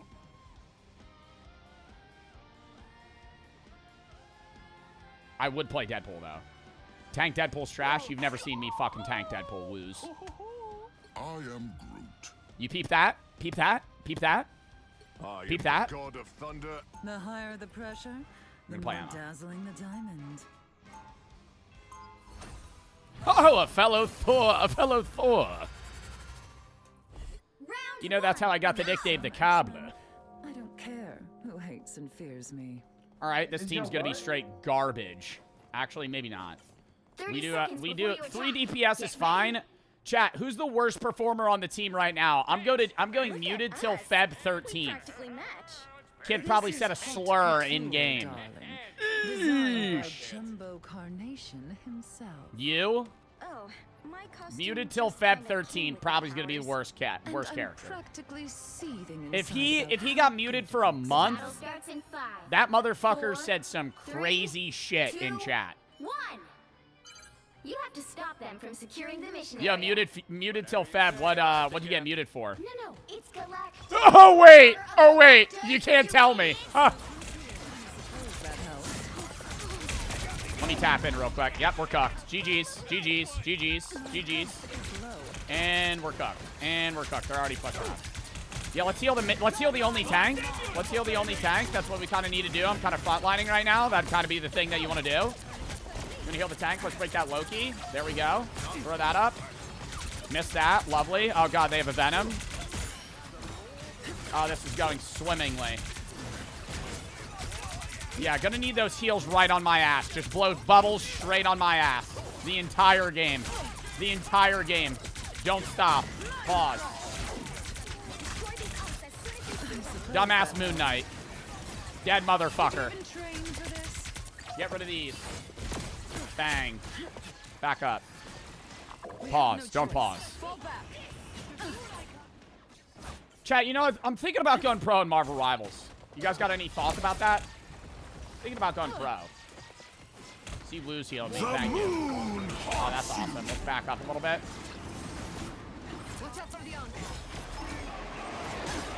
Brother, you ain't grabbing me, pal!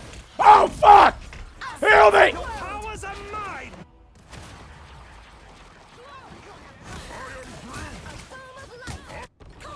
Dickhead gonna bring out the Groot. Yo, after I'm going Groot and I'm dogging on his bitch ass. Kung Foodie. You bitch. Yo, my team's staying alive without me. It's because I provide moral support.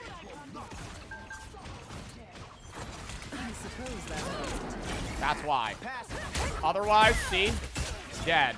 That's me. I didn't get final hit, but that's basically my kill, and I'm claiming it. Chad, I'm going to be the best performing person on the team. You just have to give it time. Kill the Phoenix. Thank you. Almost have my ult. Goated. Easy solo queue. Look who's here. Oh my god, they queued the thing. Worst champ in the game. Never mind, that's actually Black Widow.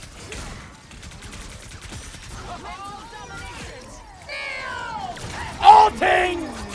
Ulting! Ulting! Kind of an unneeded ult. Kind of an unneeded ult. Kind of a wasted ult. Don't care. Let's burn that. Get the Groot. Don't want to lose the 100% here. Don't want to lose the 100% here. We're going to lose it. That's fine. That was a bad ult. Not going to lie. 9-1, though. You know, I'm kind of loving the vibes of this team here. Grab! Dead. Couldn't grab him. Don't know how he blocked that. Some mysterious maneuvers, potentially. I'm locked on the did. Or they did. Oh, they're full ulting. Easy.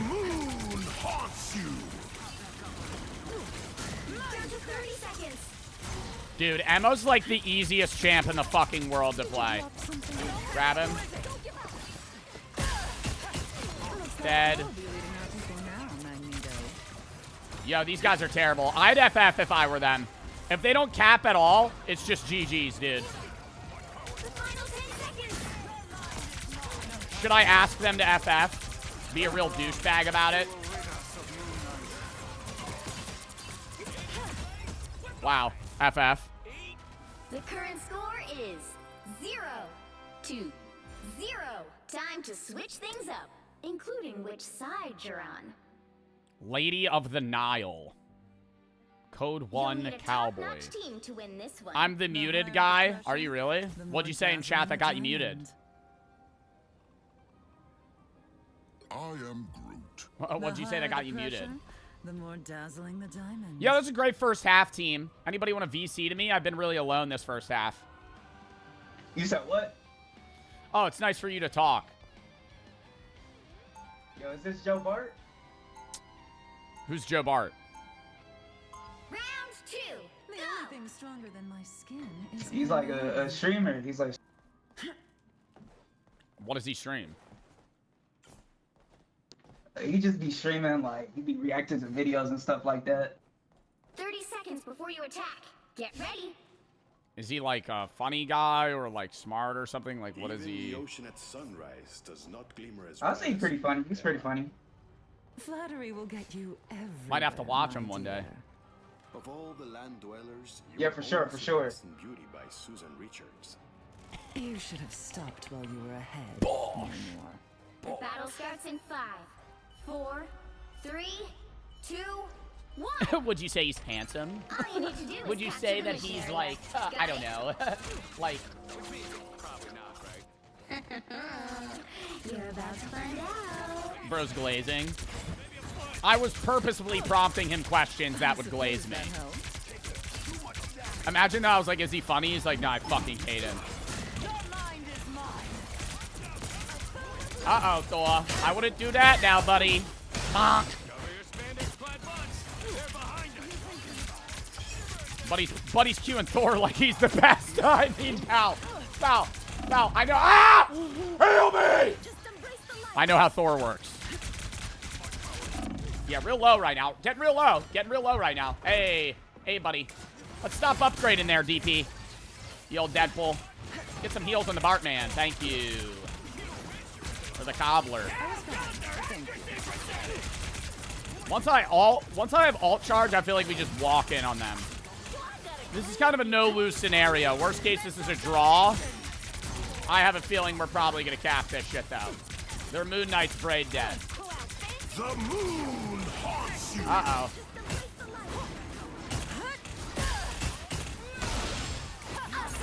Oh, I'm going straight for this guy. How did that ult not heal me? What? That was our healer ult? No, they can't win without me. They can't win without me. I have to be there for my team. I have to be there for my team. No. Oh, they're all getting rolled. Don't worry, team, I'm here. And I'm turbo ulting these two stupid fucks. Wow, that did about nothing. Holy fuck, Emma ult's god awful.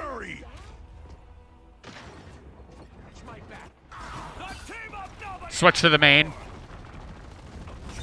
Oh, we got a rogue on our team now. Wait, that means I could go to. Don't worry, Luz. I'll attack him for you.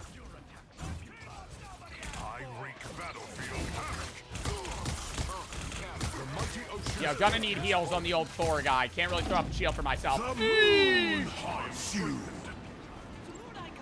Yeah, I don't really like this rogue. Yeah, I really don't like this rogue pick, if I'm being honest here, Code.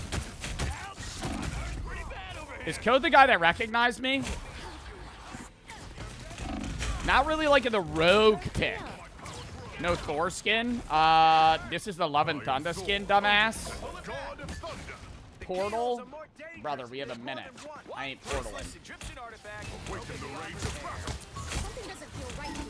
Yo, we are doing nothing! How are we not getting them? Only 60 seconds left. Bro played a... Alright, we're in. When you two dated. Behold the god of thunder! Heal me! The moon haunts you! Fuck!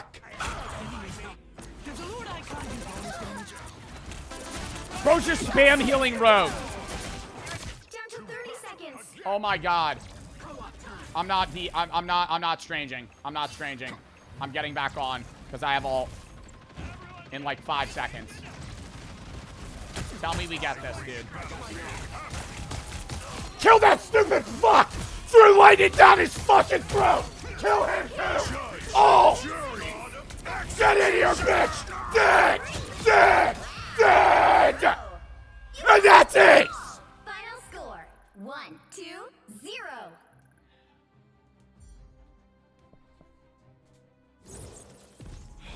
Another epic victory. Big win. All-star performance in the end there, chat. Talk about an absolute clutch. Look at me. Breakout. Ah!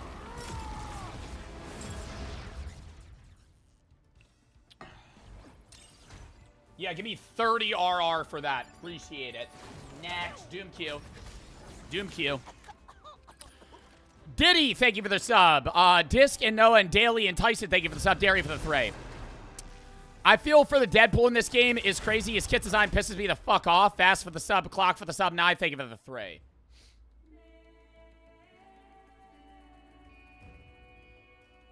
Is anybody from the last game in this game? Which hero do you think you want to be today? What's going on, team? Hi, baby boy. Oh, yo, get.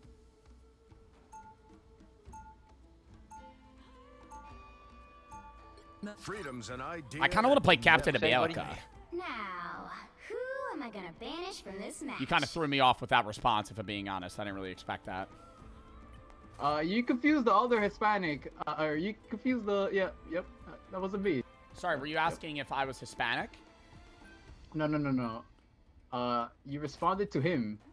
To the other guy. Oh, well, you know, if I'm being honest, I don't think race or ethnicity has to do with this. I just kind of heard another person talking and assumed it was the same person. I could not hear you. I don't even know what That's I'm my talking bad. about. I promise. I'm not racist. I did not think that you were the same guy off of. What are we talking about? I think I might be causing some confusion here. You know what? Let's restart.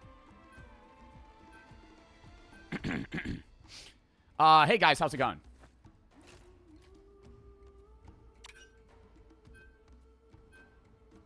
All right, I'll just go fucking fist myself. It's time for the wins. Holy shit. What are we? Let's restart. I say, hey guys, how's it going? Nobody responds. I'm gonna say Phoenix big ult, right? We go in there, we kill them, all right? Oh my god, we're going the whole fucking Fantastic Four squad. Do I go the thing? No. Freedom's an idea that They banned Groot. They banned Groot. They're gonna be throwing out some chud tanks here for sure. I think Human Torch is a horrid pick. I hate playing with any Human Torch. Any Human Torch.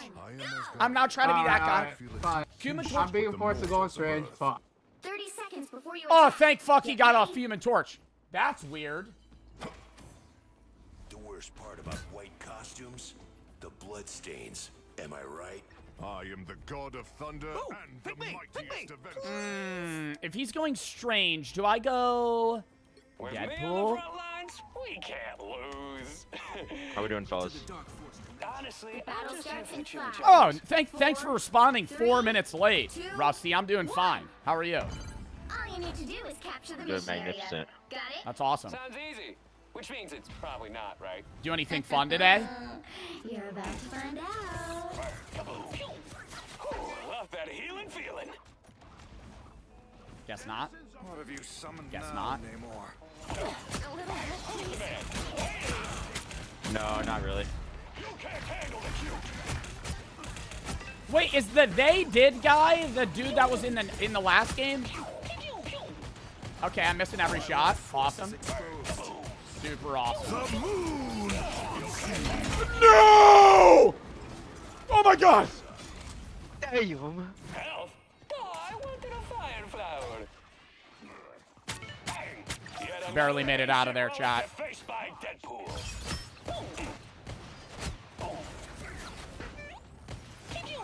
All right, chat. You gotta let me cook on Deadpool real quick. I gotta lock in.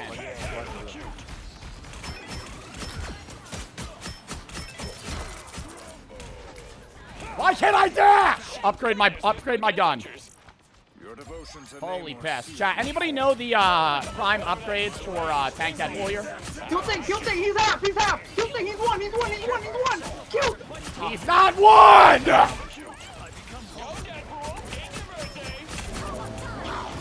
Thing is one. We killed him. He's dead! Yo, kill him one. Brother.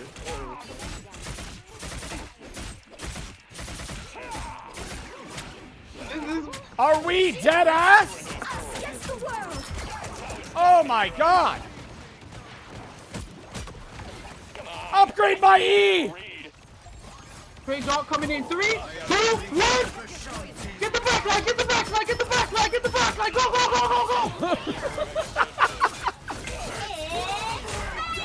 Oh no, I'm dead. Oh my god. I'm alive. How am I alive? Help me! Help me! Heal me! This is the dog shit. Heal me! Brother, I'm shooting these shots. I don't want to be out there. Alright, boys. We push this back. I didn't want to take a picture. I want to upgrade. I'm missing. Oh, I'm. That's where you gotta dig down, buddy. How did we not cap there? Oh my god.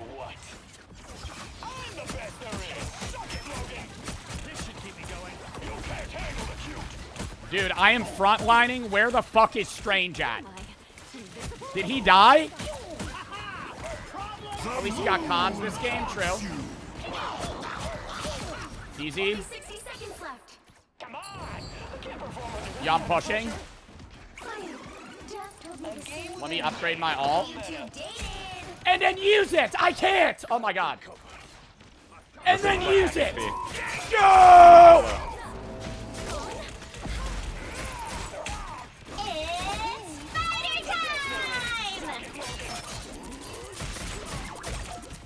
I'm throwing down portal. What are we fucking doing? Where's my tea?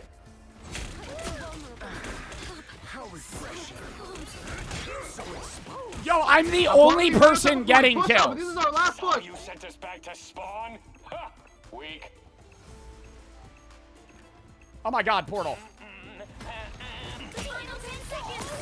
Oh my god, dude. Fucking break Penny mine. Okay, we're in. Oh. Yep, story of my life. 50-50 win rate.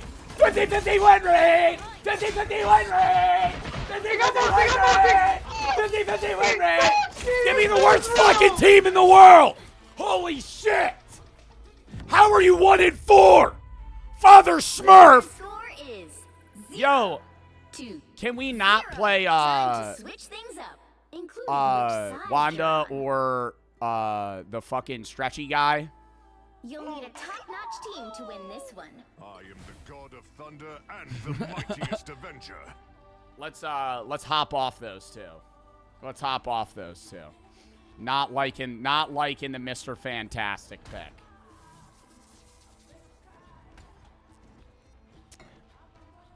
It's Father Smurf, dude. Father Smurf's pulling a fucking all-time performance right now of actually jack shit. Oh my god, he's bad. Round 2. Oh my god, he's horrible. The more dazzling the dawn. Unlike some X-Men, I don't Here for the higher vibes. I am the god. He must be. 30 seconds before you attack. Get ready. Yo, Father Smurf, are you here for the vibes? Science alone may not He's a fantastic one-trick. He's like, my guy cannot play any other role.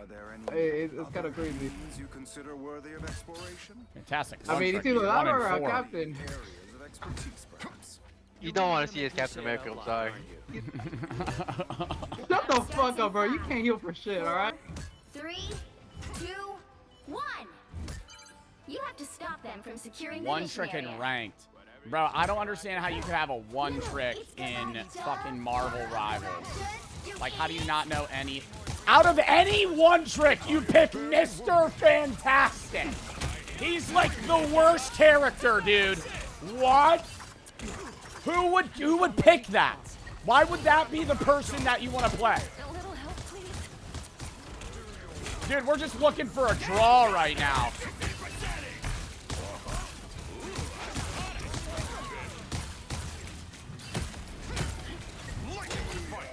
Brother! Oh my god.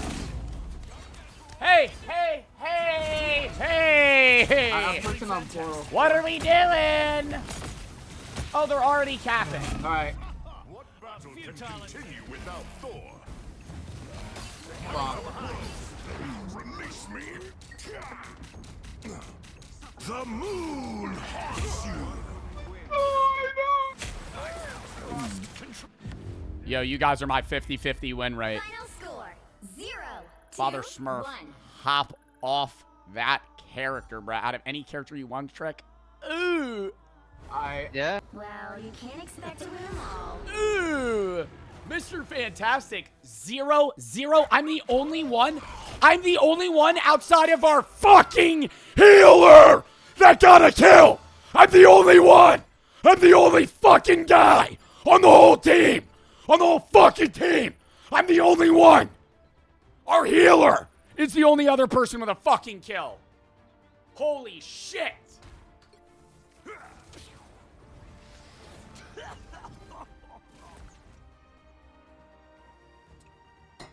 Here for the vibes. Here are the vibes, not for the wins. Dude, I wish I could avoid. I'm gonna avoid Father Smurf. That guy's so bad. I hope I just never get. I hope they're on the other team, dude. That'd be a free win.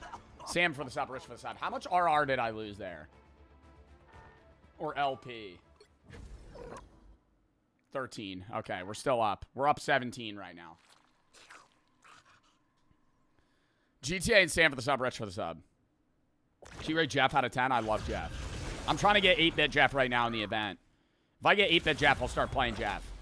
Well, I do play Jeff, but rarely. Skissio? It's not Skissio, brother. Those kids were terrible. Actually horrible.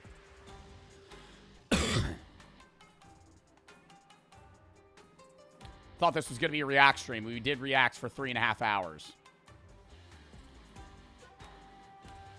We'll probably do this, maybe one more Marvel Rivals match. I hate this map. I never know the names of the maps. I just fucking see them when I tap in. Oh, we're at such a low rank that we. Oh no, we're still pre-selecting. Okay. I kind of want to play like. I kind of want to play like DPS this one. I'm not gonna lie. Who am I gonna banish from this match? I got the Starcracker skin because it's the most annoying alt in the game, chat. When he ults, he goes, "Happy holidays!" It's amazing. Bought the skin. It's toxic to use it. Hey, team, how's it going? Forgot to use VC. GTA and Sam for the sub.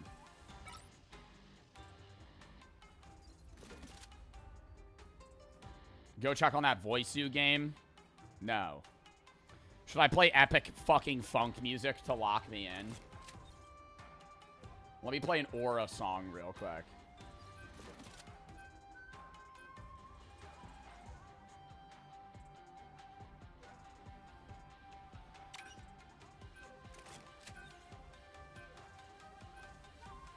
You'll need a top-notch team to win this one.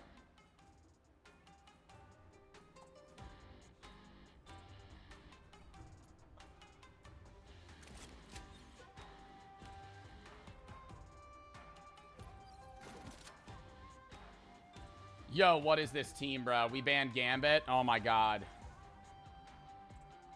Oh my god. I'll tank. I am the god of Angela 4 set up for the fucking win! If I ever see an Angela Q, I instant go Thor. Because then I just have infinite hammers. I have infinite charge. Because I go, hit, F, boom, boom, boom, boom. E, hit, F, boom, boom, boom, boom. C, jump to it, bang, bang, F, boom, boom, boom, boom. I do 80k damage. I ain't sure I like the way you're looking at me, Sorry. I don't like the Black Panther pick. Isn't Black Panther really bad this season?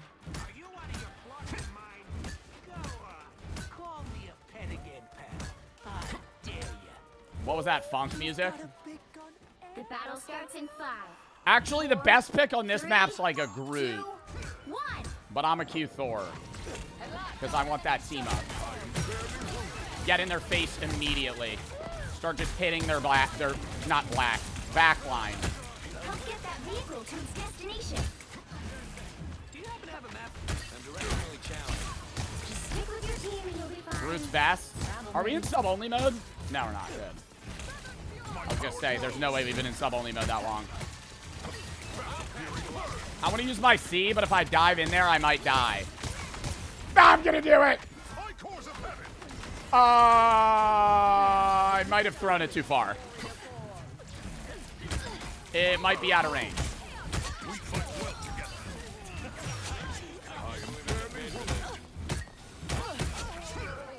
Well, we're just gonna roll this team. You're halfway there. Keep going. Oh my god, Jeff. What is that? Is that the business, Jeff? I don't think I have that skin. I'm gonna put exclamation point rank. Buddy, I'm top 500. You really needed to look that up? You ain't know me? They call me the second coming of Kingpin. I'm back. That was a purposeful play for this exact reason. Behold the god of Fuck! I am very wounded. The wrath of Asgard.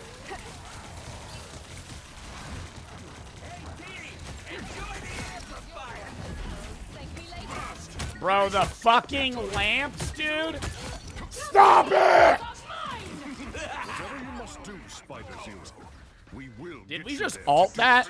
Right for the sub, pause for the sub. Oh my god, they made it. Hit that bitch! Hit that bitch!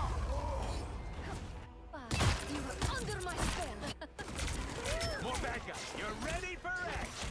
Yeah. My good deed for the day. You're doing pretty bad. Continue without Thor. Start of the game, pal. Start of the game. Start of the game, buddy.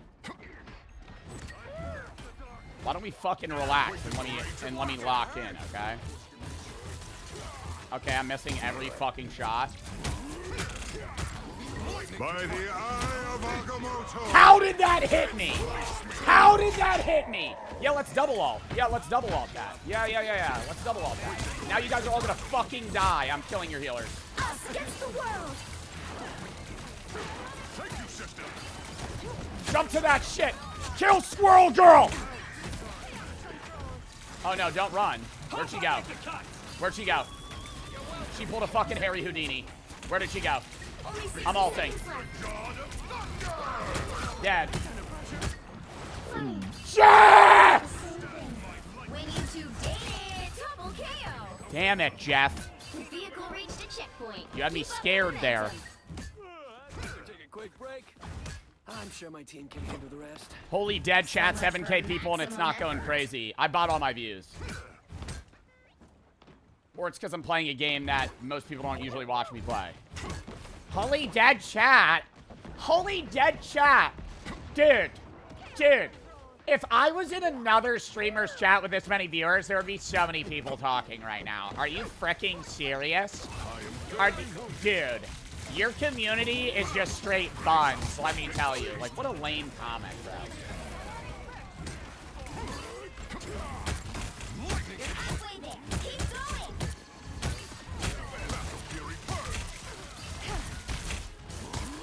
Yo, I will check a motherfucker off this map if they step to me here.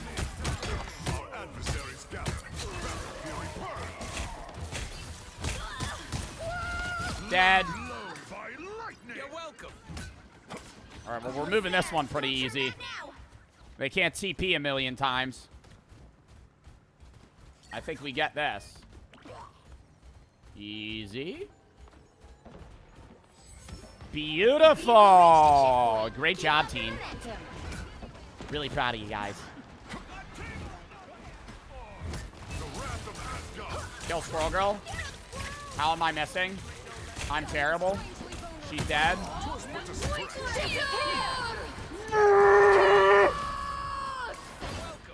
Hope I make the cut.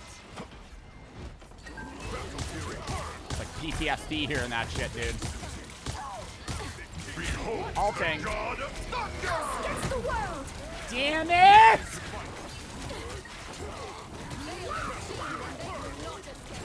Oh my god, Jeff sucks me up yet again. That was actually a good ult by Jeff, though. So I'm not complaining.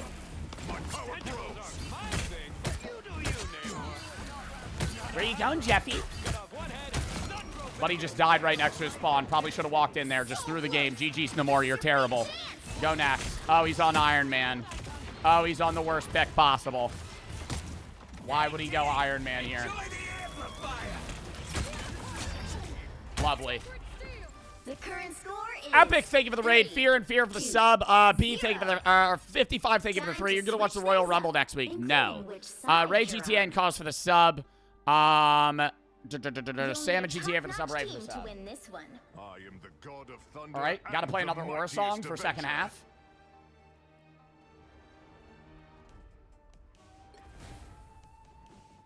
Oh wait. I am Groot.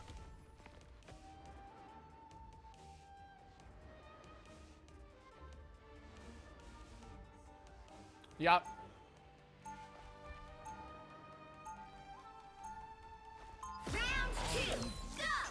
Fuck ass song. What do you mean?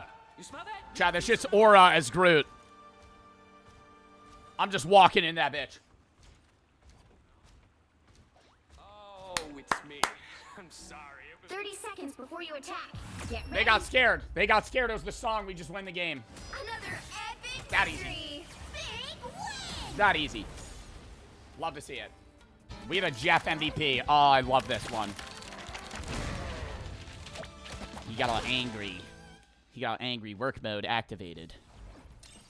Almost plateau. One more. One more. Maybe two. One more. God, thank you for the 4. Chills. Chills, chat. That was a W team. You got a thumbs everybody up there. You guys on a 6 stack? You guys on a 6 stack? We just have great synergy there. I know we're all solo queuing. You guys want to like maybe play the next game together? We can all like squat up, rank up together. You want to be today? Oh, you can't even 6-stack in ranked. Can you only 2? God, thank you for the 4 I'm for the sub. Everybody instant queue to character. Holy fuck. Oh my god, we have a Lord Gambit. Now, who am I gonna banish? A Lord Gambit. A Lord Gambit. Trip healer. Trip healer, potentially. Never seen somebody willingly hover rocket. I want to sit in a corner and press right-click the whole game. Vibes.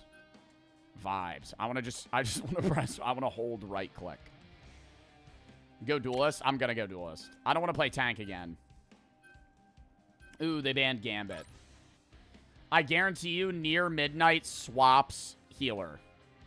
Or swaps from healer to DPS. Any Gambit player, almost surely. I don't know if I want to solo tank Thor, though. I could play dive and go cap if I have to play healer. Go Widow? Should I go Black Widow? Ooh, double ban Penny. I'll go a little Star-Lord pick. You'll need a top-notch team to win this one. Or Blade. Someone's got to guard I the love galaxy. playing Blade. I know he's not like the ideal, though. Who does Luna have a team up with? Emma. Fuck. Should I play Emma? No, I want to the Emma team up with Luna, though's nice. I'll start on Star-Lord, and depending on their team's function, I'll swap tank. But we do have 3 healers. Oh, for the sub, Trippy for the sub. On that Zaza type beat. Are you Zaza-ing? I keep finding the worst parts. 30 seconds before you attack. Oh, somebody's playing Widow. Oh, you got me that rocket team up, though. Star-Lord's trash. Play Emma. You're a way better tank. Well, somebody's on Emma now, so. That kind of violence isn't. Somebody's on Emma and got off Luna. So. I think we're going to play Starwood. Wait, hold up. Chat, peep the emote. Battle starts in 5, 4, 3, 2, 1. Ah! You need to stop that vehicle in its tracks. Teleporter ready. The enemy is here. Needed that boost. A little help, please. Someone is attacking from afar. I've got about 0 damage on the board right now. All right, we got about 2 damage on the board. All right, we got about 5 damage on the board. Oh, sweet moves, right? 3, 2, 1. All right, we've got about 100 damage on the board. Love it. You guys put too much pressure on me when I DPS, though. It makes me nervous. I'm literally going in there, spawn for a heal pack. Love that. Oh my god, I could flank like a loser right now and try and pick one. Do I do it? I'm gonna do it. Oh, sweet moves, right? I'm getting pushed. I'm cooked. I'm running away. Flying away. Eating. Help! Fuck.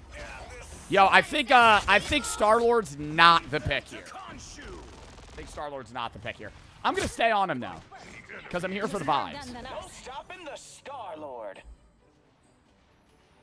There's still a chance to stop them. Play Rivals more? Dude, I love playing comp games. It's just not like YouTube content. It's just like straight stream shit. How am I almost dead, bro? Oh my god. Just what the doctor ordered. They hit a checkpoint. Now might be a good Like they're time to stop fucking, them. they're head tapping me from far. Oh, sweet moves, right? Yo, also,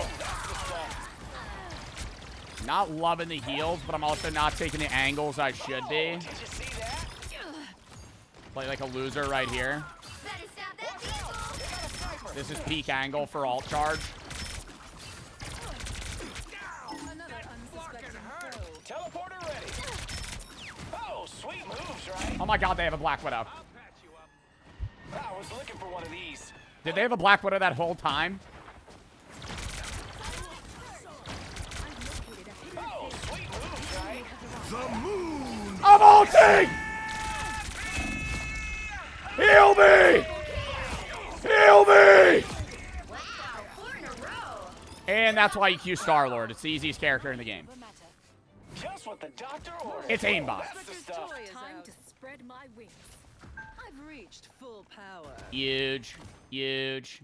Now I just play like a loser. I'm gonna actually throw my portal there. They're trying to snipe me. I just AD key their snipe though. Do they one-tap headshot me?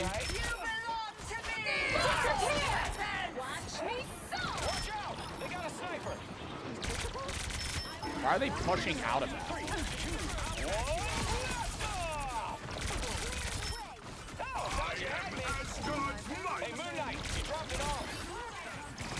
Oh my god, kill Moon Knight! Good. Chat, we're locked in.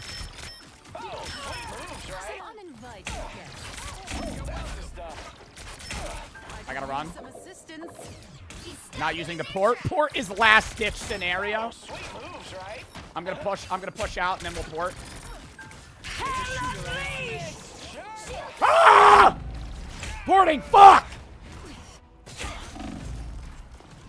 Low and PP for the sub, Chief for the sub. We got such a silent team, dude. I feel like that's why you got a duo stack. Then you can just calm to each other and people start calming. Solo stacking, it's sad. TP. Damn, they still have 2 minutes on the clock. Oh, sweet moves, right? Heat elements, jerks. Oh, I'm dead. Oh my god, I'm alive. How the fuck am I alive? I could have just TP'd. I keep forgetting to use my port.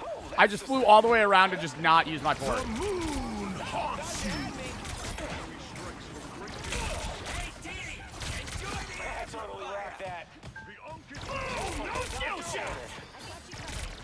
Oh, sweet moves, right? Heat elements. Ah! Bro, why are heals not pushing up? Push up! Rocket sitting up. Look at Rocket. Look at Rocket. Buddy wanted to Q Rocket and just sit in that angle and just do that the whole match. That's absurd. Why am I frontlining?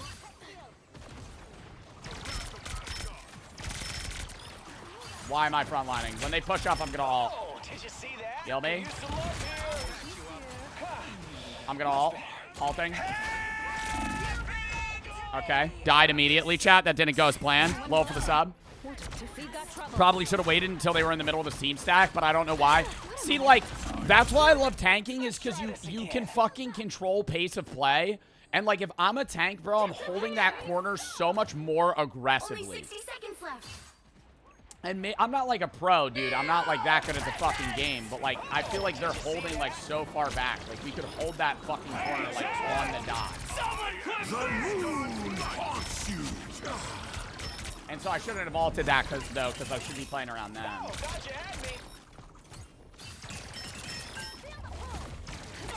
Why am I not attacking their fucking healers, dude? I'm an idiot. Down to 30 seconds. Shh. Attack! A shame this was just a bit longer. I'm back! Rocket! Did you see that?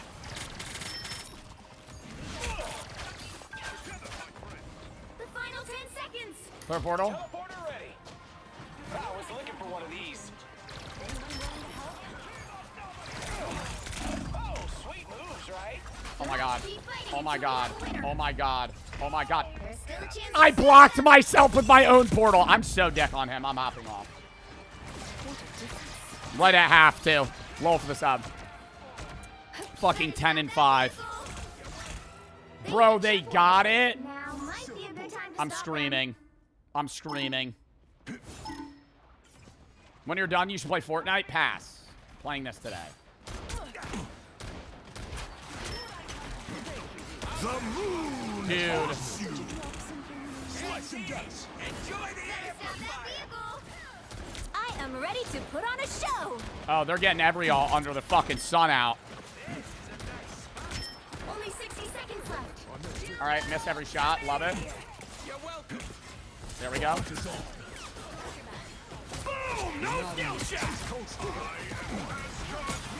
Oh my god, hit them!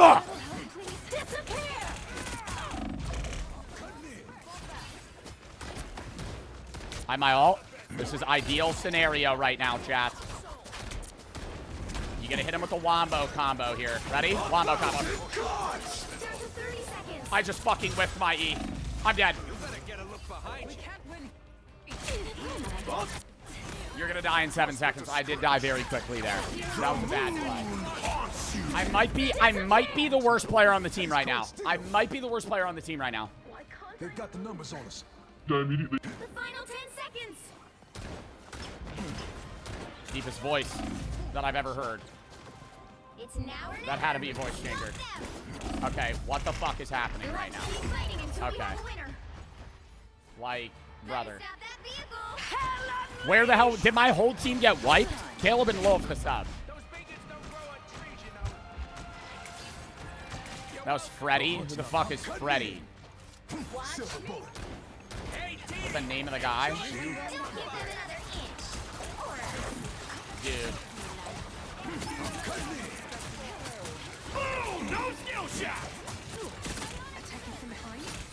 Attack! I'm holding the line! Where is everyone?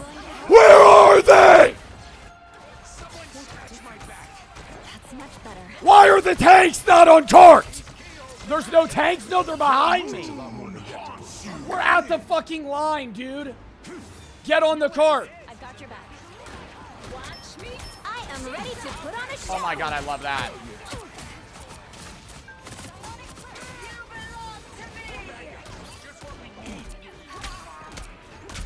As good as new.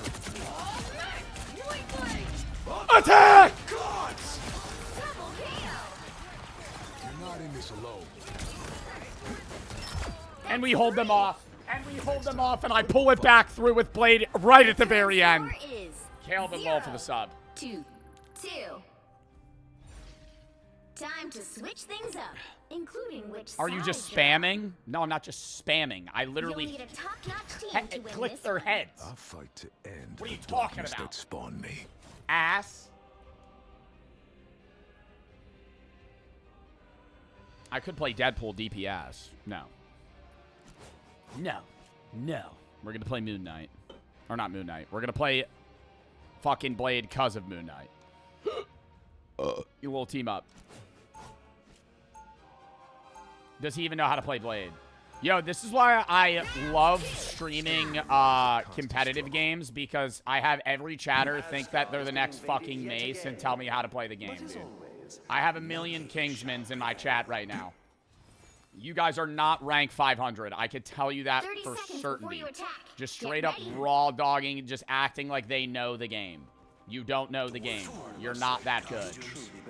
I am Kingsman. You're not.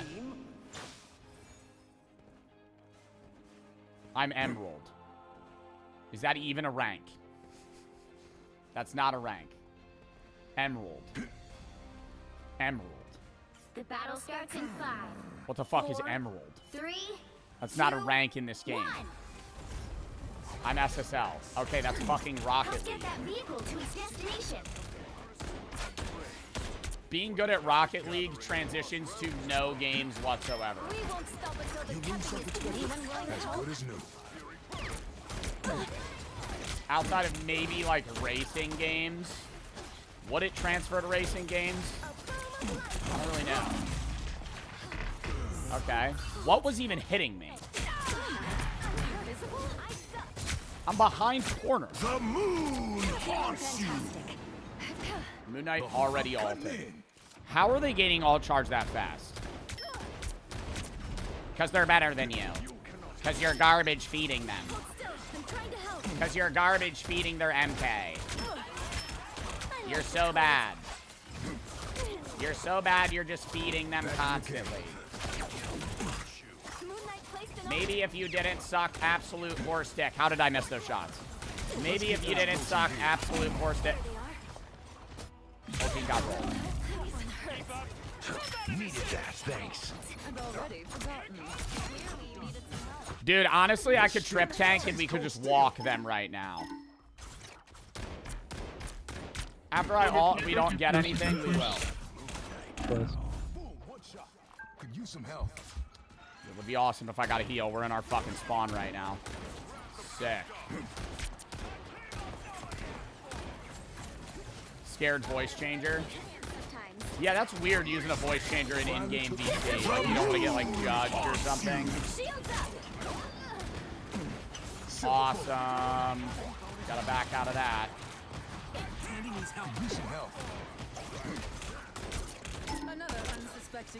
Oh my god, I had a fucking reload. I'm crying. Screaming. Let's get those goats. I'm about to ult the fuck out of them. I'm going up here and I'm ulting. Look, our next victim. Attack!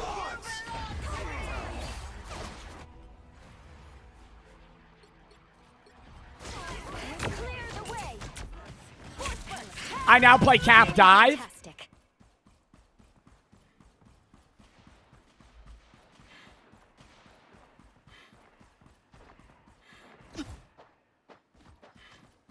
Now she tastes what she has served. Trust me, chat. We must forge ahead with haste. Trip tanks a maneuver here.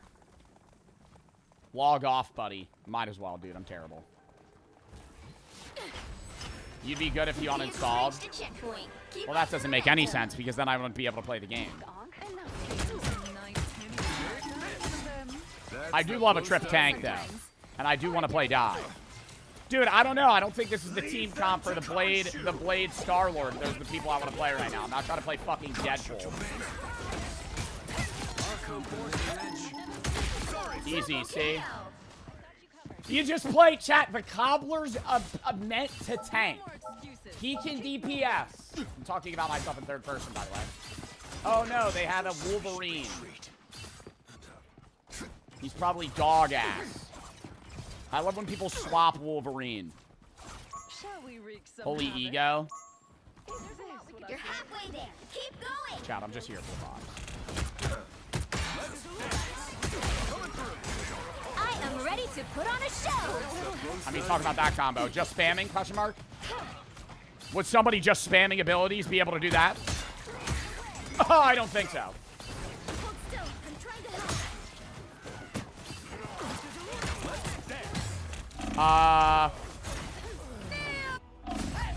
Yes.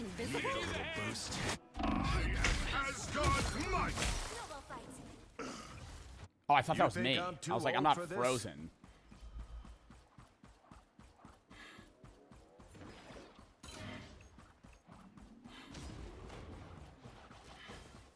Ooh, might want to run back there.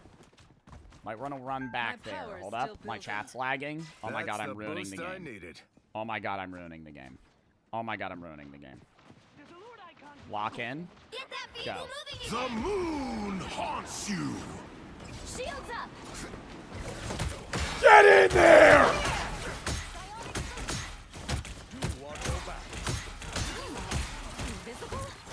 I almost have ult. Ulting.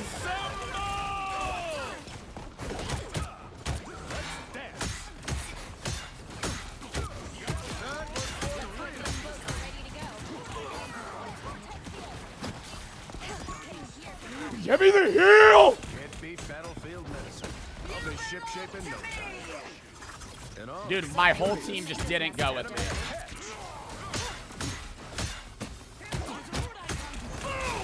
Yep, love that. Now I die. Woo! Yo, get me on Thor. Solo pushing? Yeah, and succeeding, dude. My team doesn't want to push. That's on them, pal. I'm fucking pushing. We got 60 seconds. We gotta fucking make it there, dude. We just have to get 3 and we win. You got me on Thor, chat. We win the game now. It's easy. You're no skill using Captain America. You're dog shit. Oh, really?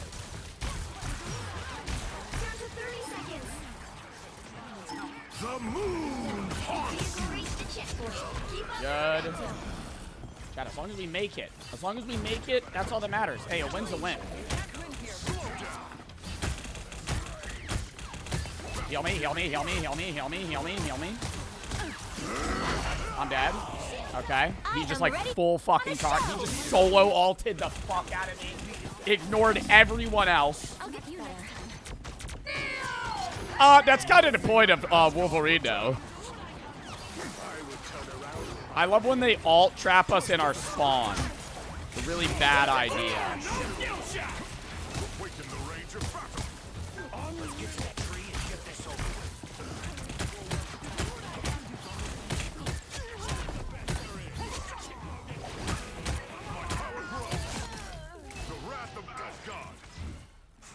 Alright, we gotta push fucking cart, dude. We must forge ahead with haste. Get 3 on cart. Get 3 on cart, and we win.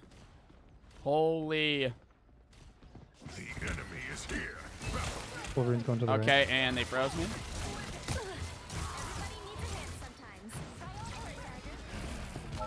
Just full target that motherfucker, dude. Behold the god of thunder! Yes! Yes! Yes! Yes! Yes! Yes! Oh. That makes me so happy when that happens. I almost just passed out. I was screaming so much. Idiot on Captain America. Don't you know that's a brain dead character as per my Twitch chatter?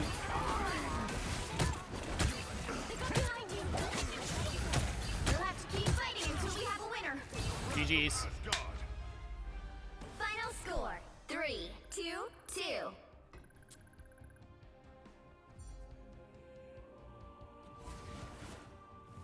Another epic victory. They don't know how to play Cap right. Yeah, unlike me. Unlike me, the best Captain America player in the Northeast, some would say. Triple tank Wolf still can't win. Raffle, raffle. It was a 4v5, said Gravity. Who did bad on their team? I don't know, but now we're plateau. On the come up, chat. Higher than 85% of players.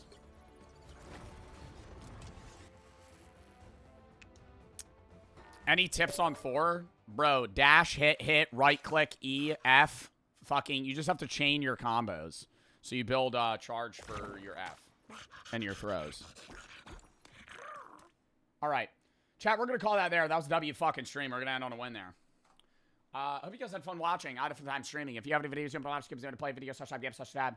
Actually, schedule if you want to know the schedule. I'll be live at 1 tomorrow. We're going to be starting out stream probably with a random game like Bite Night, Dine or Die, like a funny horror game.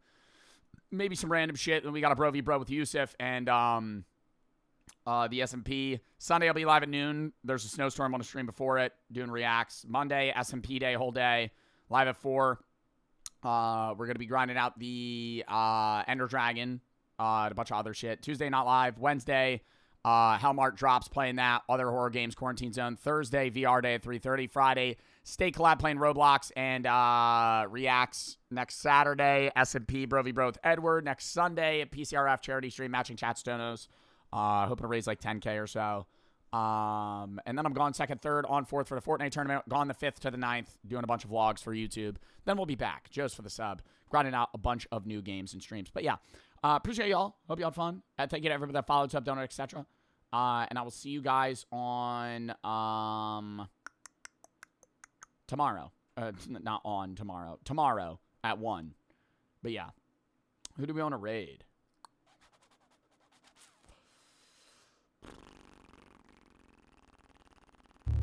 Hey, untouchable, they got the data wrong.